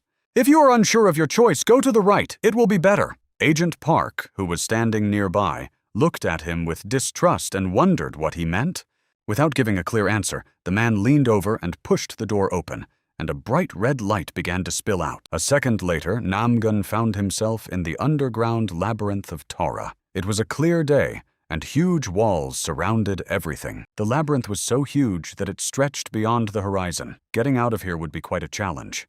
Seeing the status window, the man sighed with relief. Great. Thanks to this window, he would be able to monitor the condition of the others. He was already thinking about moving forward when suddenly his foot stepped into something wet. It was a puddle, but where did the water come from? He lowered his head and looked closely to see where the water had come from on such a sunny day, with only white clouds in the sky. Bending down, Namgun touched the water. It was liquid and wet, as it should be, but something was wrong with it. The bracelet on our hero's wrist began to vibrate. It was a gift from the water snake, allowing him to create creatures from water, namely fish. The water under our hero's hands began to bubble and rise as if it had gained its own consciousness. After a few seconds, several blue fish appeared from the water, looking essentially like real ones, except that they were liquid. The fish moved through the air and led the man after them. He raised his head and looked in the direction where these creatures had flown. Closing his eyes, Namgung began to feel the fish moving deeper into the labyrinth, and the man seemed to see the road. A smile spread across his face. Just as he thought, the techniques from his past life worked well here too, so it was good that he had prepared in advance. Reward for defeating the boss. This bracelet turned out to be extremely useful, but of course, I want more than just that. His face became serious last time. Our hero failed and had to lose, but this time everything will be completely different. Suddenly, something changed. There was a rumbling sound, and something very huge and heavy was approaching. The man immediately turned his head. He felt all his fish dissolve in the same place, which meant they had encountered some kind of danger. He had to be careful. A huge hoof crashed to the ground, raising clouds of dust. The monster was approaching them directly. It was a tor, a monstrous creature several meters tall, with large horns on its head and eyes that burned like 2 torches in the night. It was a veritable pile of muscles. The man moved forward into the depths of the labyrinth. The direction seemed to be correct, but for some reason he had the feeling that he was going around in circles. It seemed that the labyrinth was not so simple. Suddenly, he heard footsteps behind him and a familiar voice. It was Agent Park. She needed help. The girl looked very unwell. She was running forward, her clothes stained with blood. Apparently, she had encountered a monster before finding the exit. She moved forward and clung to the man's shoulders. "I need help. The monsters killed my whole squad." The girl's eyes were wild. Namgung tried to bring her to her senses. "What squad? There are only 3 of us here." But the girl didn't stop. "You don't understand me." Her eyes were wild and red from blood and excitement. "Don't play dumb. You sent them there, didn't you?" She grabbed our hero's cloak with her hands. "You sent them there and ordered them to guard that damn tunnel, and you went off alone to fight the demons." The girl moved to his temple. "You sacrificed your entire squad. Apparently, she had completely lost her mind. You only wanted to take the heads of these demons." In the end, our hero couldn't take it anymore and slapped her hard. "Come to your senses already. What's wrong with you?" The girl, covered in blood and with red eyes, looked at him. "You think you've gone back in time. How foolish you are." Her voice changed to a kind of hiss. Suddenly, a human hand appeared from her mouth, and her eyes turned completely red, like spotlights. "Do you think the last monster didn't survive?" "Namgung, is this an illusion or something worse?" The man took a few steps back at the sight. Now, instead of the girl, a huge monster stood before him. "You didn't collect all the demon heads. Your return to the past is just an illusion I created. Don't you understand?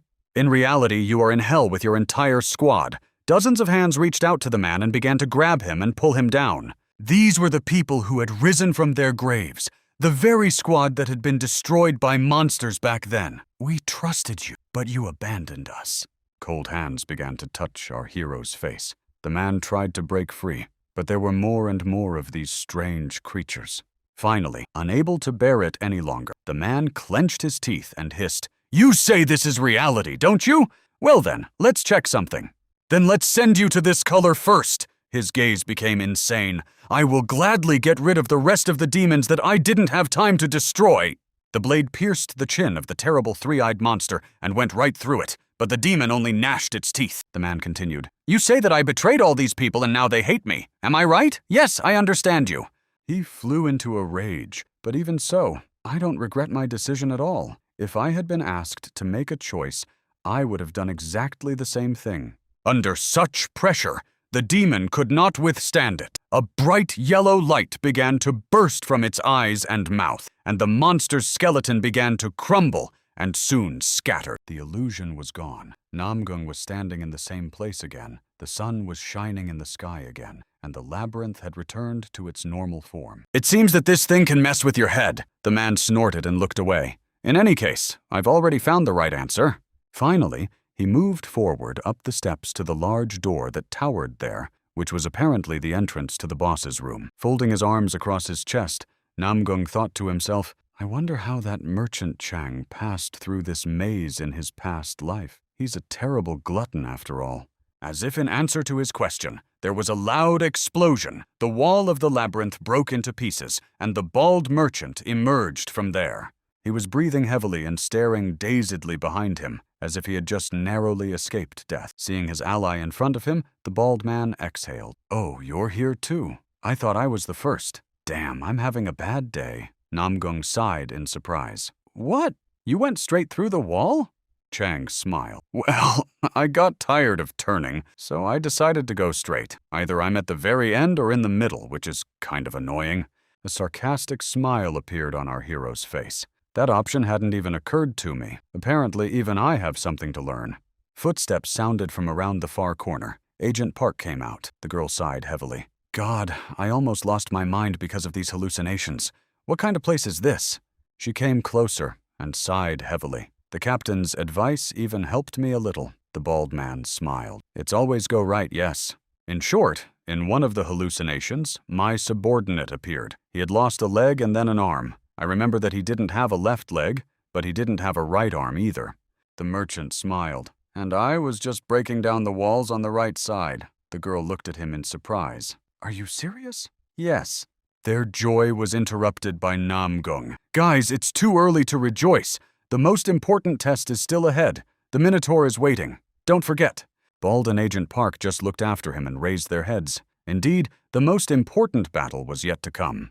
Climbing upstairs, our hero opened the heavy stone door with one push. The door creaked open, and red energy seeped out. As soon as the guys entered the boss's room, they were immediately met by the monster's heavy gaze. On the ground lay the shadow of the Minotaur himself. With a single swing of its arm, the monster broke the heavy chains that had bound it all this time and began to fight back. Thick smoke poured from his huge nostrils, and his mouth was filled with sharp white teeth. All three froze in their places. The bald merchant and Pak stood rooted to the spot, while our hero stood in front. Get ready, he's coming!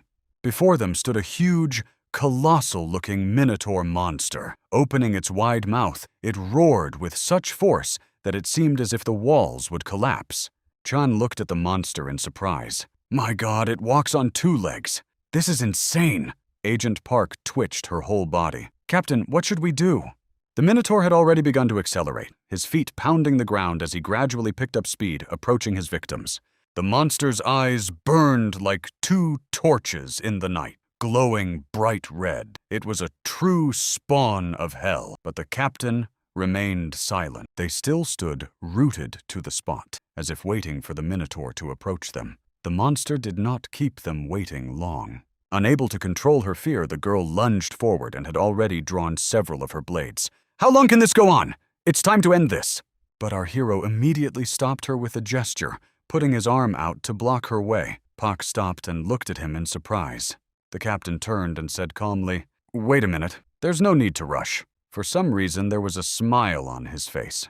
Then he looked at the bald merchant standing nearby. Chang already understood what was going on and just looked ahead. The man immediately understood what was required of him and smiled predatorily. Ah, so now it's my turn. I understand you, Commander. He grabbed his heavy knife, which had been tucked into his belt all this time, and got ready. Armed with two blades, the bald man ran forward straight towards the Minotaur, his fear seemingly gone in an instant. The huge monster and the equally huge man moved toward each other like two rams, about to clash heads. The Minotaur saw his prey and ran straight at him, breathing heavily. He wanted to trample this insignificant man. But suddenly, the merchant ducked down at the gate, drew his sword, plunged its blade straight into the Minotaur's side, and twisted his arm. The monster roared in pain and raised its head, and from its voice it seemed that everything here would soon collapse. With quick movements, Chang jumped forward, still holding the now bloodied knife in his hands. He looked more like a demon than a human being. Already wounded but still dangerous, the monster got down on one knee and looked at the insolent man who had dared to attack him so treacherously. The bald man jumped up and grabbed the monster's huge head with his hands, preparing to strike again. Watching this from the sidelines, Pak asked in surprise, Listen, is he really a butcher? Something tells me that's not entirely true, Namgun said, but he is still the god of gluttony. And then, defying all laws of logic, the man began to literally devour the Minotaur, grabbing it with his teeth. He behaved like a real wild beast, which was both disgusting and amazing at the same time. The Minotaur began to roar in pain and rage, but there was nothing he could do. Swallowing a piece of meat, the bald cook snorted. What a disgusting thing! God, how can anyone eat this? Oh well, it'll do. And then his face changed beyond recognition, but you're still useful. His eyes lit up again like a raging bull. He grabbed the monster with his bare hands. Hey comrades, you can divide the reward among yourselves, but I'll take down this monster with my own hands. This is personal. Our hero watched all this together with the agent. The man sighed. Here comes the law of the jungle. His ability was activated, and now he would definitely not fall behind this monster. Poor guy. The thing is, when this man hunted monsters, his strength increased so much that no one could stop him. He became a real monster. Looking closely, our hero thought to himself, the Minotaur, on the other hand, is the perfect opponent for this man. But the main thing is not to lose vigilance. Although what vigilance are we talking about? Chang waved his arms and began to simply destroy the Minotaur. He struck with such speed that the monster couldn't even hit him, no matter how hard he tried. Despite his size, the man moved incredibly nimbly. Jumping aside, the bald man laughed. Look how strong you are. Are you afraid of me? I'm just a simple man. Come on, attack me. After such insolence, the Minotaur simply flew into a rage, turned around, and headed straight for the man, snorting and letting steam out of his nostrils. Watching all this, Pop finally understood why they had called this monster, even though at first glance he had seemed like an ordinary man to her. Looking at her, the commander smiled. However, your power is much greater than that of this man. Pak was surprised. Is that true? I didn't even think about it. The fact was that with her telekinesis, she could completely control her mind. In other words, transfer her abilities beyond human limits. Namgung looked at her. In short, we'll take a couple of lessons from this madman to identify your weaknesses and get rid of them. Meanwhile, the bald man continued to fight the Minotaur. Now it was difficult to tell which of the two was worse. It seemed that even the monster was having a hard time. After listening to the captain's lecture, the girl looked at him with surprised eyes. Tell me, sir, how do you know all this? Our hero looked at her seriously. Of course, he didn't want to reveal everything right now, but this girl wouldn't leave him alone. The agent looked at him and waited for an answer. But suddenly something changed. There was a loud crash and someone screamed. The Minotaur managed to overpower his opponent and, swinging his arm, gored him with such force that the man flew sideways and broke through a concrete wall. The poor man was breathing heavily and trying to recover. The blow was so strong that he almost lost consciousness, but somehow he survived. Park couldn't believe her eyes. How was this even possible? He had the advantage. He had almost defeated the monster. Where did he get such strength? Looking at it all from the sidelines, Namgung said, "This is a special ability of the Minotaur called Fury. In short, the more damage you inflict on this monster, the stronger it becomes. This completely negates the law of the jungle." The man gritted his teeth. He wanted to quickly deal with this monster, but it seems he overestimated his strength, and now the scales have tipped. Picking herself up, Park ran straight to Bald Man. She had to help him right now, or the man would be finished. What should we do now? But at some point, Chang finally came to his senses, struggled to his feet, and croaked, "I'm still alive! I'll deal with this monster myself!" The Minotaur was so enraged that he was now red as a tomato and moved forward like a locomotive, clouds of smoke billowing from his nostrils. At that moment, the bald man realized that he had slightly overestimated his strength and froze in place at the sight of such a monstrous creature. The Minotaur was not joking. With one blow, he snapped the blade in two, rendering it useless. The poor bald man was so frightened that he could barely stand on his feet, grabbing the horns of the nightmarish bull at the last moment, but he was unlikely to be able to hold him back for long. It was Taurus who pressed down on him with such force that the poor man was literally rooted to the ground, but he still continued to hold back the monster's onslaught. Finally, the Minotaur swung his head and lifted the man into the air with one blow so high that he simply flew into the ceiling. Then the raging bull crashed into the ground at tremendous speed and nearly broke through it, continuing to roar. Only now, as he jumped back, did the bald man realize that brute force alone would not defeat this giant. He had to come up with something else, or he would surely die. That would be a shame. But at that moment, the Minotaur's long, tenacious tail grabbed his leg and pulled him back with tremendous force. The poor guy flew several meters and crashed into the ground with a crash, raising columns of dust. Everything around began to shake from such power.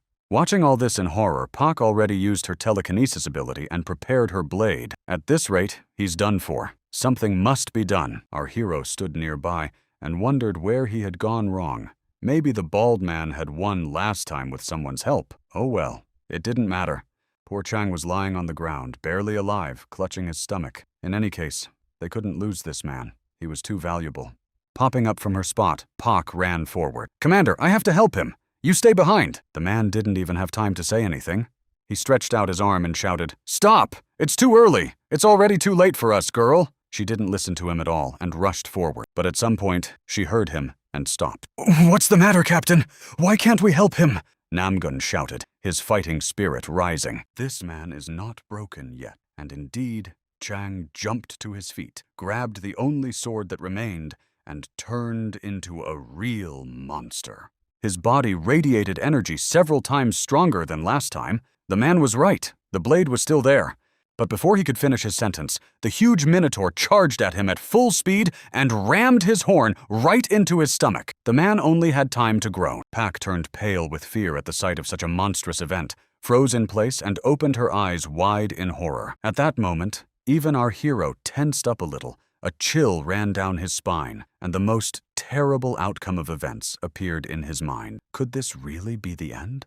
However, contrary to all laws of logic, the bald man was still alive, albeit very badly wounded, and he grabbed the minotaur's horn. The poor man was holding on with his last ounce of strength, the fat on his belly helping to soften the blow, but it was only temporary, and it still hurt a lot. That's it. I'm done for. Suddenly, 3 ghostly knights appeared behind the monster and immediately struck it with their swords in unison. The monster froze for a second. The huge bull turned its furious head and looked with its red eye at those who dared to touch it. Finally, Namgun intervened. He quickly approached the minotaur, struck it with his sword, and with one blow severed its huge horn, freeing the bald man. The poor merchant fell to the ground with a thud, still holding the horn that was sticking out of his stomach and screaming in pain. With great difficulty, he pulled it out and breathed heavily. The man was alive, but his wounds were serious.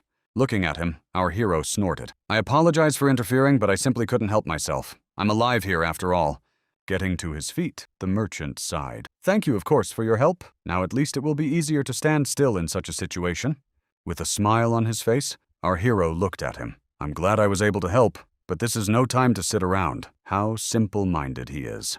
Namgun smiled at him. People like that don't follow someone just for power or money. They're driven by something else. "Wait, I'm standing somewhere off to the side." Chang wiped his nose with his finger and smiled, sighing heavily. He was alive, and that was already good. "Okay, follow me."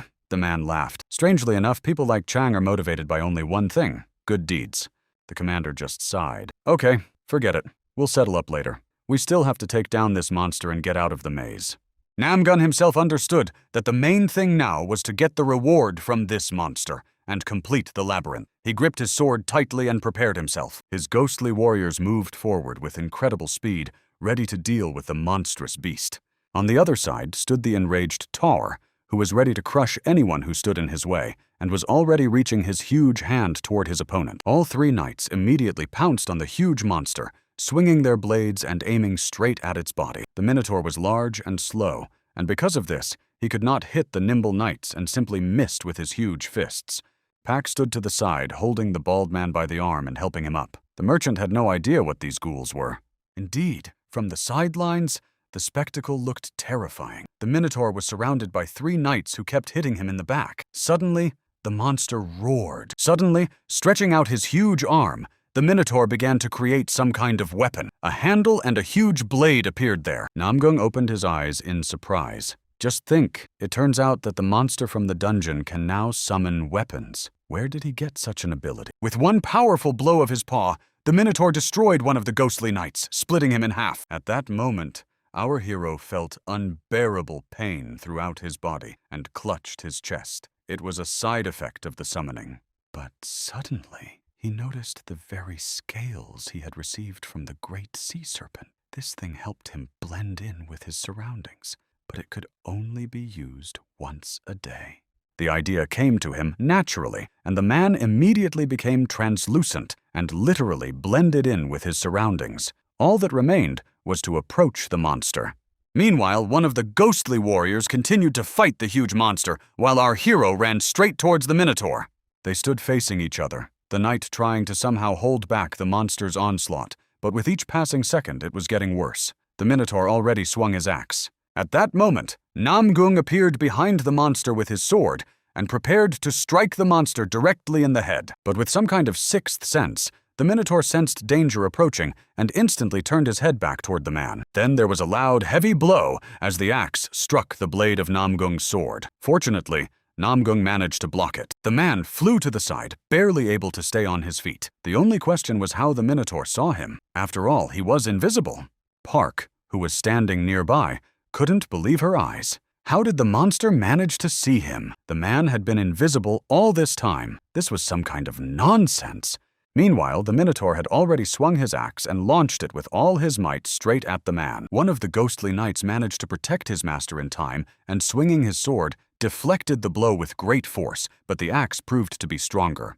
It literally broke the blade in two and ran through the body of the ghostly fighter, killing him instantly. The axe flew past the man, leaving a mark on his skin, but somehow the Minotaur aimed at him again. The monster turned around and now ran like a mad train straight at Namgun with the aim of crushing him once and for all. It was as if he could see every movement. The Minotaur's face was red with rage. Smoke poured from his nostrils. His eyes almost completely merged with his skin and were the same dazzling red color. Suddenly, there was a loud crash and the sound of broken glass. The vial of liquid had shattered, spilling its contents everywhere. A few drops landed directly on the Minotaur's skin. The monster stopped, sighed heavily, and began waving his arms in an attempt to brush the liquid off himself. Then he began to stamp his feet in one place and roar in pain. Apparently, the elixir was working on him too. The man took a closer look. Suddenly, Chang moved forward with a cry and stretched out his hand in front of him. That smell! The Minotaur finds you by smell, isn't that clear? The broken vial lay on the ground.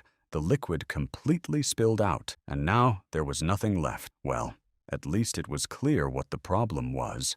Looking closely, the still invisible man thought, "If that's really the case, I need to stay away from him so he doesn't smell me." The plan came to him as he pushed himself off the ground. Namgung swung his sword and aimed directly at the Minotaur's neck, where there happened to be a cross that served as a target. Then there was the sound of cracking bones as our hero swooped down on the monster's head like a hawk and plunged his blade right into its head. Next, it was time to act. The bald man pointed forward and ordered Pak to damage the monster's tendons so that it could not move. The girl reacted instantly, throwing several of her blades straight into the monster's legs and arms. Again, there were dull thuds right under the monster's knee. The huge Minotaur staggered and roared in pain. The girl struggled to hold on, for the monster was incredibly strong, but with some fury, she still held her blades and then strained even harder. The knives began to slowly come out of their places, causing incredible pain to the monster. The girl tried to pull the blade back out, but for some reason, the blade would not come out. It was very strange why the Minotaur was so strong. A sly smile appeared on our hero's face. That will be enough. You did well, guys. Now it's my turn. The man jerked with all his might and swung the blade in one fell swoop, severing the monster's head from its body for the last time. The Minotaur roared with rage. Namgung narrowed his eyes and put even more effort into it. Then there was a crunch as the man held on with his last ounce of strength. The Minotaur growled, the blade sticking straight out of his head, but the monster was somehow still alive, though not for long. He leaned back. The axe began to slip from his hands, but the monster was still moving. It was unbelievable. Its long, prehensile tail had already reached our hero's leg and tried to grab him with all its might to pull him in one last time. The comrades exchanged glances, and their eyes flashed with genuine shock. The captain was in great danger. At the last moment, the man himself realized that a monstrous axe blade was flying towards him. It turned out that the Minotaur was also very intelligent. Grabbing his weapon, the huge monster stood up on both legs and approached the man at a dangerous distance. But as soon as the monster tried to lower the blade of the axe, some ghostly blue threads, similar to those very whips, grabbed it. It was Pak! The girl reacted in time and took out a new weapon to somehow protect her commander from the monstrous monster. She struggled to hold on. The rope was already slipping from her hands. It was impossible to hold out for so long under the monster's onslaught. In the end, her body couldn't take it anymore. The girl coughed up blood and fell forward. The tension was monstrous. She narrowed her eyes and resigned herself to her fate. She silently asked the captain for forgiveness for not being able to help him. Suddenly, it was all over. Namgung took advantage of this momentary confusion to break free and strike the Minotaur with his sword with all his monstrous strength. The monster literally split in two and fell to the ground like a large stain. The monster was defeated, leaving only its entrails behind. Our hero sighed heavily and took a few steps forward. The battle was over, but his whole body ached unbearably from countless blows. Pak, standing nearby, hugged the fat man even tighter. The bald man narrowed his eyes. Listen, I still have a punctured stomach, don't forget. But deep down, he was also happy. The guys began to sort out the rewards for defeating the monster. It was clear that they had had a hard time, since even the girl had joined the fight. The bald man looked at her. One way or another, without your help, I wouldn't have made it. Thank you, good woman. Even our hero agreed with a smile on his face. The girl smiled and wiped away a tear. It's nothing. I just did what I was told, she said, but her cheeks betrayed her, turning red. The bald man didn't stop. That's what you call help. Of course, without the commander's help, we wouldn't have managed. But besides you, no one else could have handled such a task. The girl scratched the back of her head and became even more embarrassed. You're praising me too much. Look, I'll spoil myself and become useless. Finally, they finished exchanging pleasantries, and the bald man looked at the chest with greedy eyes. Well, now let's see what they've put in there for us. The chest opened, and a bright yellow light immediately poured out, flooding the entire area. A small statue of a bull appeared, which was logical. It was an ordinary item that could be exchanged for demon heads, and the price was quite high. There was also a statue of a red bull, also of the usual level, which could also be exchanged for demon heads.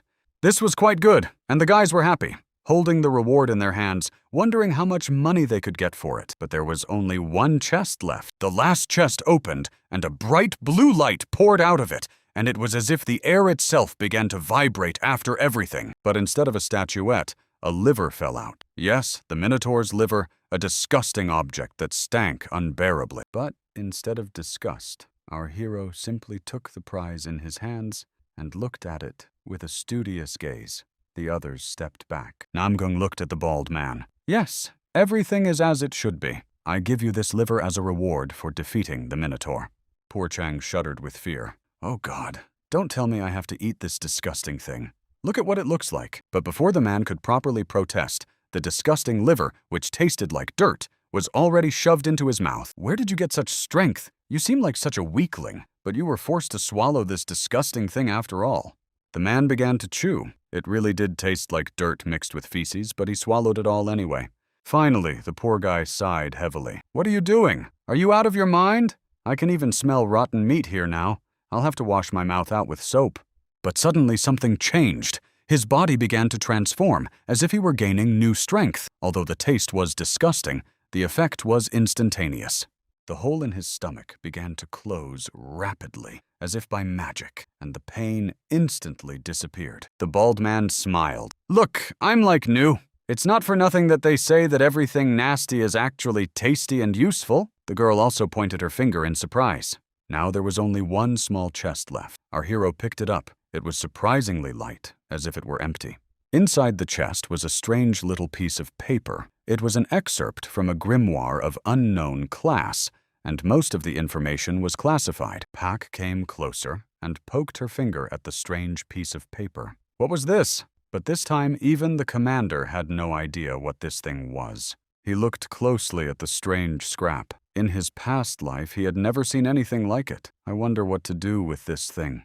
The bald man came closer and stuck out his tongue. I thought the liver was the most useless thing there could be, but it turns out there's also some kind of paper. Just think about it. Although, without the skill of gluttony, it would be difficult to swallow such filth. The man thought, do you really think so? Don't be ridiculous.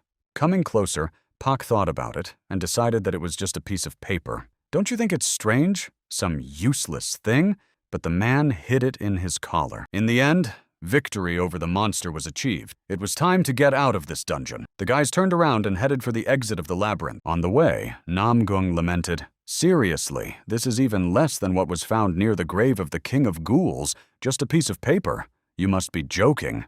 But suddenly, something changed. Behind him, there was a creaking sound, and the Minotaur's soul began to fly out of his body, which, it turns out, can be subjugated. Everyone stopped. Park turned around and pointed at the strange ghost. Captain, I don't think that's all. We defeated the monster, so what the hell is going on?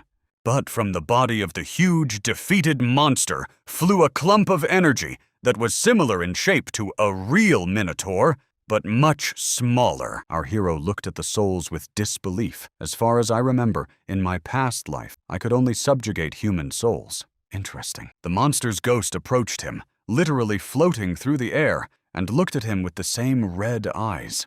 Looking closely, our hero thought to himself, the soul of a monster is certainly a very useful thing, but why would it follow me? Coming closer, Namgun asked in a stern voice, what is your goal, Minotaur? Are you clinging to me in the hope of continuing your miserable existence? The soul began to transform, and now, instead of a huge monster with a bull's head, the silhouette of a human appeared before him. It turned out that behind the thick muscles and bull's head was a normal human soul. The man said in an exhausted voice, "I want to leave this place." The merchant thought to himself, "A minute ago, this man was the Minotaur. Where did he come from?" But in reality, it was the soul of Asterion. Looking at him, she narrowed her eyes. According to the legend of the Minotaur, he was half human, and his human half was named Asterion. Turning to her, the captain grunted with satisfaction. "It's good that you know ancient mythology. It's quite useful." The girl smiled. "That's just like you know." Pak blushed a little with embarrassment and took a few steps back, looking at the commander. Our hero approached the shower and asked, "All right, let's say I help you. What do I get in return?" Asterion replied without hesitation, "Anything you want." The man looked closely. "In order to make a contract with you, I must destroy one of the souls that fought for me. Is it worth the risk for you?" The ghost began to dissolve. "There's no need for that, especially since I don't want to hurt anyone myself, you understand." The man approached our hero and stretched out his ghostly hand toward him, surrounded by a dazzling purple light. At some point, the captain felt his body fill with a strange power. He couldn't control it, and it was frightening. It was the absorption of the hero's soul. A second later, a sphere of the same purple energy appeared before the man's eyes and began to transform. Then a man clad in knight's armor appeared and began to grow in size, giving the impression that this was not just a coincidence.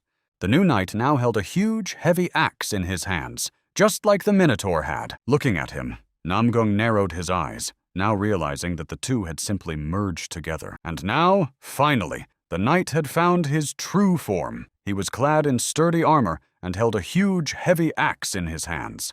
Looking at the notification window, our hero saw the inscription, "Now, this hero is stronger than anyone else at your disposal." Behind him stood several more knights like him, waiting for their orders. For a second, a tense silence hung in the air.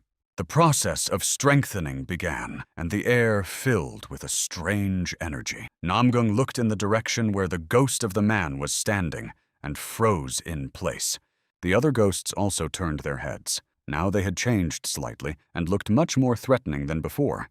Led by this man, the other ghosts bowed their knees before their master. The process of strengthening was complete. The man's face stretched into a predatory smile, but this turned out to be very interesting. It was useless.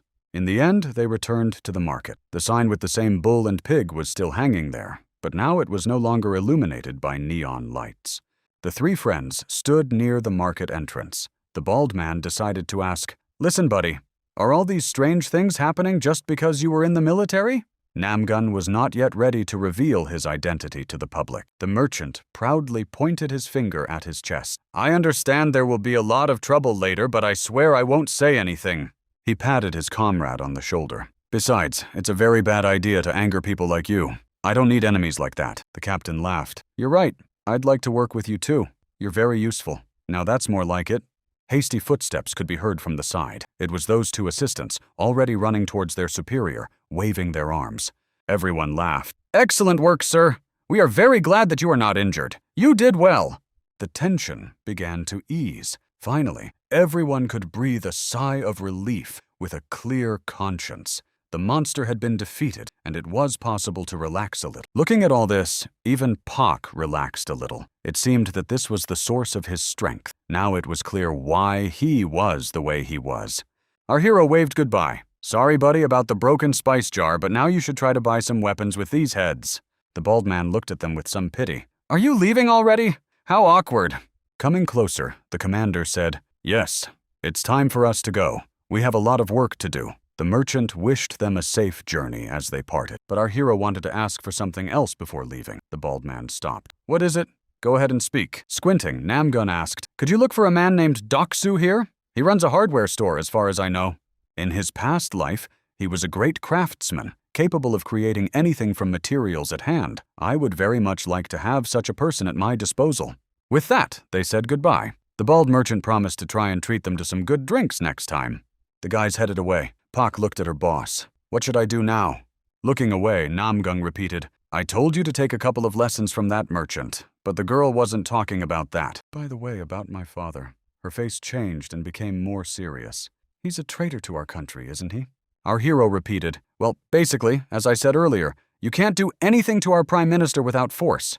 The only option is to gain that power while fighting monsters. Park just remained silent and stared ahead. Looking at her sideways, Namgun said, "Now you will take command of the monster hunting squad because you want to serve your country, right?" Without arguing, Pot simply nodded her head in agreement. "Okay, I understand." And they moved on. The commander continued, "Of course, that defense minister is a slippery character, but even he wouldn't destroy the country just on a whim." They moved forward toward the dawn, which was already spreading across the city with its bright, warm light. Suddenly, our hero became serious and said, "No, I don't mean uncertain times, but those who whine that the world is coming to an end, the fanatics." Pak immediately thought of those protests by people who were sure that the end of the world was coming soon, and what nasty people they were. The couple moved forward into the city, and yes, because of these people, an entire neighborhood could soon disappear. Stopping dead in her tracks, Pak looked at him and raised an eyebrow in surprise. "You're not joking, Commander, or did I hear you wrong?" Staring ahead with a fierce gaze, the man said only one sentence. "The Cheonil Corporation is the root of all evil. You know who Shin Tai-hwa is, the head of this company. He has expanded his activities to the state level. Initially, they were just a gang of thugs who committed crimes, but now, as you can see, they have grown to the size of a mega corporation. And now, this madman has begun to spread his religion, and as you can see, he has been so successful that he has even acquired an entire army."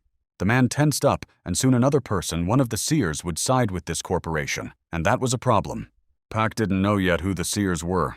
The captain promised to tell her everything as they went along, but now we need to head to the port. He turned around and smiled. "For now, go and train. You still have a lot to learn." Pak remained on the road all alone, looking at her boss's back and completely not understanding what was required of her. Finally, Namgung was reunited with his friends. Chui told him what had happened during his absence. His daughter had missed him very much. The man stroked the girl's head. "You're a smart girl. You did well." His daughter just smiled. She immediately hugged her father. "I didn't do anything here. You took care of everything. So I'm proud of you, Dad." She looked up with concern. "By the way, are you hurt? You were badly injured in the fight with that ghoul. How are your wounds?" Her father just looked at her with kind eyes and smiled. "Everything's fine. You don't need to worry about me." Finally, Chui asked, "You didn't tell that agent about your rebirth, did you?" The man shook his head. "No, that would have damaged my image." He narrowed his eyes. "The prophets might find out about my rebirth and start chasing me like mad dogs." Chui continued to drive. "Then we need to stick to the plan. They will start putting pressure on the country to find me. Just like Erica, or that Brit if you still remember him. With their help, we'll stop the monsters in the country." While the two were talking, the daughter just looked at her father with a strange look. She was clearly worried, but please don't overdo it. Her father bowed his head and sighed heavily. To be fair, he was pretty tired of it all himself, but he didn't want to admit it. Everyone immediately advised him to get some rest and not wake the man up when they arrived at the port, so there was no need to worry. His eyes began to close on their own. Our hero was indeed quite tired by this time, and a little nap would not hurt. The car gradually picked up speed and was already racing across the destroyed bridge straight to the local port. And now they were sitting in the car, the daughter, as always, staring at her phone, and the father decided to rest a little, bowing his head in front of him. And just as the man was about to rest and had already closed his eyes completely, a drop of water suddenly fell on his nose, which was impossible in principle, since he was in the car. Opening his eyes, the man was surprised to find himself in a strange place that no longer resembled a car. He was in a cave. Looking around, the man realized that he was indeed in a cave, surrounded only by stone structures, and a strange feeling settled in his chest.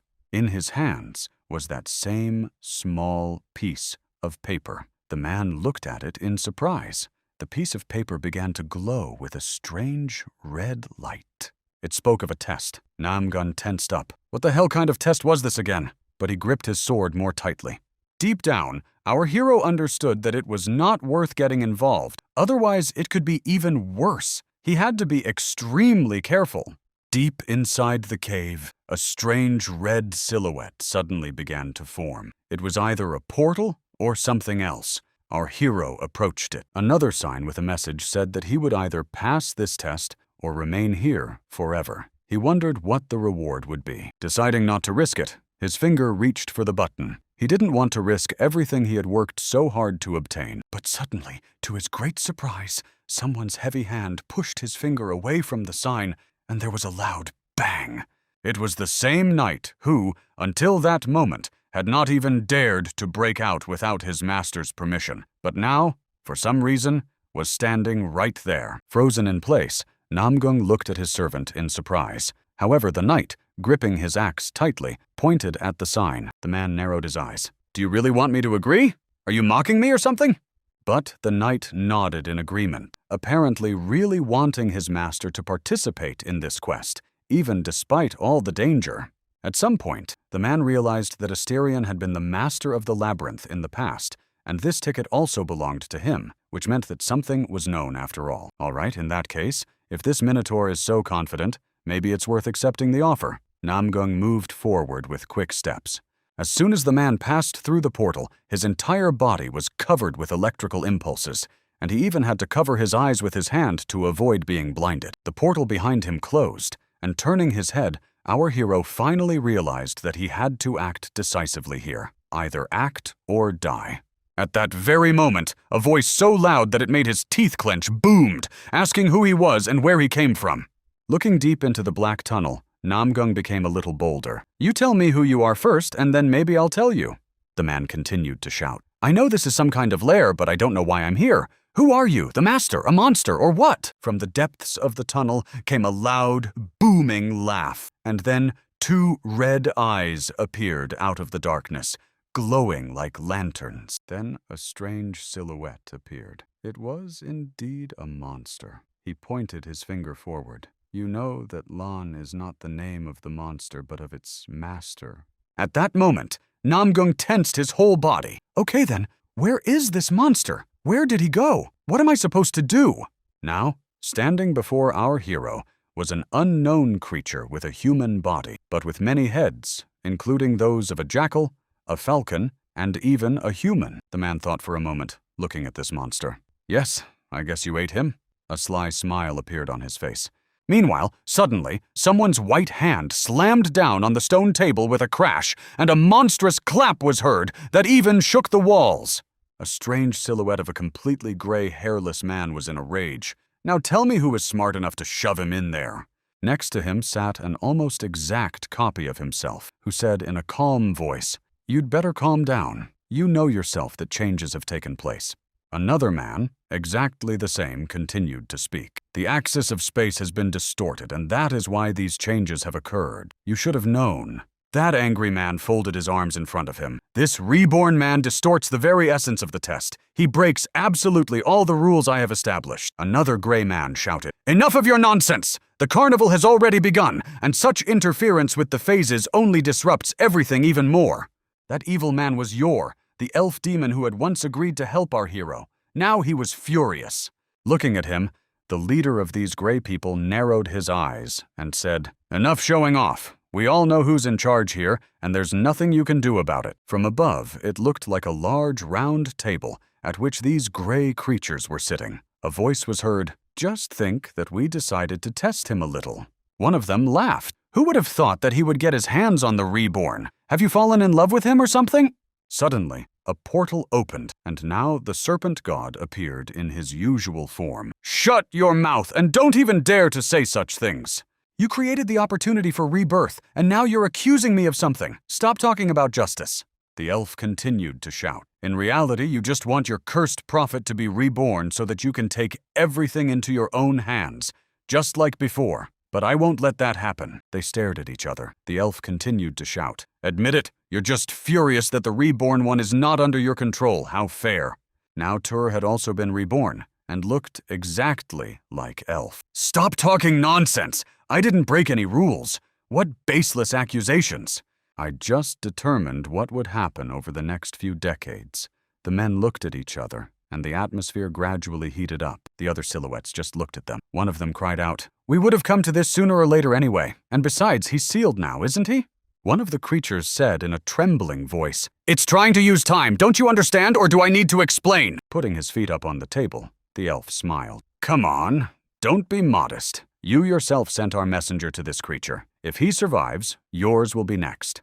God narrowed his eyes and remained silent, but turned to his man. "Don't you dare die. You must survive." And now our hero stood before a huge monster with many heads that looked at him with dozens of eyes. The dog's head began to speak in a growling voice. Do you really think I could devour my creators? Don't throw around such loud words. They might get angry. The man snorted and said, So, what if they get angry? I'm just a chess knight to them, using their power. The human head began to speak. What I don't understand is how they could have chosen someone like him as their disciple and made him a prophet. The man replied menacingly, Well, then stop thinking. You're not very good at it. I don't have clear instructions, so get out of here. The head laughed. So you don't have instructions. I can give you some right now. Listen carefully. The monster leaned toward the man and held out a red lump with his huge hand. Look! In fact, it was a heart, something like a human heart, only much larger. It was still pulsating, clearly alive. The monster smiled with all its heads and began to speak in many voices. Just taste its flesh, and you will understand everything. This will be your test! The man remained silent and looked at the monster with a serious gaze, without saying a word. The monster still held the heart in its outstretched hand. Just look at it and tell me, are you ready to do this or not? He leaned even lower. I guarantee you, man, the reward will not disappoint you, so agree. Stop thinking. Perhaps you will even possess the power of these great beings. Our hero was still looking at the strange creature, but he still couldn't agree, although the offer to possess the power of the great beings was very tempting. So you mean I will possess the power of the gods? The monster nodded all its heads at once, exactly as you would expect. But the man still couldn't believe it. It seemed like the composition of the phases never changed. There were always exactly 8 of them, but the monster claimed that such a composition had never existed. He waved his arms. In all worlds, man, all these phases replace each other time after time, including your own world. Don't be surprised. And those very lanes you speak of are the most ancient lords. They existed even before the human world was created. The monster smiled. Indeed, this is true. A powerful creature. However, as I have already said, even the top changes from time to time, and you can become one of them. Looking at the monster, Namgung couldn't believe his ears. Are you saying that this nightmare is nothing more than entertainment for them? Am I understanding you correctly? The monster laughed. Don't even think about it. For the higher beings, this carnival is the engine of progress, or regression, whichever you prefer. In principle, it's the same thing. That's what you call history. It moves from time to time. The monster looked at the small, insignificant man, but continued to explain patiently. A smile spread across the man's face. So you call this history? Simply mockery of the human race. The man continued to smile. Since when has history been just a playground for higher beings? You found yourselves a sandbox. The monster growled and pointed his finger at him. In a sense, you humans are the doors to the carnival, and you open them anew each time. We just bring you out on stage for the monster's next performance. It was as if it were some kind of entertainment. He continued to laugh, looking at the man. However, instead of being frightened, Namgun only smiled even more broadly. For him, it turned out to be some kind of nightmare, but finally everything started to fall into place. Okay, I've made my decision. The man clutched his heart with his hand and looked at the monstrous creature with serious eyes. Finally, his patience ran out, and our hero cried out, How long are you going to keep feeding me nonsense? What keys? What scene? The monster looked at him with incomprehension. What don't you understand? Eat this, and you will become stronger than any seer on this earth. However, our hero just sighed and looked at him with tired eyes. Okay, diplomacy is definitely not your strong suit. Okay, then I have a question for you. If you're so powerful and have devoured all the greats, what are you doing in this hole? The monster flinched, and the man continued to ask, And why are you suddenly using the word we? Do you really think I'll believe your nonsense? He had picked the wrong person to mess with. Suddenly, he clenched his fist with such force that the monster's heart simply burst into pieces. For a second, there was silence. The monster, discouraged by the strange man's behavior, simply froze in place and stared at him with his many eyes. His mouth stretched into a toothy smile. You know, man, you managed to impress me, but on the other hand, you disappointed me. Namgung smiled. You know, even a fool can see that this is a simple trick. I wonder who would fall for something like this. The monster began to transform, golden arms bursting out of his body. You know, man, we've already met on your path once before. And now, instead of a huge monster, a strange creature with many human heads completely woven from gold, stood before our hero. What kind of story will you create? And only now did Namgun realize that it seems that what he absorbs is not a lie at all. Of course, the man did not believe it right away. The deity leaned toward him and took his hand. All right, so now you are entitled to a reward. You have completed a kind of quest, as it is more convenient to call it. Our hero looked at his hand, which suddenly began to fill with a strange kind of energy, a stream spreading throughout his body. The deity's words resonated so deeply in his mind that it was as if he himself was nothingness. The god looked at him. But it's not what you think. It's an unusual human concept by its very nature. I am that which has no beginning and no end. These words remained incomprehensible, and our hero simply stared in amazement at the strange deity who had suddenly decided to reveal his secrets to him. God's mouth began to move. As a reward, man, you will be able to know what will happen in the next few decades. At that moment, the man woke up, shuddered, and found himself back in his car with his daughter sitting next to him. Everything was back to normal. He looked at his hand. A strange chain was tied around his wrist, emitting energy that spread throughout his body. Where did it come from? He looked out the window, but he could already hear his daughter's frightened cry from outside. "Dad, wake up already!" Somin appeared out of the fog. She was running towards the car, breathing heavily, and behind her were several silhouettes peeking out of the fog. Finally coming to his senses, the man opened the door, got out of the car with difficulty, and asked in a tired voice what had happened. Jumping closer, his daughter continued in a frightened voice. "Some people forced us to stop suddenly, but that doesn't matter. It turned out that Chui was in danger. These strange people in plain clothes surrounded him and took him by the arms in a pincer movement. Another man approached them. He was much larger than the others, and his heavy fists inspired fear. He asked, 'You are Mr. Namgun, aren't you? Am I correct?' The man put his heavy hand on our hero's shoulder. 'I'm afraid you'll have to come with us.' With one easy movement, Namgun threw the man over his shoulder, and the bruiser fell to the ground in horror. 'Listen, Chui, enough already. We have plenty of work to do.' When he came to, his comrade twisted one of the agents and threw him to the ground. 'Oh, bro, you're finally awake. I've been waiting for you.' His comrade jumped up to him and waved his hand. Namgung asked him in surprise, 'Listen, why didn't you send them away right away?' The boy waved his hand. 'Well, I decided to figure out what was going on.' The strange agents, now armed with swords and clubs, stood before our hero. 'How dare you do this?' Looking at them, the whole team froze in place. Our hero sighed. 'Okay, we'll have to question them later. Just don't overdo it.' The men in suits rushed straight at them, waving their swords. Their faces were filled with rage. They couldn't allow anyone to treat them like that. Grabbing his frosty blade, Chivi was ready. He could easily deal with these people on his own, but he just wanted to prolong the pleasure. The man swung his blade and unleashed all his power in one fell swoop on these strange agents, who, in fact, posed no particular danger to him. A second later, the people were frozen so solid that they couldn't even move. Their faces were frozen in horror, engulfed by ice. The battle was over. The last agent, who miraculously survived, immediately fell to the ground and began to crawl back in horror, his face turning blue with fear. The man nearly lost his life when the blade struck him right between the legs. Tears and snot flowed from his nose.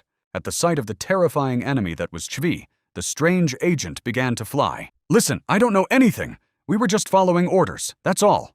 The guy started talking in a rage. 'Listen, if you don't cooperate, it will be worse for you. Remember that. It's in your best interest.' Taking a few steps closer, Namgung said in a quiet voice, 'Listen, if you don't cooperate, you'll want to go to the other world yourself, you understand?' The agent smiled crookedly out of fear. 'You want to take my life? Don't talk as if it's some kind of joke to you.' She didn't have time to finish her sentence before our hero's strong hand grabbed his face and squeezed it so hard that his bones cracked. The man approached him, his voice becoming rougher. 'You don't seem to understand me. I'll make you want to go to the other world yourself, believe me.' He pushed the man into the ground with such force that the asphalt began to crack. The poor agent's face began to turn pale. He probably already regretted attacking these madmen. But in the end, Namgun let him go, and the man sighed heavily, filling his lungs with air. He immediately waved his hands. 'No, the man on the left isn't the boss. He's just a subordinate, you understand?' Holding one of the agents in his hands, Namgung said sternly, 'Is that true? He doesn't think so. Look how scared he is.' The man wanted to say something else, but he didn't have time to finish his sentence because the blade of the knife pierced his head. It seems that someone got rid of the witness. The surviving agent just sighed. God damn, Chairman! Why do they hire such fools for our work? Looking at him, our hero just narrowed his eyes. You're small but smart. I can see you're quick-witted. What's your name, at least? The agent stood up, straightened his cloak, and reported with a smile. Chueguanpil, in person. Nice to meet you. Can you guess where I'm from, or shall I give you a hint? Sadly, Namgun shivered with his knuckles. Well, if you're from that very company, then you can probably answer my questions. How did you know I would be here? Chui just remained silent and narrowed his eyes, clearly not expecting such a direct question. Straight to the point, our hero continued his onslaught, coming closer. So tell me, who's behind you? The head of the company or someone from the Chinese triad? But the agent just laughed. God, you're so pretentious, it's disgusting. Maybe that's enough. He immediately disappeared into thin air and began circling around Namgun. You think you're so tough? I'll show you your place, you dog. Watching this strange spectacle, the man just sighed. It seems you've absorbed more than one rune. Now I understand where you get your strength from. The agent continued to advance, smiling like a demon. Well, now you probably regret provoking me, don't you? Once again, the man jumped off the ground and approached Namgun from behind, preparing his blade for the final blow. Well, now you're finished. He was already laughing and celebrating his victory as he approached his victim's back, but suddenly something changed. At the last moment, our hero stepped aside with the ease of a magician, dodging the blow. The agent stopped and couldn't believe his eyes. What kind of trick is this? Namgun swung his blade with such force that he struck the man in the back of the head, sending him flying into the ground, raising columns of dust and the sound of cracking bones. Chui watched all this from the sidelines and smiled. Yes, this man certainly knows how to fight, but his opponent is slightly stronger. Our hero continued his attack, grabbing the man by the leg and twisting it in the opposite direction. A sly smile appeared on his face. You know you can't run without legs, right? Let's test that now. Then there was a crack, and the unfortunate agent screamed in pain, spitting out his last teeth. Grabbing his head, Namgun said in a quiet, insinuating voice, Now listen to me carefully, otherwise I'll make you a lifelong invalid and then hand you over to the monsters. The man narrowed his eyes and gritted his teeth. Now answer my questions and don't even think about showing off. With his toothless mouth, the agent finally began to speak. We were ordered to take you to Yunnan Station, that's all I know. The bosses didn't say anything else. However, our hero looked at him in a way that clearly made it clear that it was better to stop showing off and tell everything straight. In the end, the agent gave in. It was the chairman who ordered us to work faster than the triad. They have already filled the airport. Namgung thought for a moment. Could it be that this Brit had ratted me out to the Chinese? Now it was clear why everyone who could be bothered was hunting me down. He stood up and walked over to Chui, who was standing nearby. Listen to me carefully. This is important. You are going to take the car and my daughter and drive to Kanu because troubled times are just around the corner. I don't want you to be present during this nightmare. The young man slung his sword over his shoulder. Listen, are you going to fight alone? I understand that you are strong, but still. Namgun smiled. Don't worry, I won't be alone. A familiar voice could be heard from behind them. It was Agent Park. Soon they arrived at the station, which was a dilapidated, half-ruined building with broken windows. But for some reason, the loudspeaker was still working. The two heroes advanced deeper into the ruined building. Park walked right behind the commander and asked in a trembling voice what was going on here. You asked me to come and I came, but now answer me this. The bandits who attacked you were from Chonil, am I right? Our hero just nodded in response. Yes, that's right. At first they created a cult, but in the end they turned into ordinary bandits. It's only just beginning. Just wait and see. Moving deeper into the ruined station, the man continued. They're going to use doping, and that's going to be very bad. You see, these people started smuggling illegal substances back in the 90s, which is why they grew so quickly. The only question is, why did they create a cult? The man turned to her and said it was because there was no longer any need for smuggling. The agent didn't understand, but asked again anyway. But why are there scientists planning to create a special station and produce banned substances legally, taking advantage of the chaos of the carnival? First, they will create a whole horde of their fanatics, and then they will turn them into a real army by pumping them full of this junk. The plan is basically genius. Shuddering, our hero added that they would simply create a human shield for themselves. It's disgusting, but that's how it is. The girl walking beside him couldn't believe her ears, but this was pure madness. Was it somehow connected to the attack on Incheon? If so, how? This is considered chonal territory. Why would they want to get rid of their own people? That's stupid, isn't it? She still didn't understand anything. Moving forward, the man replied that they themselves would get hooked on their own substance. They are not the creators of the formula, but only produce this filth. The most important person in all this is a man named Jin Wei. He is the one who created everything, and is behind the creation of this substance. A prophet chosen by the god of fire, a mad alchemist who will stop at nothing. He is a real monster just like the rest of them. Our hero stopped and narrowed his eyes. His face flashed with real rage. He wanted to get rid of this man once and for all. They approached the station and stopped right at the entrance. The station was empty, not a single living soul. Coming closer, the man ordered 2 tickets to Sandflower for 3 hours for himself, and, in fact, for a few seconds there was no response from behind the counter, and then a hand appeared from a hole, holding out 2 small tickets. Here are your seats. On the platform, they were met by a fat man, apparently the conductor, who led the 2 people straight to where the ship was supposed to depart. As she climbed the stairs, Agent Park was surprised not to see any Coast Guard. But where had they gone? Usually there were lots of soldiers guarding the port. Without answering, our hero simply led her on, quickly opened the door, and entered a small room. Several people were already waiting for them there, 2 of them in plain clothes, and another in a red shirt who seemed to be playing golf. The man took a break from his interesting activity and sat down in a comfortable chair. All right, let's cut the formalities. We're not playing national intelligence here. Stopping in front of him, Namgun raised his eyebrow in surprise. Did he know who I was? A shiver ran down my spine. Where did this knowledge come from?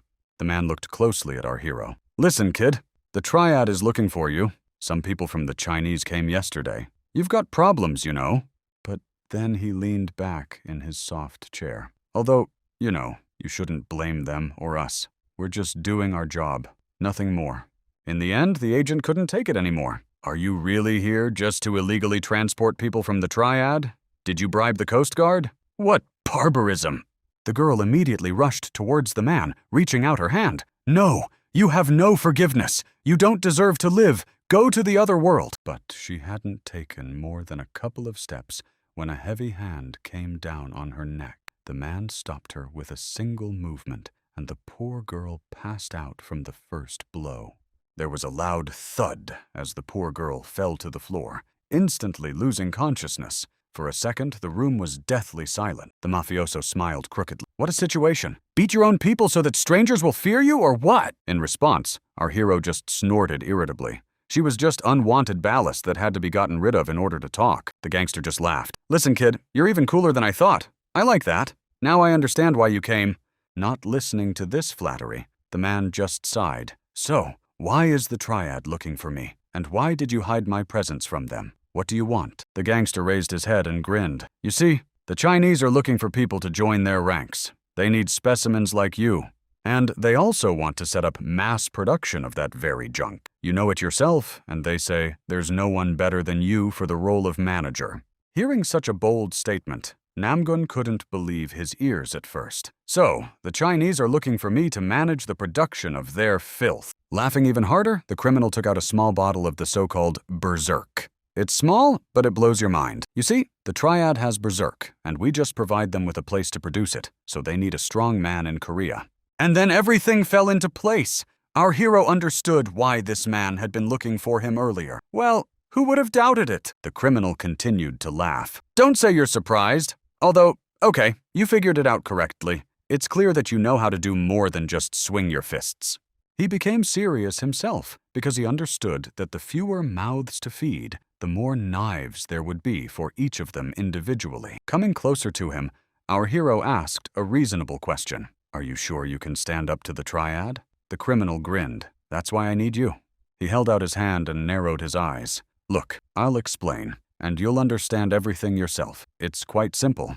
At that moment, a small whirlwind of water and air appeared in his hands, literally out of nowhere. He also possesses superpowers.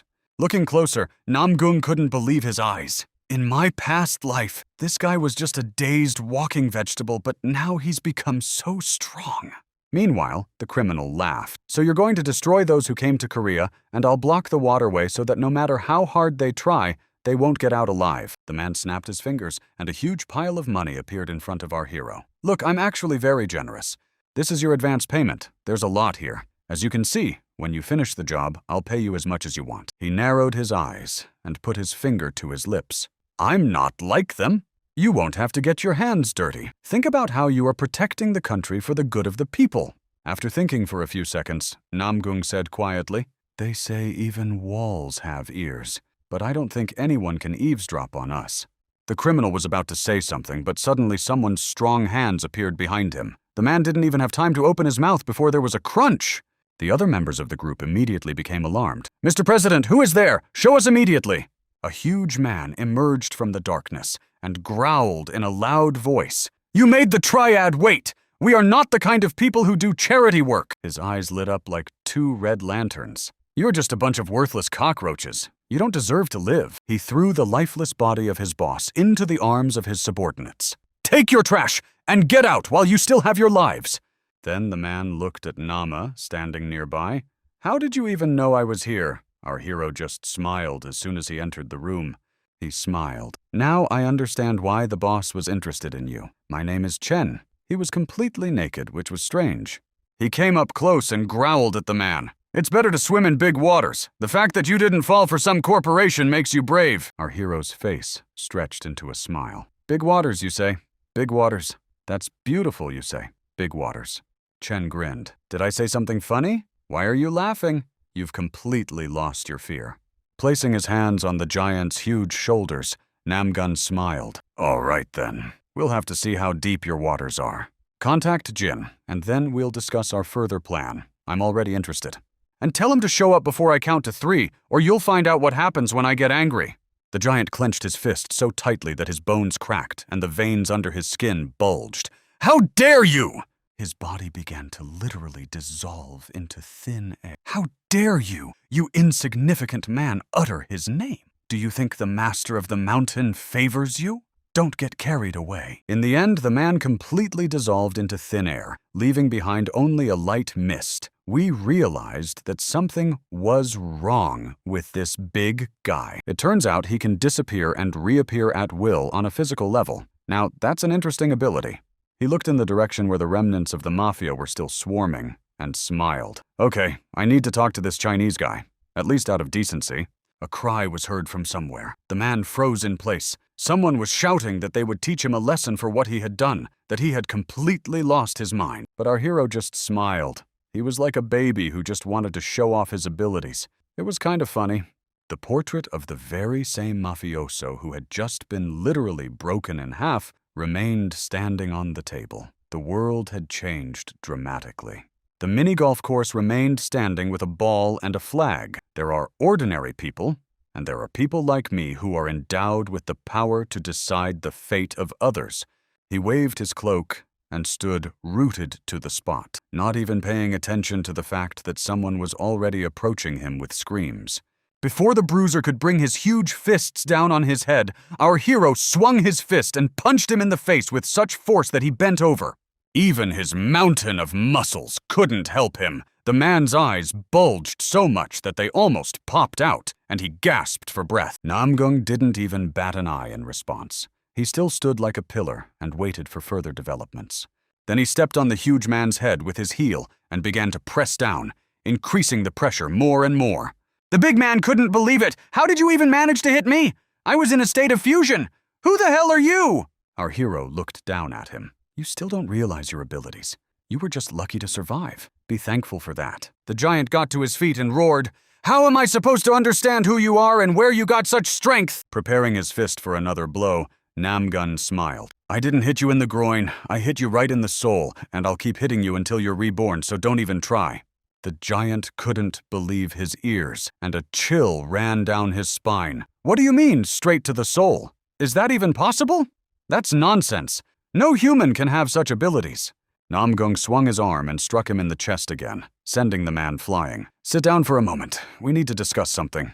Coming closer, he tilted his head and asked in a ringing voice how Jin found out about my existence, who told him. Lifting his head, the muscular man replied in a trembling voice. There's already a video circulating on the internet where you defeated a huge sea serpent. A smile appeared on our hero's face. he chuckled. You distrust Chonil so much that you're willing to contact me based on just one video from the internet? Chen raised his head. You are the strongest in Korea, aren't you? Isn't it true that in this world you can only trust the strongest? And you know who is behind me. No matter how strong you are, people will not allow you to betray us. You know that yourself. There was a brief silence. Our hero understood that Jin, with all his powers, could create any potion using alchemy. We had roughly equal chances. Sitting down in a soft chair, the strong man croaked. No matter how strong you are, my lord, he will still rise above the whole world. Beware of him. Looking at him calmly, Namgun smiled. Thank you for the warning. So tell me what you need me to do. Chen said nothing, but with a trembling hand, he handed him a piece of paper along with a strange little bottle. Looking at it, our hero thought for a moment, while the giant continued to enter. Our specialists will be waiting there. You just need to pass it on to them. The giant continued. The rats from the Korean company may know about this anyway. If they cross your path, just destroy them. Looking at him, Namgung asked, and Mr. Jin himself will be there? The strong man replied, the master will arrive in a week. Our hero just snorted, looking away. What a curse. I would like him to show up while I count to 3. Lifting Agent Park, who was still unconscious, onto his shoulders, the man snorted, All right, I'm leaving right now. I'll take the girl with me. Suddenly, the strong man shouted the name Regan, his voice so loud that the walls shook. Behind him, the silhouette of a girl appeared out of nowhere, her hair braided into a neat plait hanging below her back. The man continued to escort this person to their destination. Regan did not argue. It will be done, sir. Our hero just snorted. Are you going to follow me? Okay, that's fair enough. You really have no reason to trust me yet, so fine, let it be. The man turned around. Since fate has brought us together and we're going the same way, give me a lift to my destination. You have a car, don't you? I'm right. Surprised, Ryojin just looked after him. She apparently did not expect such a direct request and remained silent. A short time later, Namgun was sitting in the car, frowning and staring ahead. There was complete silence. The girl sat in the driver's seat, her back covered in goosebumps from fear. She could literally feel the power of this man with her skin. But it seemed that our hero was not hostile. He was simply annoyed that he would now have to cooperate with the Chinese. Finally, Rojin couldn't take it anymore and asked, Listen, why do you need this girl? Why are you dragging her around with you everywhere? Folding his arms across his chest, Namgung just snorted, Am I obligated to report to you? You're not my boss! You're just an escort! After a short pause, the man finally decided to ask me one question. What weapons do you know how to use? After thinking about it for a moment, the girl replied, I don't have to answer. You're not my boss either. Our hero just snorted. That's all you know how to do. Repeat yourself. You haven't come up with anything new. The car continued to accelerate along the empty highway, and the hero continued to talk, arguing with each other along the way, but it was purely symbolic. The girl was driving the car. Listen. My immediate superior is only Mr. Jun, and I have no intention of reporting to you. A sly smile spread across our hero's face. What impressive loyalty. Mr. Jean must be proud of you. Let's see how impressive your powers are. He hadn't finished his sentence when everything around them began to shake as if after a volcanic eruption. Strange objects began to fall from the sky, and everything began to explode. Obviously, the girl was not ready for such a turn of events and just cried out, What is happening? How am I supposed to understand this? And then, as if on cue, a huge monster appeared behind the car. The same lizard, only several dozen times larger than the others. The usual monsters were there too, already prepared to attack their prey, seeing an easy target. The car flew into the air. Our hero opened the door and was about to jump out when the girl stopped. Are you completely out of your mind? Are you tired of living? Our hero opened the door and was about to jump out when the girl stopped him. Are you completely out of your mind? Are you tired of living? The window broke, and the silhouette of a frightened girl appeared. Fine, to hell with you, if that's what the gentleman wants. So be it. Everything around was literally filled. Yesterday I was in the frame. Now the car was standing on a small hill. And below, monsters crowded with greedy eyes, looking at the two people. With frightened eyes, looking down at herself, Regan just cursed. Where did these monsters come from, and why were there so many of them? What had happened? They had never seen anything like this before. The lizard was so huge that it looked more like a dinosaur or a dragon from a children's fairy tale. The sight was terrifying, but our hero, on the contrary, was not surprised. This monster was supposed to appear a week after the second gate closed, something like an intermediate boss. Well, something went wrong. Meanwhile, the huge lizard lifted the car into the air with one hand and broke it in two. The car crunched and shattered into pieces. People only had time to jump out of the way at the last moment so that the car wreckage wouldn't crush them to the asphalt. There was a loud crash and a crack. Regan flew into a rage. Is this monster going to attack even its own kind, or has it completely lost its mind? Namgung smiled. You know, reptiles are cold-blooded in every sense of the word, don't forget. They were already surrounded by monsters on all sides.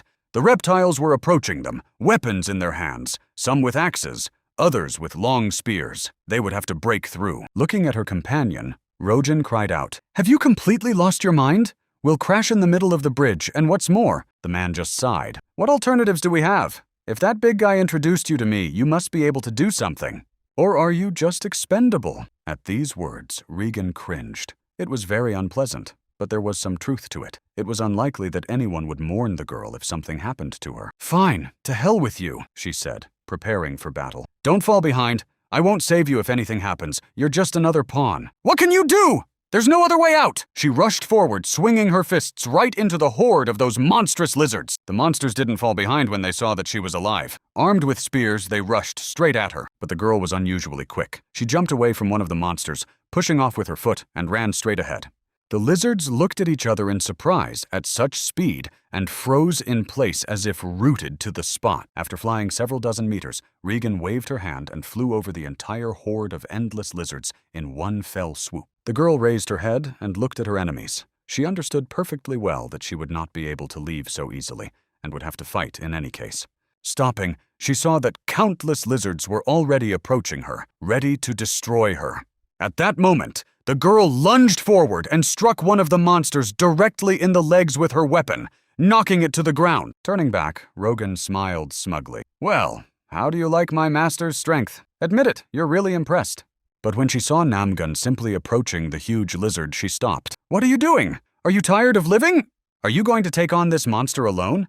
You seem to be overestimating yourself a little, but the man didn't even pay attention. Go ahead and do your thing. While the girl continued to rage, he had already drawn his blade and just smirked. How lovely. I could get used to this. The monsters continued to be destroyed one after another, but their numbers did not decrease. You know, I almost shed a tear because of your devotion. The girl put her foot on the head of one of the monsters and pressed harder. The lizard growled in discontent.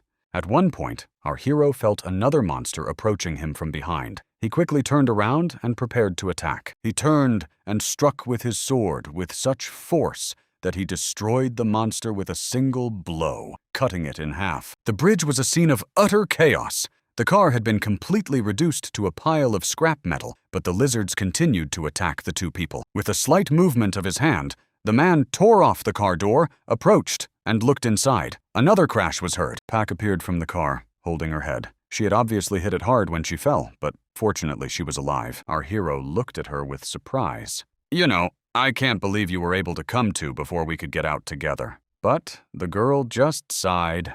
By the way, could you be a little gentler next time? It hurts me here. By the way, you're not carrying firewood after all. The man just snorted. We'll see next time. He took a few steps closer. Before the dark times come, the monsters will become more active. But for now, it will only get more interesting. He had already summoned all his servants, and with them was the Minotaur, clad in sturdy armor. It was time to fight these monsters.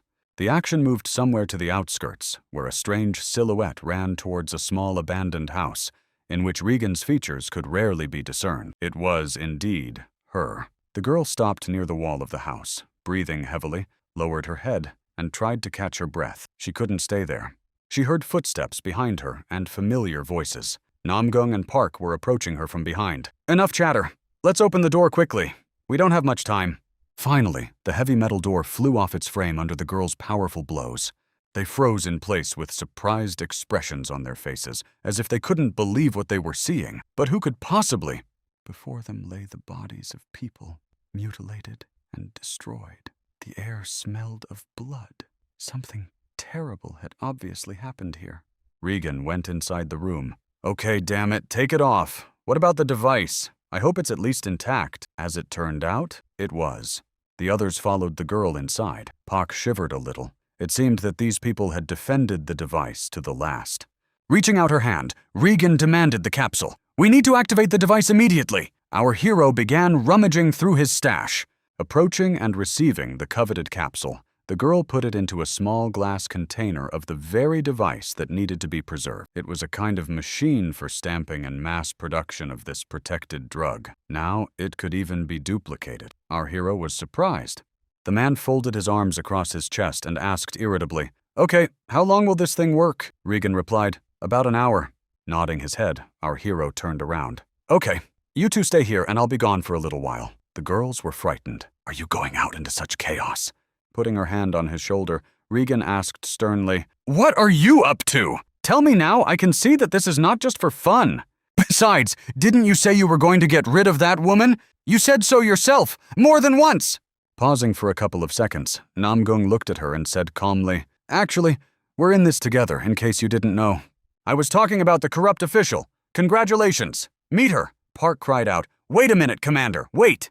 But the man was no longer listening. He just waved goodbye and walked toward the exit. "Okay, don't miss me too much and try not to break anything." He paused for a second, and the air seemed to sink and become more fluid. The man didn't turn his head, but you could already sense that he was angry. Finally, he looked at his subordinates. "If you disobey me, I will personally put you in coffins.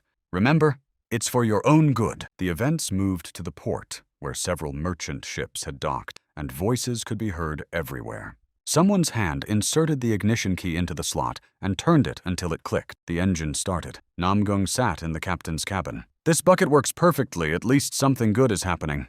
He narrowed his eyes and prepared to carry out his plan. The man was already quite tired, but he had to finish what he had started. The battle was just beginning. If his memory served him correctly, this water snake must have a base, just like the Goblin King's fortress. The worst thing would be if it was underwater, but that was most likely the case. The huge water lizard was indeed curled up in a cave under the water. Of course, our hero had already destroyed it, so it was unlikely that this monster had managed to leave any offspring. But still, you never know. So he had to check, and he went down.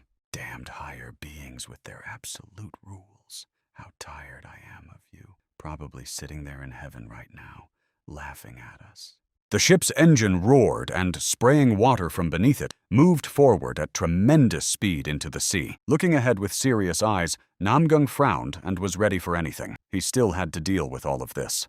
The ship picked up speed, leaving a trail behind it on the water. The man was heading for Changbando Island, which was most likely where the nest of this water monster was located. The ship soon docked at the port. There was not a single soul there, just an empty pier and not a single person. Stepping outside, our hero looked around strangely. There were no monsters on this island yet. I wonder why the rest of the world is in chaos. The man began to recall that a scientist had mentioned that the appearance of monsters was proportional to the population density on this land. Well, let's check it out.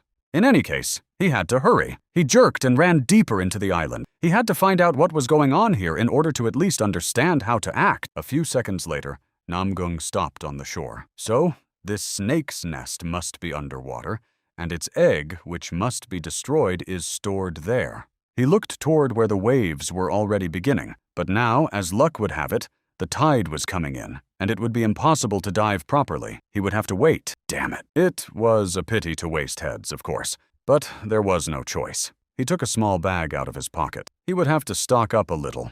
The shop window opened instantly. Okay, to deal with this as quickly as possible, he would have to spend some money after all. They were Atlantis lungs. The price was steep, of course, but there was no other choice. I'll have to buy them. Oh well, I'll pay it off later. The next item was fins. Actually, they were flippers, but they looked like many frogs or something like that. Having received the coveted item, the man put the mask on his face. It was expensive, of course, but it was definitely a useful thing. Next, he put the flippers on his feet. They fit perfectly. These things were made of some strange material similar to rubber and leather. Namgung ran and jumped headfirst into the water. Although, you know, if I destroy the dragon's egg, it will all pay off with interest, so stop being a jerk! The man dove at an astonishing speed and began to sink even faster into the water, where only impenetrable darkness awaited him. On his face was that very mask. It did its job perfectly and provided oxygen without any problems. Descending almost to the bottom, the man saw a cave. It looked like a human skull with empty eye sockets. Apparently, this was the nest. He paused for a second and looked closely. In principle, everything fit, but it still seemed that it couldn't be that simple. Besides, the nest was much larger than expected. A real museum. Namgung moved closer and closer. Finally, the egg was found. It was even bigger than he had imagined. It definitely wouldn't fit in his inventory, although it would be great, as it would be less of a hassle. But, as luck would have it, this thing couldn't just be stuffed inside, so he had to summon his minotaur knight. The portal opened and the knight appeared. Looking at his servant, our hero asked, "Can you lift this thing up? I can't do it myself." Without any effort, the former minotaur lifted the egg. Thanks to his efforts, it turned out to be not difficult at all. Now we had to pull it out. Suddenly, a sound was heard from the side, as if something was approaching. The man turned his head to the side. Of course, who would have doubted it? It couldn't be that simple, could it? A real water hurricane appeared in front of him, sucking in everything in its path. The culprits were seahorses, only they were much larger than what was shown on Discovery Channel, almost twice the size of a human. They looked like they were just guarding their nest. These creatures may have looked like ordinary seahorses, but they were extremely dangerous, and most importantly, very. Minotaur and the man stood below near the egg and watched as several swimming monsters approached them at tremendous speed. And now, what to expect from the tide? It would not be wise to waste time now. Something had to be done, and suddenly an idea came to mind. Surely the stone debris and algae growth could be useful now. Our hero turned his head and looked deeper into the cave. He pushed off with his hands and swam into one of the tunnels. If his memory served him correctly, he might find what he needed there.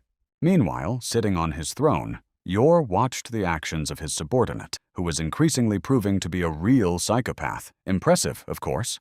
But then again, these higher beings would certainly not rest easy on this matter. He looked into the portal and watched our hero's every move. They had another meeting. Several of these gray humanoid figures were already sitting at a round table. The only one missing was Yor, who did not even hide his face.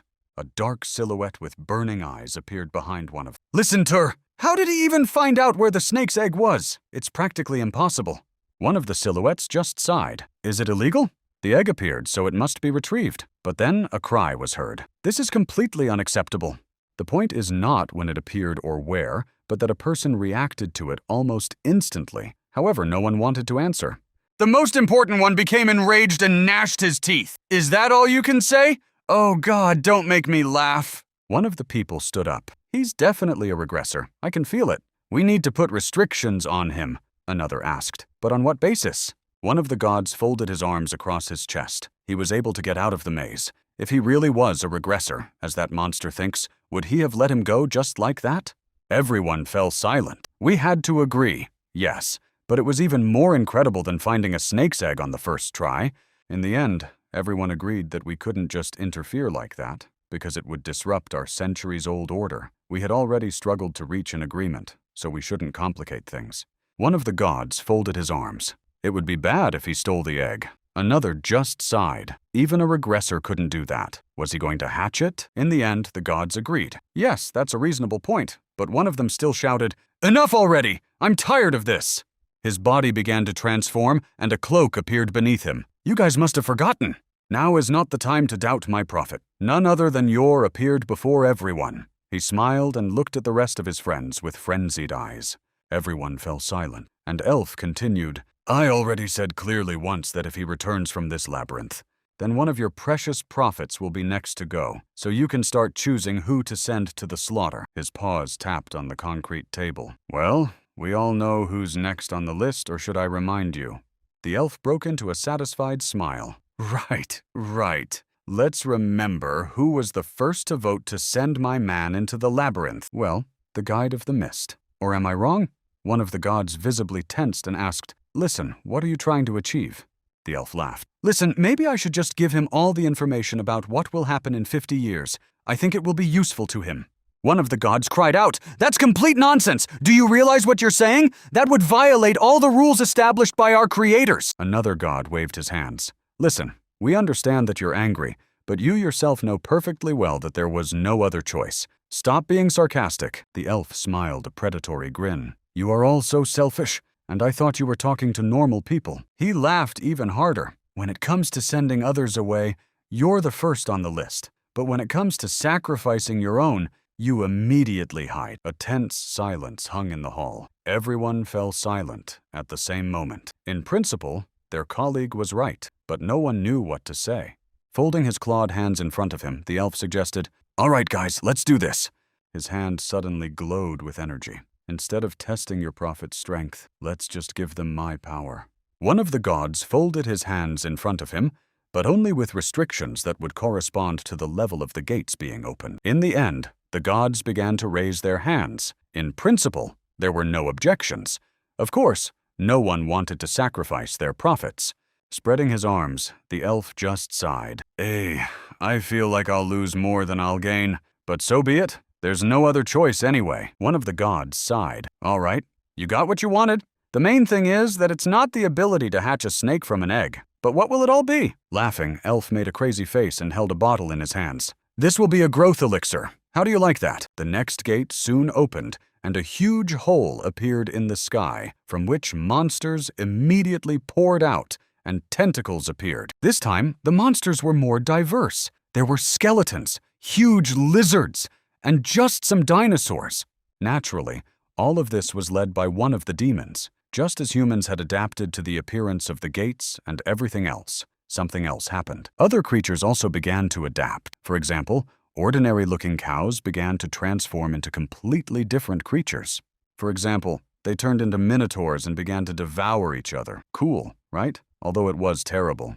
A small bee landed on a beautiful flower in the hope of collecting pollen, but it wasn't as simple as you might think. A second later, its jaws snapped shut. It turned out that the flower was as predatory as a sundew and as toothy as a wolf. In short, all creatures underwent mutations. Meanwhile, our hero continued to move deeper into the underwater maze, still rummaging through the algae. He found a creature that was very useful for fighting sea creatures. The man smiled. Well, let's see. It was a sea rock worm, a small creature. Although quite nasty in appearance, it could be useful in this fight. It is almost impossible to find anywhere else. All this time, our hero had been watching this psychopath, Fvis, and his crazy experiments, gaining knowledge. The man smiled. In the end, it turned out to be quite useful. He learned a lot of new things about these creatures. He was holding another small stone in his hands. That would be enough. Now he just had to deal with the skates. Now he had to rely only on the Minotaur. Meanwhile, already clad in his armor, he moved forward to carry out the order. He swung his arm and threw a clump of dirt right at the sea monster, which was already rushing towards him at full speed. The damage was reduced by almost half. The seahorse opened its mouth, which looked more like a flower, and hissed, releasing bubbles. Its mouth opened even wider, and the monster began to suck in water like hydrogen, absorbing everything in its path, and tentacles appeared from there. They immediately grabbed the nearby Minotaur and squeezed him with such force that his armor began to crack, but the man held on. The sea monster flew into the Minotaur at tremendous speed and bit him with its hideous mouth, its teeth nearly breaking on his armor. Several more creatures like it moved from behind, opening their mouths and attacking as a pack. Watching the poor Minotaur suffer, our hero felt a little sorry for him and felt guilty for giving the order. The man looked closely. But overall, Asterion was doing well with the task at hand, and with ease.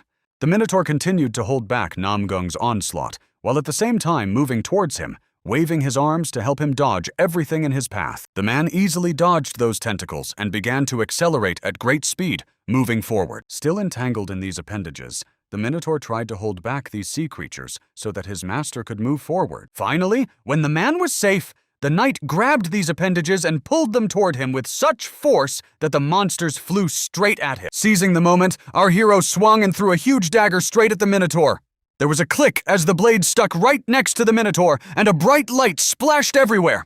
Electricity underwater is a great way to destroy everything around you, and the seahorses now felt an incredible electric shock. The monsters began to writhe in rage and pain. It seemed to have worked perfectly, and now all that was left was to deal with the egg. One of the monsters was already barely alive. The slime of the sea worm had corroded its defenses, and now the electricity had penetrated its body. It was time to finish it off. Gripping his huge blade tightly, our hero moved forward, cutting through the water's surface.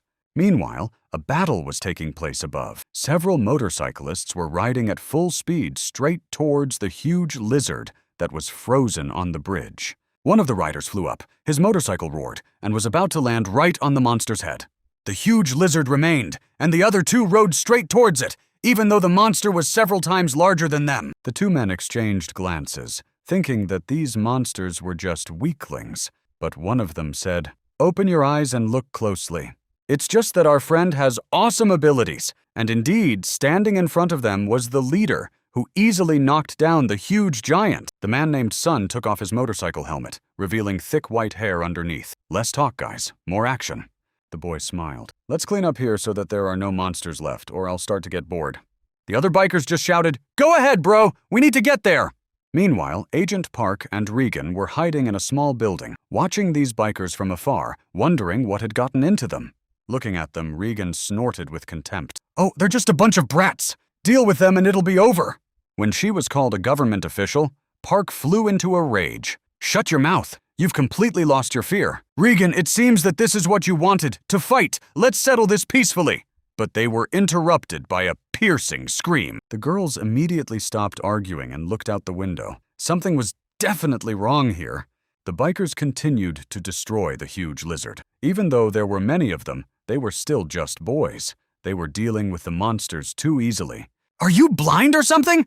Look at the red glow in their hands." The boys were indeed destroying the monsters with enviable persistence, especially that kid named Sun. He was covered in this strange red light. "Maybe it's some kind of buff," they continued, and these bikers went about their business, completely oblivious to the fact that they were being followed. Suddenly, the leader stopped. The boy heard voices behind him and raised his finger. He signaled for the others to shut up and listen. He became a little wary and shouted, "Whoever you are, come out immediately and show yourselves if you want to live." When there was no response, he jumped on his bike, twisted the throttle, and roared forward toward the place where the sound was coming from. But before he could reach his destination, he saw something huge, like a cannonball, flying overhead. There was an explosion, and the poor guy was thrown off his motorcycle, tossed far away by the blast wave. With difficulty, Sun got up and shouted, "Who dared to do this?" But someone called out to him, "Hey you, stop making noise, my head is already splitting." Before them appeared none other than Captain Namgun. The man was dressed in a diving suit and, after fixing his hair, just snorted, "Shut up already." The young man stood in front of him and asked in an irritated voice, "What the hell are you doing? Where did you come from and why are you showing off?" Having already resumed his usual appearance and put on his raincoat, the man said, "If you have nothing better to do, carry that egg over there. It's too heavy for me." The two friends looked at each other and for some reason immediately agreed. "Okay, then we'll do it." But the boss immediately stopped them. "Are you completely out of your minds?" The guys looked at each other, but one said, "Listen, bro, it seems like this guy really needs help. You guys are so brainless." In the end, the young man spat on the ground. "Listen, you jerk, I don't know where you came from or what you want, but don't annoy me." "Screw the rest, but what about my motorcycle that you wrecked?" Our hero sighed. "You stole it anyway, didn't you?" Hearing this accusation, Sun flew into a rage. "You have a big mouth. Maybe it's time to shorten it a little, don't you think?" He immediately moved forward, swinging his fist. "Okay, since you don't understand nicely, it's going to hurt a lot. You asked for it." With great ease, Namgun caught the attacker's arm. "You're just like a circus monkey. All you know how to do is wave your arms around and you have no brains at all." He pushed the boy with such force that the poor guy flew several meters across the asphalt and almost knocked down his comrades with his own body. Seeing that their leader had been beaten, the others also sprang into action, covered in red energy. "Okay, now we'll teach him some manners, boss." Someone sat down on a motorcycle. "Well, that's good. Let's go. Now we'll have some fun. It's time to count his teeth." Watching them, our hero analyzed every movement. This is divide and conquer. This kid knows how to enhance his physical abilities. The man smiled and looked at this strange kid. "You know, you have a pretty useful ability. You could come in handy." In response, the kid just laughed. "Listen, man, you're funny. I'm willing to let you go only if you give me everything you have. Otherwise, we'll break your face. It will be very painful. Believe me, you'll regret your decision." Sitting on their motorcycles, the guys drove straight at Namgun at full speed, intending to crush him with their vehicles. But the man did not move. The guys were moving at tremendous speed, but our hero was much faster and easily avoided the collision. He grabbed one of them by the head and threw him to the ground at tremendous speed. "No matter how hard you try, you won't become invulnerable, will you?" He held the boy pinned to the floor, while the others approached him from both sides, shouting and screaming. Deciding that the game was over, our hero took out his blade, swung it, and struck with such force that 2 motorcycles immediately exploded. Everyone immediately stopped and trembled with fear. Who is this man? Where does he get such strength? Sleep? What stupid questions. Just destroy him. A smile appeared on Namgun's face. You want to measure yourselves against me? How interesting. How naive you all are. A huge knight immediately materialized behind the guys. It was the Minotaur, who had come to the aid of his master. What the hell is this? The guys immediately raised their heads. But they didn't even have time to react before the sharp, serrated blade of the phantom knight appeared near the neck of one of them. Approaching them, our hero smiled with satisfaction. Well, guys, let's make peace, or are you tired of living? Yes. Almost bursting with tension, Sun hissed through his teeth. Okay, old man, I see that there's no getting along with you, so I'll have to entertain myself. Taking up a fighting stance, the guy began to move at such a speed that even the human eye could not catch him as he approached our hero. However, the man easily dodged all his blows. Not bad, of course. Your speed and attack power are on par. The young man swung his fist again, which suddenly increased in size and stretched like a rubber band, but it wasn't enough.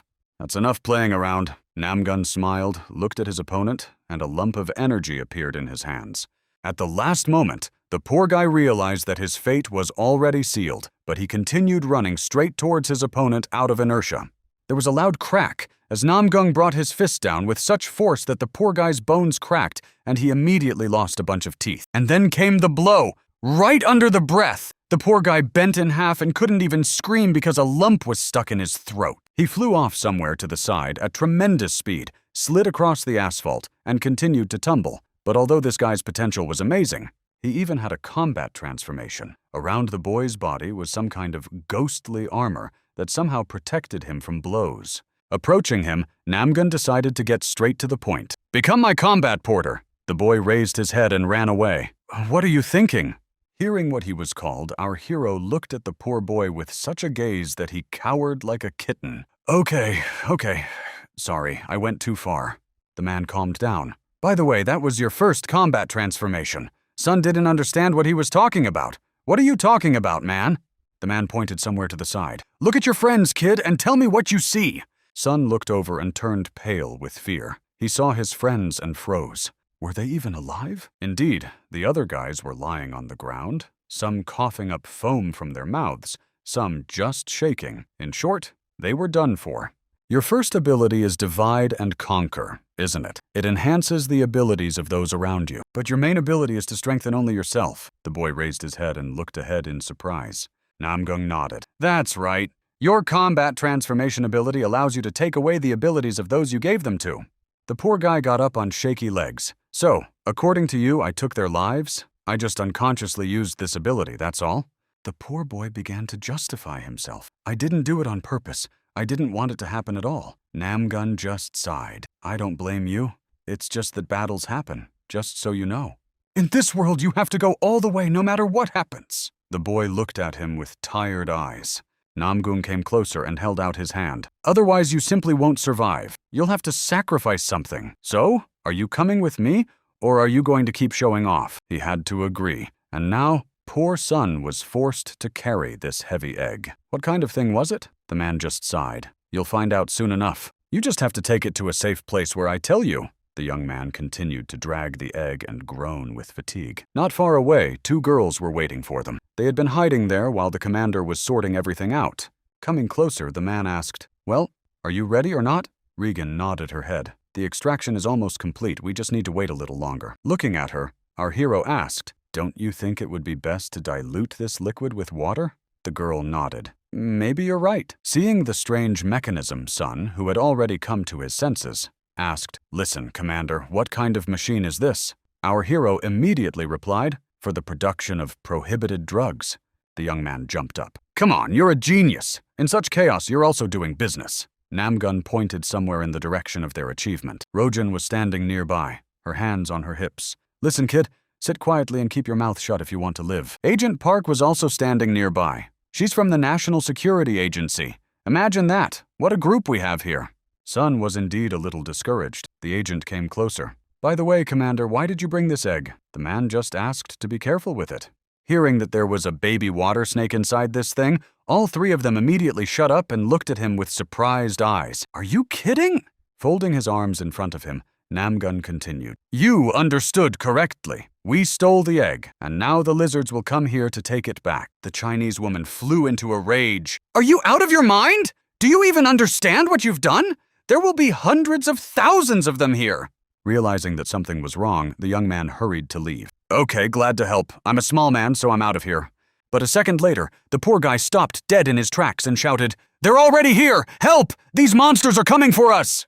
Falling to the floor, he continued to scream. They're not lizards, they're just people! Namgung calmly said, They're just people from the corporation, nothing more.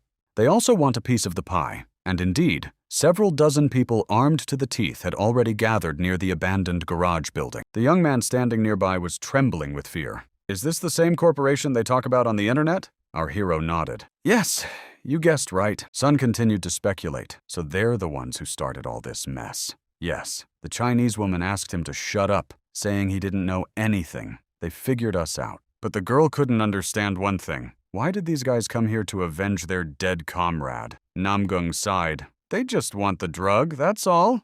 The girl flew into a rage and already took out her silver thread. I'll destroy them. But our hero put his hand forward. Don't even think about it. In a calm voice, the man continued. As I already said, these lizards will come here. Think for yourself where this will lead. And indeed, crowds of monsters were already approaching the building in search of their egg. They wanted to get their baby back. Meanwhile, the corporations that were already standing near the garage doors knocked. Open up immediately. Give us the drug, and we won't touch you. The bald leader sighed. All right, leave them. This is no good. Give me a tool. We'll break down the door. Receiving no answer, the bald man turned around. What are you standing there for? But the man was trembling with fear, looking somewhere behind him. The boss said, Look at that. The bald leader flew into a rage. What are you doing there? Do I really have to do everything myself? Don't be so useless. But he had to turn around anyway. As soon as the men turned their heads, a terrible realization struck them. Dozens, maybe even hundreds of lizards stood before them. The monsters opened their mouths and began to scream in rage. They were searching for their young and would destroy anyone who stood in their way. With a wave of his hand, one of the monsters delivered a monstrous blow to the man, instantly knocking him to the ground. A scream rang out. The second monster opened its mouth, grabbed the other's head with its hand and pulled him toward it. The bandits instantly lost all their fighting spirit and began to scatter in an attempt to save their miserable lives. But it was all in vain. The lizards were bigger and stronger, easily catching up with the people and literally devouring them. Rojin's face appeared at the nearest window. The girl shuddered and turned pale at the sight of such a nightmarish spectacle. My God, this is crazy. She turned back and looked at our hero. Do you even understand what you've done? If these monsters break through here, we're done for. Namgung sighed. Speak for yourself. The Chinese girl didn't immediately understand what he was getting at. What are you talking about? But in that same second, the man's strong hand pressed her against the wall. You still don't understand? Don't play dumb, or have you forgotten how to think? Looking closely at her, Namgung whispered, The same drug your boss invented, and I'm using it on the lizards. The poor girl was breathing heavily, his hand squeezing her neck tighter and tighter, and the man's voice echoed from afar. Do you think you'll get away with this if the boss finds out?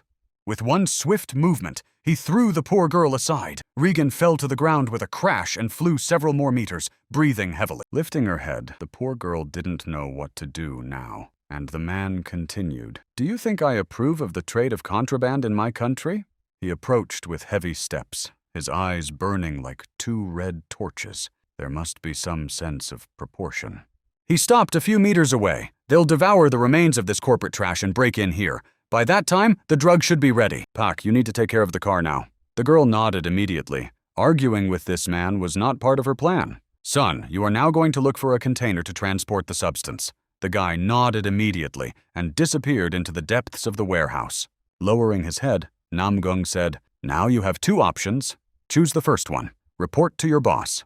The girl raised her head and sighed heavily. Have mercy, I beg you. Her voice was so weak that it was barely audible. Yes, listen, finally. The man shuddered, his voice becoming rougher. The second option is to join me and fight against these monsters. That way, your chances of survival will increase. I'll tell you more when everything works out. In the second case, you'll earn so much money that your previous income will seem ridiculous to you." He moved even closer to the frightened girl. "So, what will you choose? Think fast, we don't have much time." Rodej didn't know what to do. She was now backed into a corner.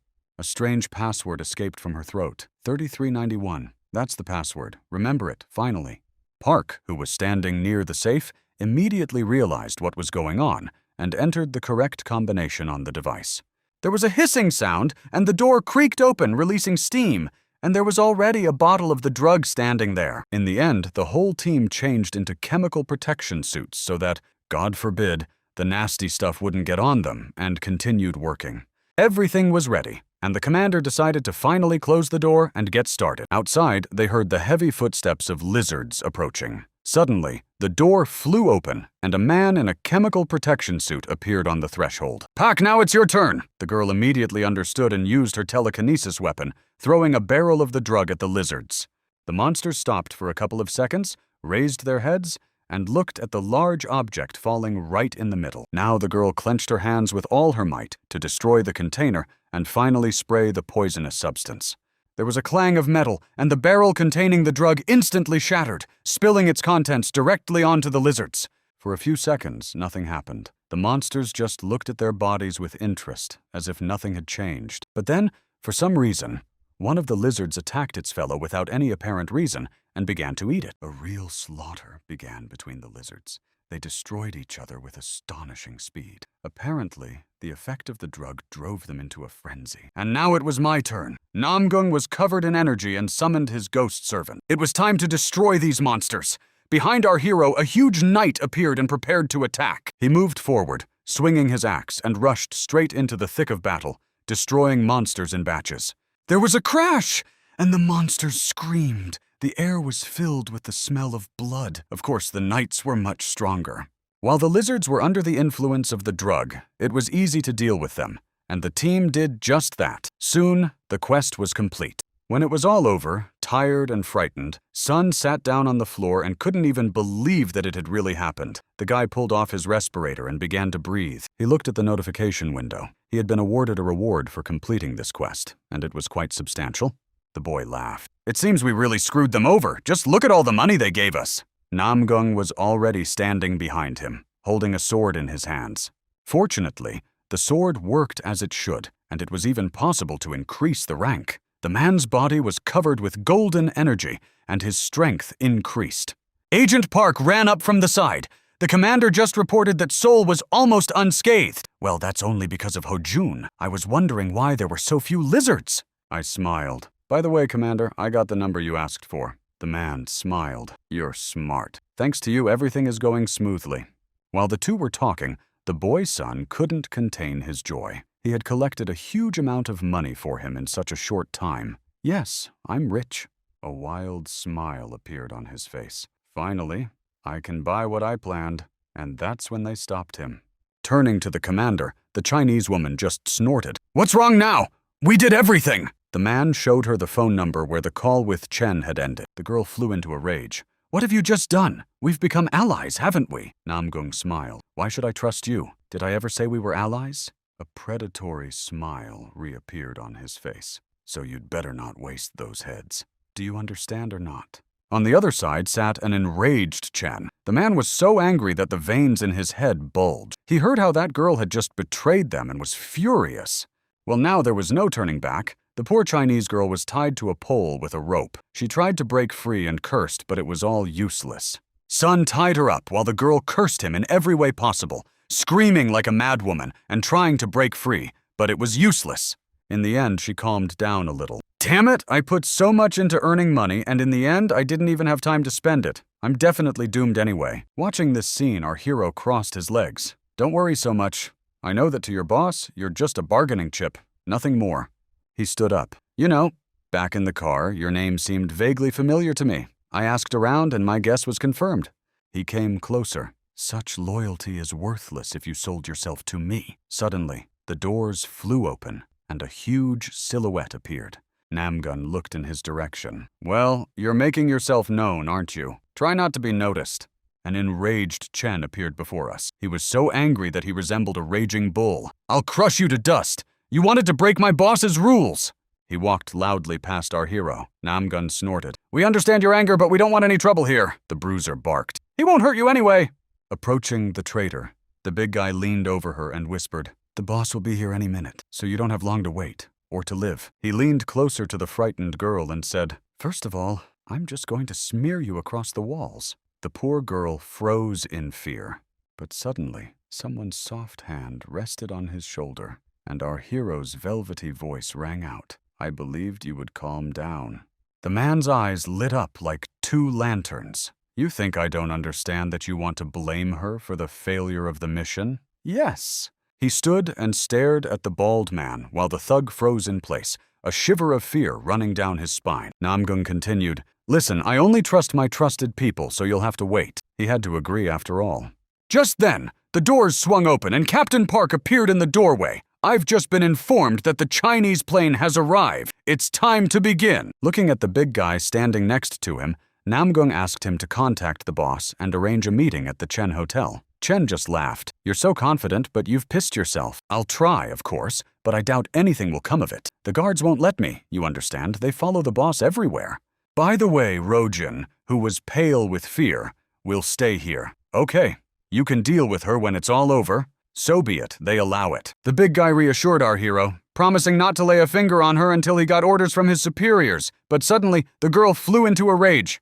"Are you sure that a nobody like you can contradict me?" The girl standing behind him snorted. "Are you sure you won't regret your words?" The man turned around and approached her closely. "You know, if it weren't for your boss, I would have left you wet behind the ears a long time ago. So tell him thank you." It seemed that this only provoked Pak. The girl smirked. "Well, let's see how confident you are. I'm curious too." Meanwhile, there were many soldiers standing on the street, and the rest of the people were tied up. The doors swung open and the capture team appeared. Pak smiled. "Let's see whose head can take it longer, yours or mine. As you can see, I've prepared well." The events moved to the aforementioned hotel, a huge building several dozen stories high, covered in glass. This was where the meeting was to take place. Our hero, dressed in full regalia, was walking down the large corridor with its glorious red carpet. There was a casino here. Surprisingly, apart from him and that Chinese man, there was no one else here. It was almost empty. I wonder what they had in mind. Moving forward a little, the man looked around and froze at the entrance, studying the area in front of him. Suddenly, something changed. There was a whistling sound, and our hero put out his hand and caught a strange plastic object that crashed into his palm with a bang. It was a poker chip. Suddenly, a voice came from the side. "Hey, do you like gambling?" Namgung looked in the direction of the voice. "No, not really. I'm not a gambler." Another man with tousled hair was sitting behind the counter in front of him. It was Jin. He narrowed his eyes. "Okay, if you don't like it, then why are you playing with me? Answer the question." Suddenly, a slot machine clattered nearby, and the man continued. "What you've started against the triad is nothing but a game of chance, or am I wrong?" Turning the chip in his hands, our hero looked at him with calm eyes. "So, you think it's a game of chance?" "Yes." Suddenly, Namgun threw it with such speed that the poker chip cut through the air, flew past the man's face, and crashed into the wall. Jin only occasionally turned his head toward our hero, who continued, "I'll repeat myself so you can hear me." The man moved closer to the counter. "I don't like gambling."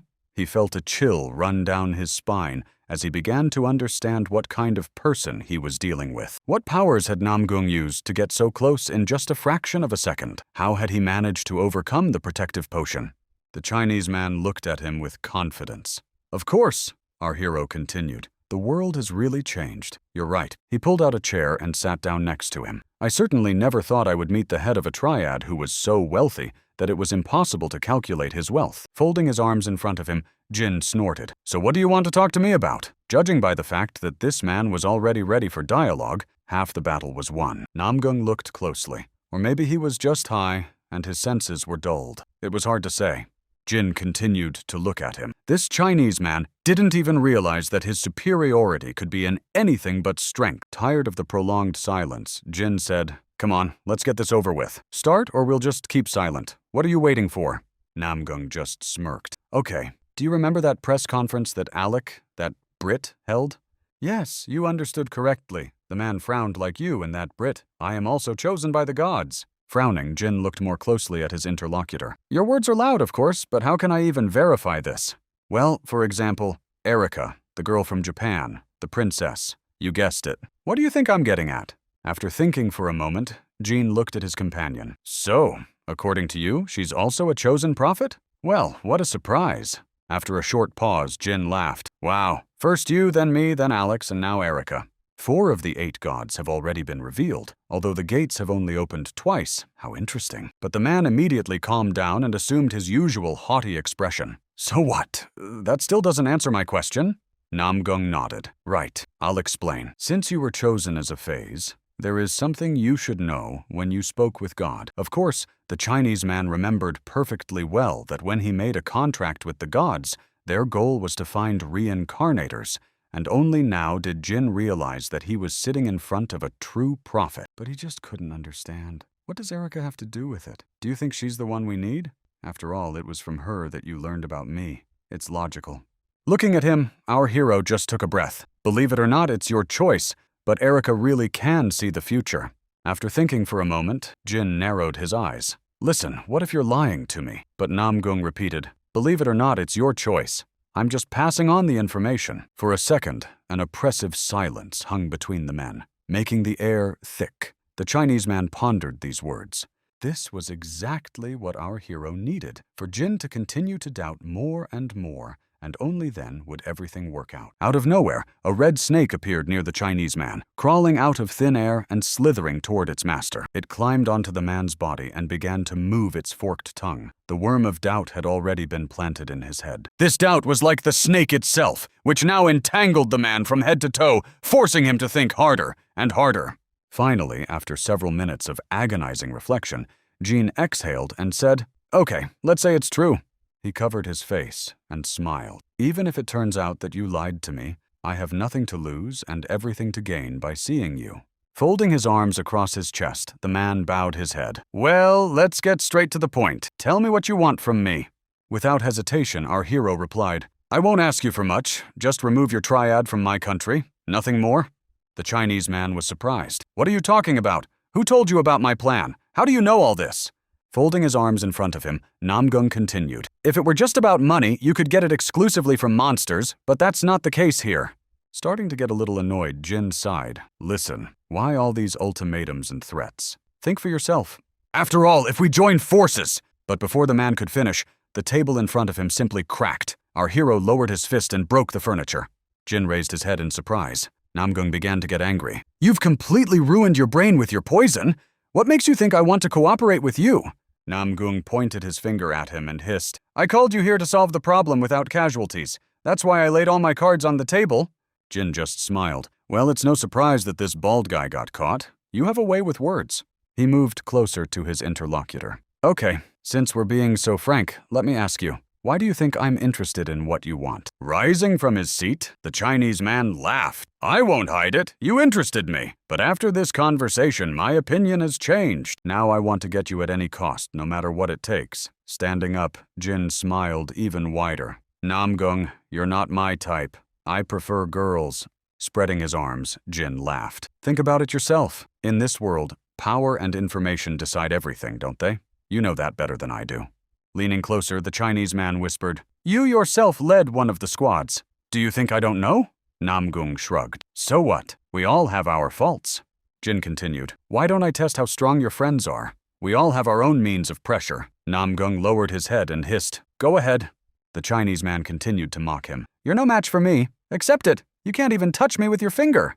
But before he could finish his sentence, our hero's heavy fist flew into his face, instantly breaking his glasses and knocking out several teeth. A second later, the Chinese man was pinned to the floor by Namgung's powerful grip. Namgung towered over him and pressed down harder and harder until there was a crack. The blade reappeared in our hero's hands and his eyes lit up like a predator's. I really wanted to settle this peacefully, but apparently you don't get it. The blade was already close to the Chinese man's body. Jin just laughed. Finally, you're starting to look like a human being. I thought I was wrong. The man laughed. By the way, I don't like gambling either. So, in that respect, we are very similar. and they take what is guaranteed to be mine. Namgung stopped, but the Chinese man continued. Why do you think I didn't bring a bunch of guards with me like they usually do? Think carefully. Unfortunately, that's not interesting at all. The man was still glued to the floor. What did you just say? Our hero's lips moved. I already know that you are the son of the previous triad boss, who famously earned his title. At that moment, Jin laughed. You did your research on me? What a surprise. Almost everyone knows about that. However, Namgung continued. Your real name is Shen. You grew up in one of the most crime-ridden areas of Hong Kong. You have a younger brother who is now studying at university. Unlike you, he is defenseless. After these words, Jin visibly tensed up. How do you know all this? Who told you? Standing over him like a statue, Namgung said in an indifferent voice, If you choose an enemy, first look at his level. Realizing that the situation was getting heated, the Chinese man immediately took out a small bottle of medicine and opened the cap. He poured the liquid onto his wounded chest. You could have just said, why rush, Namgun? You understand, when it comes to my daughter, I can't control myself. At that moment, Jin laughed. Well, that's different. Now that we know each other's weaknesses, the deal will be more reliable. If you look closely at their fingers, the Chinese had several rings on each of them. It was a 5-colored ring. This is a gift to the Lord that the prophet receives. After completing one of the side quests, the ring has 5 slots for alchemical stones. The installed stone allows you to use different alchemy without any tools or rituals, simply by virtue of ownership. But so far, there is only 1 stone on the ring. Our hero took a closer look, which means that he cannot create that substance yet, but that makes the deal easier. The Chinese man continued to toss and turn, getting to his feet. Namgung understood that there was no rush, but he still needed to prepare the ground. Coming closer, the man said, Jin, I want to ask you to do one thing. The Chinese man dusted himself off. I wonder what you want to ask. A potion that provides temporary protection from negative effects. Jin smiled. Yes, such a thing exists, but right now it's impossible to create. It requires another stone, which I don't have at the moment, and it costs an astronomical amount of money. 20,000 heads, which is difficult to come by right now. Now you understand why I started dealing in illegal substances, although, if you help me, but our hero already had a bag of money in his hands. When the money was in the Chinese man's hands, he still snorted, You don't understand anything! Even if I have the stone, I need ingredients! Looking at him more closely, Namgun said calmly, I'll introduce you to someone. I hope you get along. Of course, he was talking about that bald merchant who was very good at hunting monsters. He's a very useful person. I hope you get along. Now Namgung looked as serious as could be. You can disappear with the advance payment if you think I'm lying, but I'm not going to deceive you. This concerns my daughter after all. Finally getting to his feet, the Chinese man adjusted his fancy glasses. Okay, that's all clear, but there's one big problem. Without listening to him, our hero turned around. His name is Chong, a monster slayer. Find him, mention my name, and he'll take care of everything. Folding his arms across his chest, Jin just snorted. That scoundrel really thinks he's the coolest guy around. Oh well, it's better for me. In the end, our hero returned to his hideout. The hatch was already open, and a familiar voice came from inside. Chui and the others were already waiting for him there. They had worked hard while our hero was away, and everything went as planned. The man asked if everything was okay with the others. Chui nodded his head. They were fine, sleeping and resting so he could relax. Our hero laughed. Well, that makes sense. After so many battles, they need to rest well. Chui became serious. By the way, bro, there's something else. Who is this? Indeed, standing behind the man was Sun, standing at attention like a soldier, who greeted him with, Good day, Comrade Namgun. Namgun smiled. Yes, I picked him up on purpose. Sun immediately bowed and introduced himself. Please take care of me, sir. Chui smiled in surprise. My friend? Patting the boy on the back, our hero said, All right, now that we've figured everything out and gotten acquainted, you can go rest. Coming closer, Namgung handed him a piece of paper with a number on it. Here's Chen's number, as we agreed. Keep it for the future. It might come in handy someday.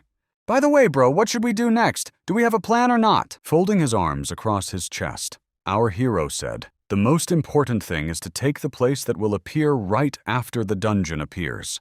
Frowning, Namgung put on a serious face. The place we are going is the Arctic Ocean, the island of the monster's abode. It's a red zone, a deadly place from which few have ever returned alive. Legends are told about it. Be prepared to work hard. Hearing where they were going, Chui instantly turned pale. Are you out of your mind, bro? It's damn dangerous. Will we even make it back alive?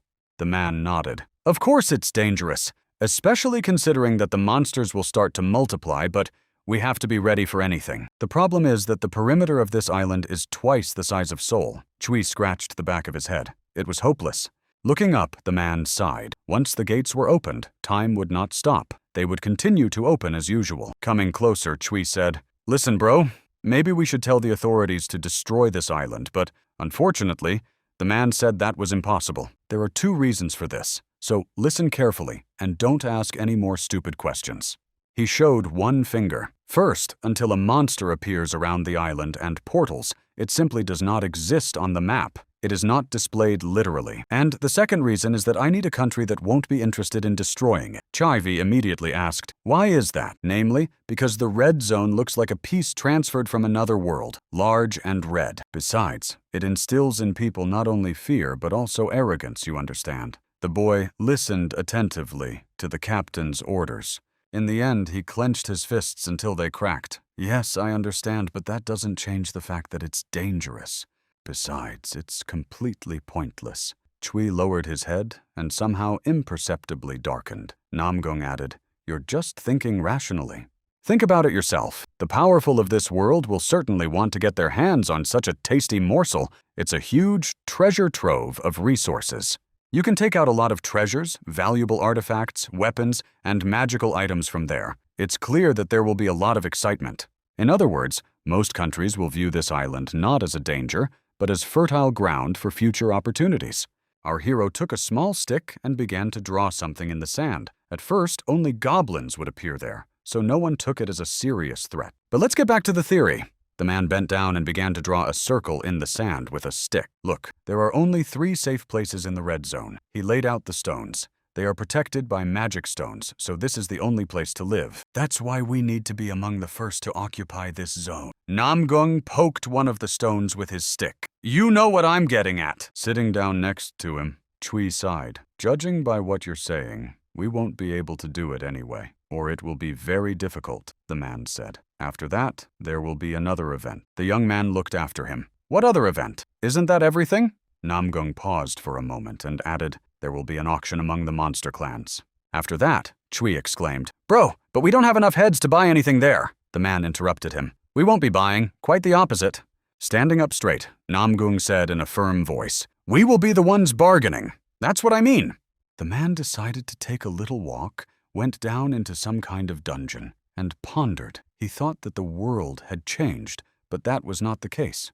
His gaze wandered into the distance. It seemed that people still did not realize or know about the existence of clans.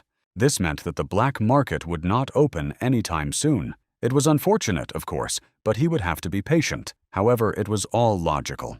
He continued his thoughts when suddenly Yaksha appeared from the side. "Sir, listen, I'm not a telepath, and I can't know what you're thinking, so please explain." The demon immediately bowed. "Welcome back, sir. I was waiting for you." Namgung just nodded. "Leave the pleasantries. What's going on with the box of infinity?" The demon immediately raised his head. "It's almost ready, sir, but, it took a lot of rare materials to create it. Are you sure you can afford it?"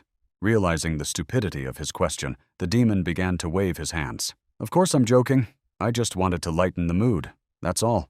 "All right, follow me. I'll show you everything now." He moved forward, and our hero followed him into the dungeon. They came closer, and the demon continued. "You understand that the order will only begin to be made after the reward is received." Namgung snorted. "What are you hinting at?" The demon laughed nervously again with the bag. "Listen, I made an exception for you and got right to work." They came closer, and our hero asked irritably, "When will it all be ready? I'm not going to hang around here forever." Yaksha said, "Tonight." The monster melted into a smile again. "Sir, if you pay for everything as a bonus, I will transport the snake egg," the man agreed. "Of course. And the size of the box can be adjusted." Namgun listened without much interest, more with irritation, and just nodded mechanically.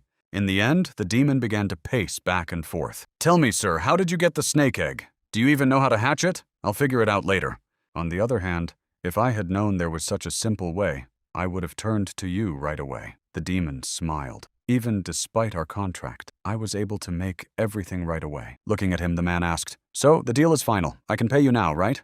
Spreading his arms, the demon said, "To be honest, sir, in your situation, it would be difficult to find that many heads." Namgun asked, Then why not just make it? Breaking into a smile, the demon said, I have complete faith in you, sir. How about Mrs. Soman? She is exceptionally strong. Hearing these words, our hero took on such a threatening expression that even the demon shrank to the size of a small, frightened kitten. That's not what I meant at all. Actually, I wanted to say that your daughter is simply amazing. She is a legendary magician, and in any case, she has enormous potential. The demon was so carried away with compliments that he even wanted to sign a contract with her. Of course, if he could, but the man just snorted. Stop lying. I can hear the tone of your voice. But the demon immediately laughed. Of course I checked her abilities. I have a demonic intuition. Don't forget who I am. Coming closer, Namgung asked, So? What was the reaction of the leaders? Gyoryo clapped his hands. They're going crazy with the desire to sign a contract with her. Naga, in particular, is literally going crazy and offering any price to see this girl. But upon hearing the refusal, the demon was surprised. Then why are you participating in the auction? Namgung immediately replied, Only to strengthen my daughter's abilities. Goosebumps ran down the monster's body. Wait, sir, then which clan are you going to sign a contract with? Hearing that the man wanted to sign a contract with the fairies, Gyoryo was surprised. Wait, wouldn't it be better to make a deal with someone stronger? They are the weakest of all. Our hero just smiled. If we're talking about the strength of ordinary fairies, then yes, that's true. But the queen has a much more valuable treasure.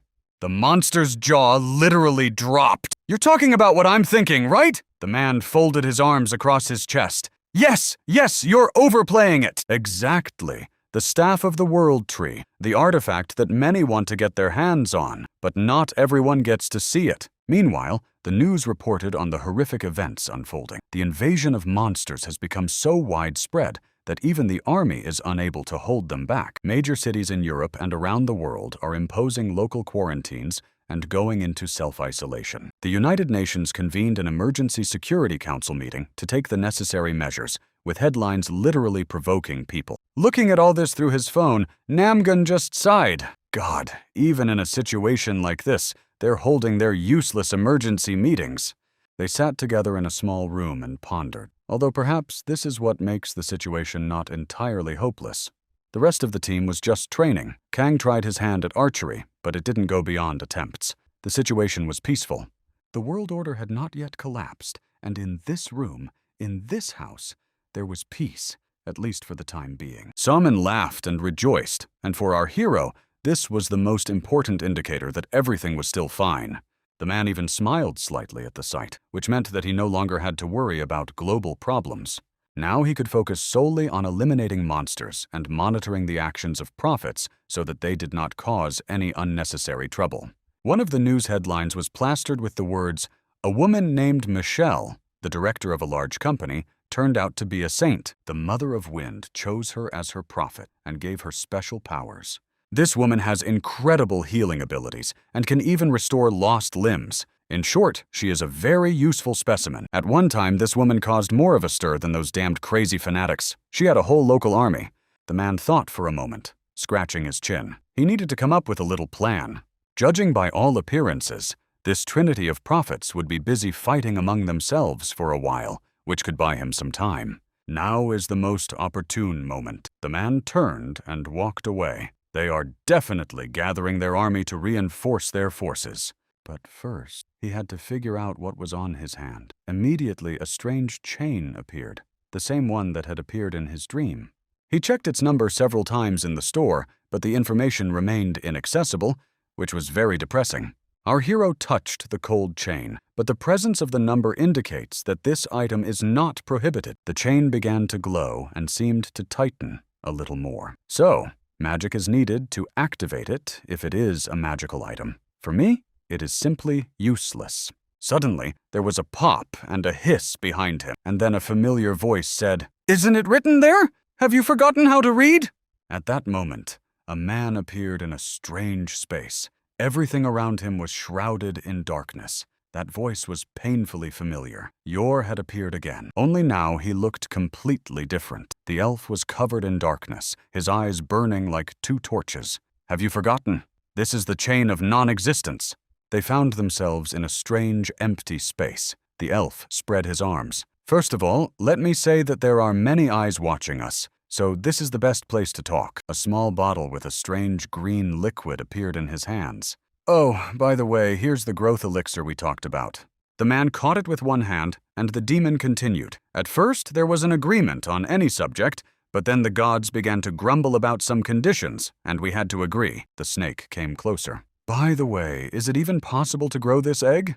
Namgun replied thoughtfully. I have no idea yet, but I'm working on it. Yor was even a little offended. What kind of fools are these eternal ones? I tried so hard and you refuse me like this. But the man reassured him. I'll find a use for this thing. The demon was surprised. And who will be so powerful? Our hero replied without hesitation. The druid, don't you know? Lifting his head, the elf was even a little frightened. Don't tell me it's the same man the widow of the thornbush chose? Yor approached his subordinate. Listen, Namgun, you must be honest with me, because you know that we give blessings to every discovery, don't we? And the first of these blessings will be the night of the widow of the thornbush, and her prophet is that very druid. A head glowing with bright yellow light appeared in the elf's hands. You understand that he was the most opposed when I offered the elixir. The demon raised his hands to the sky. I wish I had bargained for a rare or epic artifact instead, but the man hurried to calm him down. Stop whining already. You understand where this is going. I can use this elixir on the snake's egg and raise it. The demon rejoiced. Well, that's a different matter, but you always have a plan. Namgung sighed. I'm worried about something else right now. Look, he showed his wrist. Pointing to the chain, the man asked, Listen, do you even know what this thing is? I can't figure out where it came from. Looking closely, the elf thought for a moment. It's literally the very item that used to be nothingness. Funny, of course, but he took a liking to you. The demon asked, Did it say anything to you, or maybe show you something, or anything else? Namgun tilted his head to one side. He said it has no beginning and no end. I wonder what that means. Thinking, the snake nodded. Well, he didn't lie. He really told the truth. He is the nothingness that appeared between creation and destruction, something unnatural and born from the source. In short, we are the ones who maintain world order, and he is the one who distorts it. As they say, two sides of the same coin. When the man thought about it, the demon immediately sat down. Don't even think about digging into this! Your head will explode! He looked even more closely. In any case, even we deities do not know for sure what this chain is, and we are powerless to break it. Looking even closer, our hero asked what use it was. Maybe it was some other force, but the demon had no idea. His voice softened, but in any case, listen, be careful, God knows what it is. Even I can't explain it. And I'm also concerned that this creature is interested in you. Namgung smiled. Are you afraid that he will take me away? Competition, after all. The demon was indignant. Do you think there isn't anyone else among us who is as kind to their prophet? But the hero just smiled. Finally, the elf flew into a rage. Are you implying that you want something else from me? The man sighed. Yes, give me what I rightfully deserve. All that was left was to snort, but the demon obeyed anyway. All right, you're certainly mischievous, but you're right. The other phases won't be able to find fault with that. A small chest immediately appeared in our hero's hands. Well, that's great. Well done. The reward has been received. Right after that, a notification appeared. The Lord of the Carnival will support all participants. From afar, the elf's grumbling could be heard. Folding his arms in front of him, Yor said, By the way, your daughter is going to participate in the auction. The man sighed. Why are you asking if you already know? Okay, let's open this damn chest. Our hero's fingers rested on the rough wooden lid, and a small creak was heard. Then a bright yellow light spread out. Yor jumped closer. Now I like it. Look at this beauty. Seeing what was inside the chest, even our hero finally smiled sincerely. Well, you've finally started doing everything right. I've been waiting for this. A notification appeared before them. In a week, an auction was to begin, at which one of the great ones would descend to the lowest beings.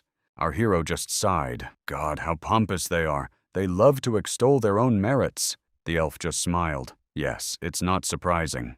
The demon explained. The point is that through the battle of the Great Eight, we choose the king of the others. For us, this is too significant an event. Coming a little closer, Namgung exhaled. History repeats itself. Folding his arms across his chest, the demon said, You even know that? My God, you're starting to scare me. Finally removing the damn notifications, the man said, Yes, I remembered what I didn't want to remember. Yor was already walking away.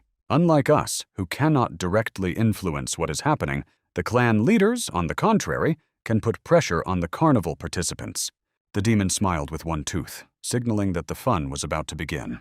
I hope that next time our meeting will take place in the same calm atmosphere. You know, I even liked it. Everything around him returned to normal, and the man was standing on ordinary ground again. His head was splitting from what was happening, but he could only hope that this time everything would be different. As soon as he had time to think about his daughter, arms wrapped around him from behind, and a plaintive voice said, "Dad, did you hear that the auction is about to start?"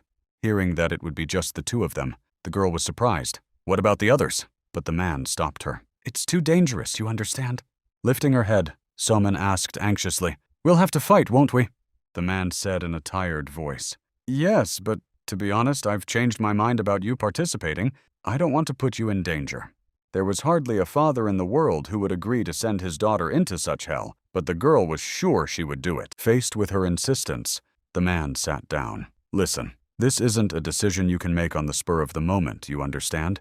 Seeing that his daughter was unwilling to agree, the man didn't even know what to say. The girl saw his doubts. She broke into such a sly smile that it gave him goosebumps. "Everything will be fine, Dad. You'll be there to protect me, I know." Tired of arguing with his child, Namgun just sighed. "You know, daughter, there's something only you can handle, so I guess I have no choice."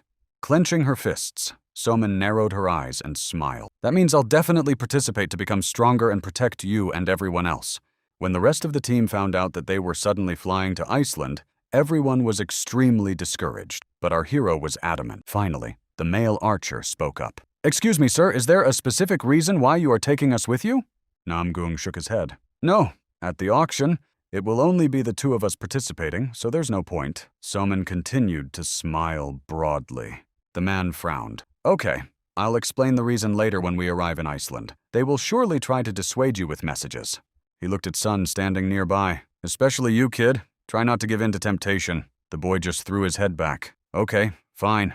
It seemed that the others were just happy to be going to a new country and completely ignored the commander's warning. Only Ho-jun and Myung-hoon remained. They were ordered to train here until the others arrived. In the end, Jong intervened. "Excuse me, now that our test is over, can we check our chests?" It was a reasonable question. They needed to look at their new equipment. The shops opened, and as you can see, there were new textbooks that were quite useful and didn't cost much. But as soon as you start learning new skills, your body will begin to adapt to the new pattern of behavior. It would be best to acquire only physical characteristics. The man was already holding a green book with a picture of a meditating monk on it. While the others were choosing, our hero suggested what would be best to take in this particular situation, and it sounded quite convincing. In the end, Chui asked his brother, "Listen, if the borders are closed and that's all the news is talking about, how are we even going to get out of the country?" Taking his phone out of his pocket, Namgun sighed meaningfully. "Connections, my dear. Connections decide everything." He dialed the number he needed and called with a smile. "One call and everything is ready. Watch and learn how to solve problems." And indeed, everything was resolved quite quickly. After a few hours of flying, the jet landed at the airport in Iceland. Soman was the first to get out. Even though she was wrapped up in a warm down jacket from head to toe, she was still shivering from the cold. Agent Park followed her out, also wrapping her arms around herself. She hated the cold. In such weather, the most desirable thing was to hide under a blanket and watch a TV series. However, our hero had a different opinion. "Hurry up!" Finally, the man stopped and looked at Park. "How did you even get here?" the girl asked indignantly. "Well, you provided a private plane in exchange for complete accountability. By the way, sir, where are we going now?" The man sighed heavily and named a glacier that I can't even pronounce. Finally, Park saw an SUV standing not far from there, and a huge man was pacing next to it. The man laughed. "And you're still alive? Well, I didn't expect to see you here." Everyone immediately looked at him. The old acquaintances approached each other and shook hands firmly. How many years, how many winters have passed? Of course, we haven't seen each other in a long time. The huge man's name was Moose. Coming closer, Pak looked with surprise and interest at the huge man, who was 2 meters tall, maybe even more. "By mistake, Elk took the girl for our hero's daughter and already lifted her up." The girl screamed in surprise. Namgun sighed heavily. How could he have made such a mistake? Did she really look so much like me? Soman was standing nearby, waving her hand. "Hello, uncle." Turning around, Loss laughed so loudly that it seemed as if even the snow stopped falling for a second. "Oh my, I've gotten so old I completely forgot." He leaned toward the girl and took her small hands in his huge paws, which looked more like bear paws. Before the girl had time to fully recover, the man lifted her onto his shoulders and sat her on top of him, saying, "Uncle will give you a ride like in the good old days." While the two of them were having fun, accompanied by the friendly shouts of Somin and Los, the others just looked at each other, not wanting to interfere with the reunion.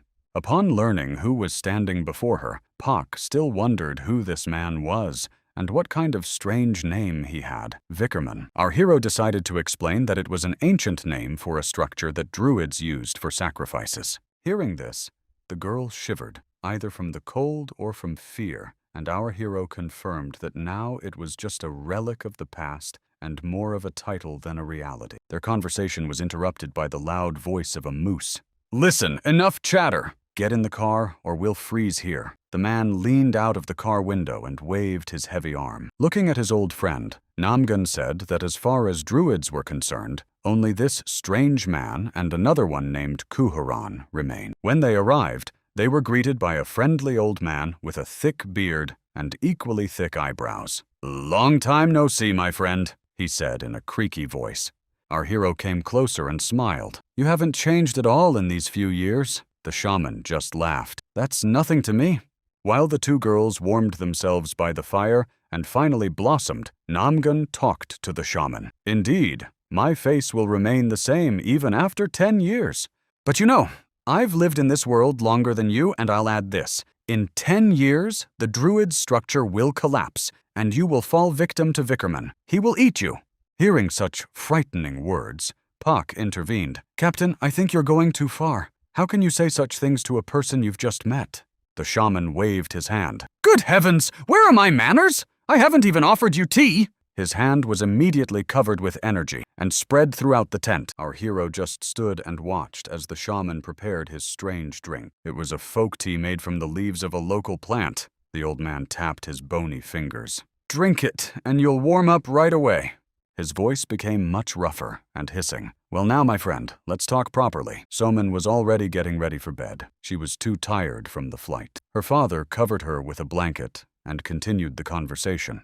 The man was still surprised. "Okay, my daughter, but the National Intelligence Agent should have suspected something as soon as she saw the strange cup." The old man twitched his respectable mustache and smiled in the presence of the druid, who was not of this world. "Vigilance dulls, you must admit. By the way, your daughter is beautiful. She takes after her mother." Our hero just grinned. "Okay, I'll take that as a compliment, old man." The old man sat down, folded his hands in front of him, and now asked in a calm voice, "Now answer me. Who burned me and took the druid's tears?" Namgung said, "The only descendant of the Felts, namely Roxana." The name slipped from his lips and sounded like thunder in a clear sky. The old man just smiled. "Wow, you know a lot." He frowned, and his eyebrows seemed to climb up to his cheeks. "What about you, my friend?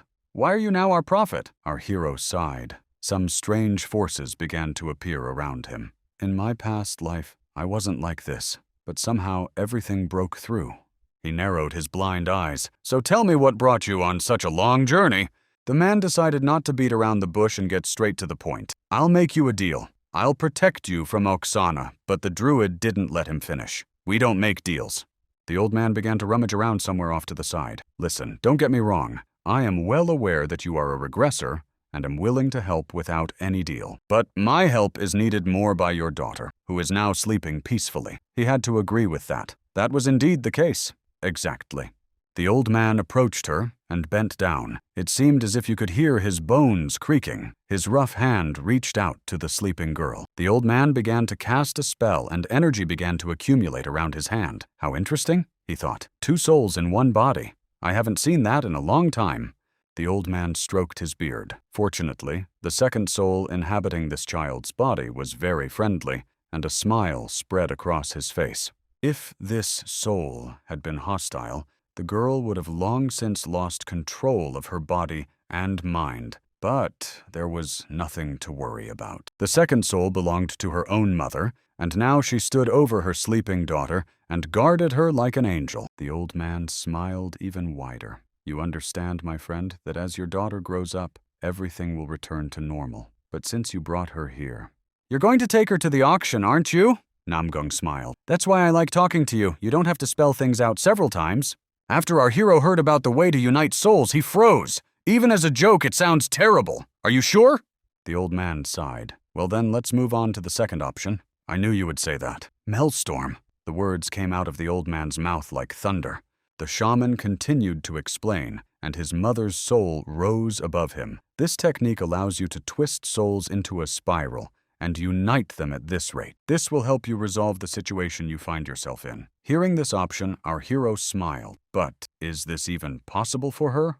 The shaman laughed in a creaky voice. Usually it takes at least 3 years of training, but I believe in this child's talent. The man bowed. I would be very grateful to you, my friend, if you would help me after all, but the shaman suddenly interrupted him.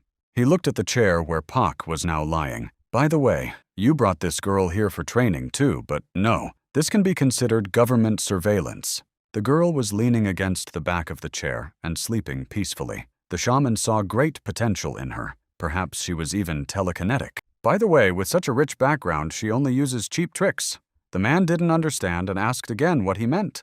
You see, this girl has an incredibly vast spiritual vessel. She is a very rare example of a spirit conjurer, and judging by how souls revolve around her, if she tries hard enough, this girl might even be able to make a contract with him.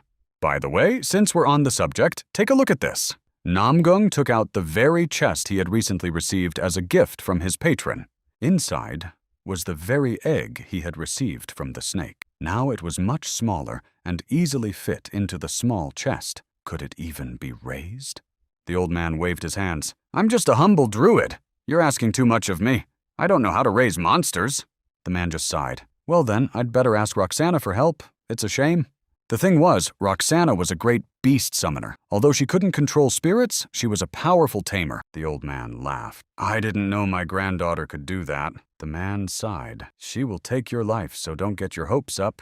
The old man put his hand on his shoulder. That's just the past. The present may be completely different, because you are here. On the other hand, if she does come to me, for me it will not be the end of my life, but a return to my roots. Our hero only remained silent and watched the old man walk away. The shaman stopped. Listen, Moose, come out already! A huge man appeared out of nowhere. You called me, my lord? Take this man to where Roxana is. The huge man knelt down. Yes, sir. By the way, he has been here all this time. The man bit his finger. In her past life, Roxana was supposed to be training in Egypt all this time. But why is she here? The shaman's face changed. Pull yourself together, my friend. From this day forward, you have taken the path of a tyrant. Fate will change at your command. Be ready. In the end, the man and the moose were already standing on the great glacier in front of the great collapse, but the guide still had doubts. The two men climbed upward. Listen, my friend, said the moose. Don't judge Roxana so harshly at first glance. Our hero just sighed. The moose came closer. Well, how can I put it? She came here after the second rad closed to check if everything was in order, but she didn't actually go into the hut. In response, Namgun just snorted. Yes, she could have checked if he was suitable for sacrifice, but the moose immediately interrupted him. Shut up, you're definitely... Okay, before you lead me into sin, I'll tell you something else. Recently, the Queen of Great Britain approached our shaman. The man shuddered. How should this be understood? Being committed to equality, we humbly declined her request, but we can't just sit idly by and watch. So our chief introduced this girl to the British prophet. That's what I wanted to tell you. Namgun thought about it. It happened faster than I thought, which means they met after the second gate. Our hero had not even finished his thought when Los's heavy hand pushed him forward. All right, now go. The man did not even have time to react and flew down.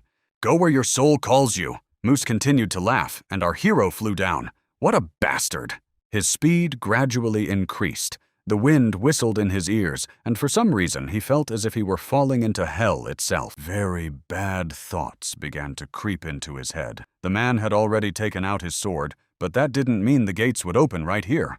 I was really falling, and he was gaining speed with astonishing rapidity. There was nothing under his feet, and he had to slow down somehow. Swinging his blade, our hero stuck it right into the ice. There was a crack, and the speed began to slowly decrease. Pushing off from the wall, the man landed on hard, burning cold ice. What he saw in front of him was a little strange. There were many holes similar to mole burrows. Should he summon the fish again? He tried to summon his fish, but the creatures immediately froze, turning into ice cubes because there was really only cold everywhere here. But the fish appeared anyway. They immediately scattered in different directions and began to explore the path. As he moved forward, the man heard a strange voice in his head. Someone was calling for help. It seemed he was not alone here. It was a sacred place that not everyone could enter, but for some reason, nothing prevented the man from moving closer to one of the minks. Thinking, he realized that there was only one man who could come here besides me and Druid Sunny Eye, or whatever his name was. He didn't want to admit it, but that person could only be the British prophet Alec. How he didn't want to meet him again. After the moose's story, our hero was left with a strange feeling, and apparently not for nothing. Indeed, the man was not alone here. Since this Briton was standing right in front of him, he dared to break into the sanctuary of the Druids. Of course, he was not lacking in audacity. Indeed, the Briton was here and was talking to Roxana. Ignoring our hero, he demanded that they join forces. But the girl was not going to agree. Where did you get the idea that the old man would leave his place? What nonsense! But the Briton assured her that the old man was already too old. The man smiled and tried to win her trust. Think for yourself what we can do together if we unite. It will be wonderful. But at the last moment, a huge ice stone flew at the man. Of course, he managed to deflect the blow, but it was still unexpected. What was that for? Roxana flew into a rage. What nonsense are you spouting now? You're trying to make me betray my ideals and my people. Her face changed and became more furious. Yes, our relationship with grandfather leaves much to be desired, but you, stranger, are crossing all boundaries. The situation between the two of them was heating up, but persuading her to cooperate was no easy task. But maybe the shaman was right, and the future really would change. Alec just sighed. It's a shame, of course, that you're not going to cooperate. You leave me no choice. We'll be enemies then. The man armed himself with his blade. Then I'll take your life right now. You'll remember this mistake forever. The Briton ran and moved straight towards the girl at great speed, swinging his blade. Suddenly, our hero's voice was heard. Stop! His blade stopped, held back by a heavy chain. So, this little thing came in handy. Our hero used it at the right time and just prevented a monstrous end. The Brit couldn't believe his eyes. His almighty galactic sword was stuck, unable to move even a millimeter. What the hell was going on? He hadn't even finished his thoughts when a powerful punch flew into his face, followed by a crack. It seemed that the poor guy had lost all his teeth. Namgung was angry at the public. You pretend to be a hero, but behind people's backs you do things like this. How can you even call yourself a prophet? The Englishman flew into a rage. Once again, you stand in my way! How did you even get here? How did you find me? Looking at our hero, Roxanne was also surprised. I'm curious too, Namgung replied. I got permission from your druid. And anyway, I saved your life, so you should be grateful. Turning to the Brit, the man sighed. I remember you telling me that you want an alliance that will be higher than the world government. Isn't that so? But your methods are too crude. The Englishman gritted his teeth until they crunched. Shut your mouth and don't you dare get involved in these matters. You know nothing about me. In response, the man just smiled. Are your nerves getting the better of you? Did you really feel the difference between us? Alec just chuckled. The difference? Don't rush me. You can't do anything to me. You're just a nobody. Where are we rushing to? Our hero just started joking in response. I'm not in a hurry. The Briton flew into a rage. Shut your mouth. The men began to fight. Namgun had to admit that even though he was deliberately teasing the Brit, this man was stronger than him right now. But the worst thing was the difference between them and the enormous potential for growth. The battle continued and flared up with new force. They jumped at each other with tremendous speed, too fast for the human eye to follow, but our hero defended himself with the fury of a predator. In the end, the Briton flew into a rage after another attack. You're like a rat. All you know how to do is run away when you start fighting. Swinging his sword, Alec prepared to strike. It was time to end this stupid fight. You're finished. The man flew into a rage. Just wait! I'll gather all my energy and then you're finished. But suddenly, there was a scream. It was Roxana.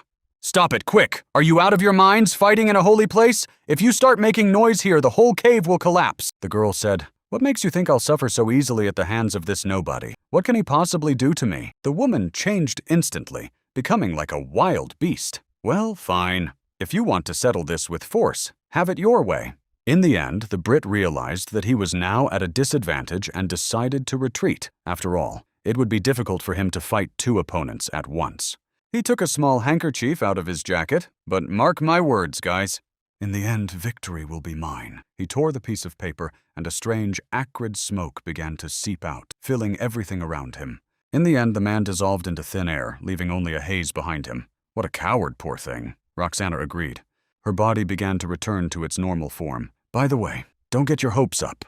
She jumped closer. There's no need to act friendly here. Get out of here. I know you want something from me. Namgung sighed. Now I know who this shrew is.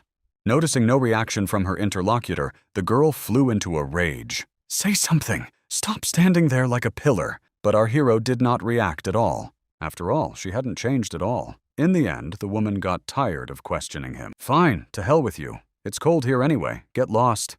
He had to take action. Otherwise, our hero stopped, bowed his head, and said, I had to apologize for that incident. Roxana was surprised.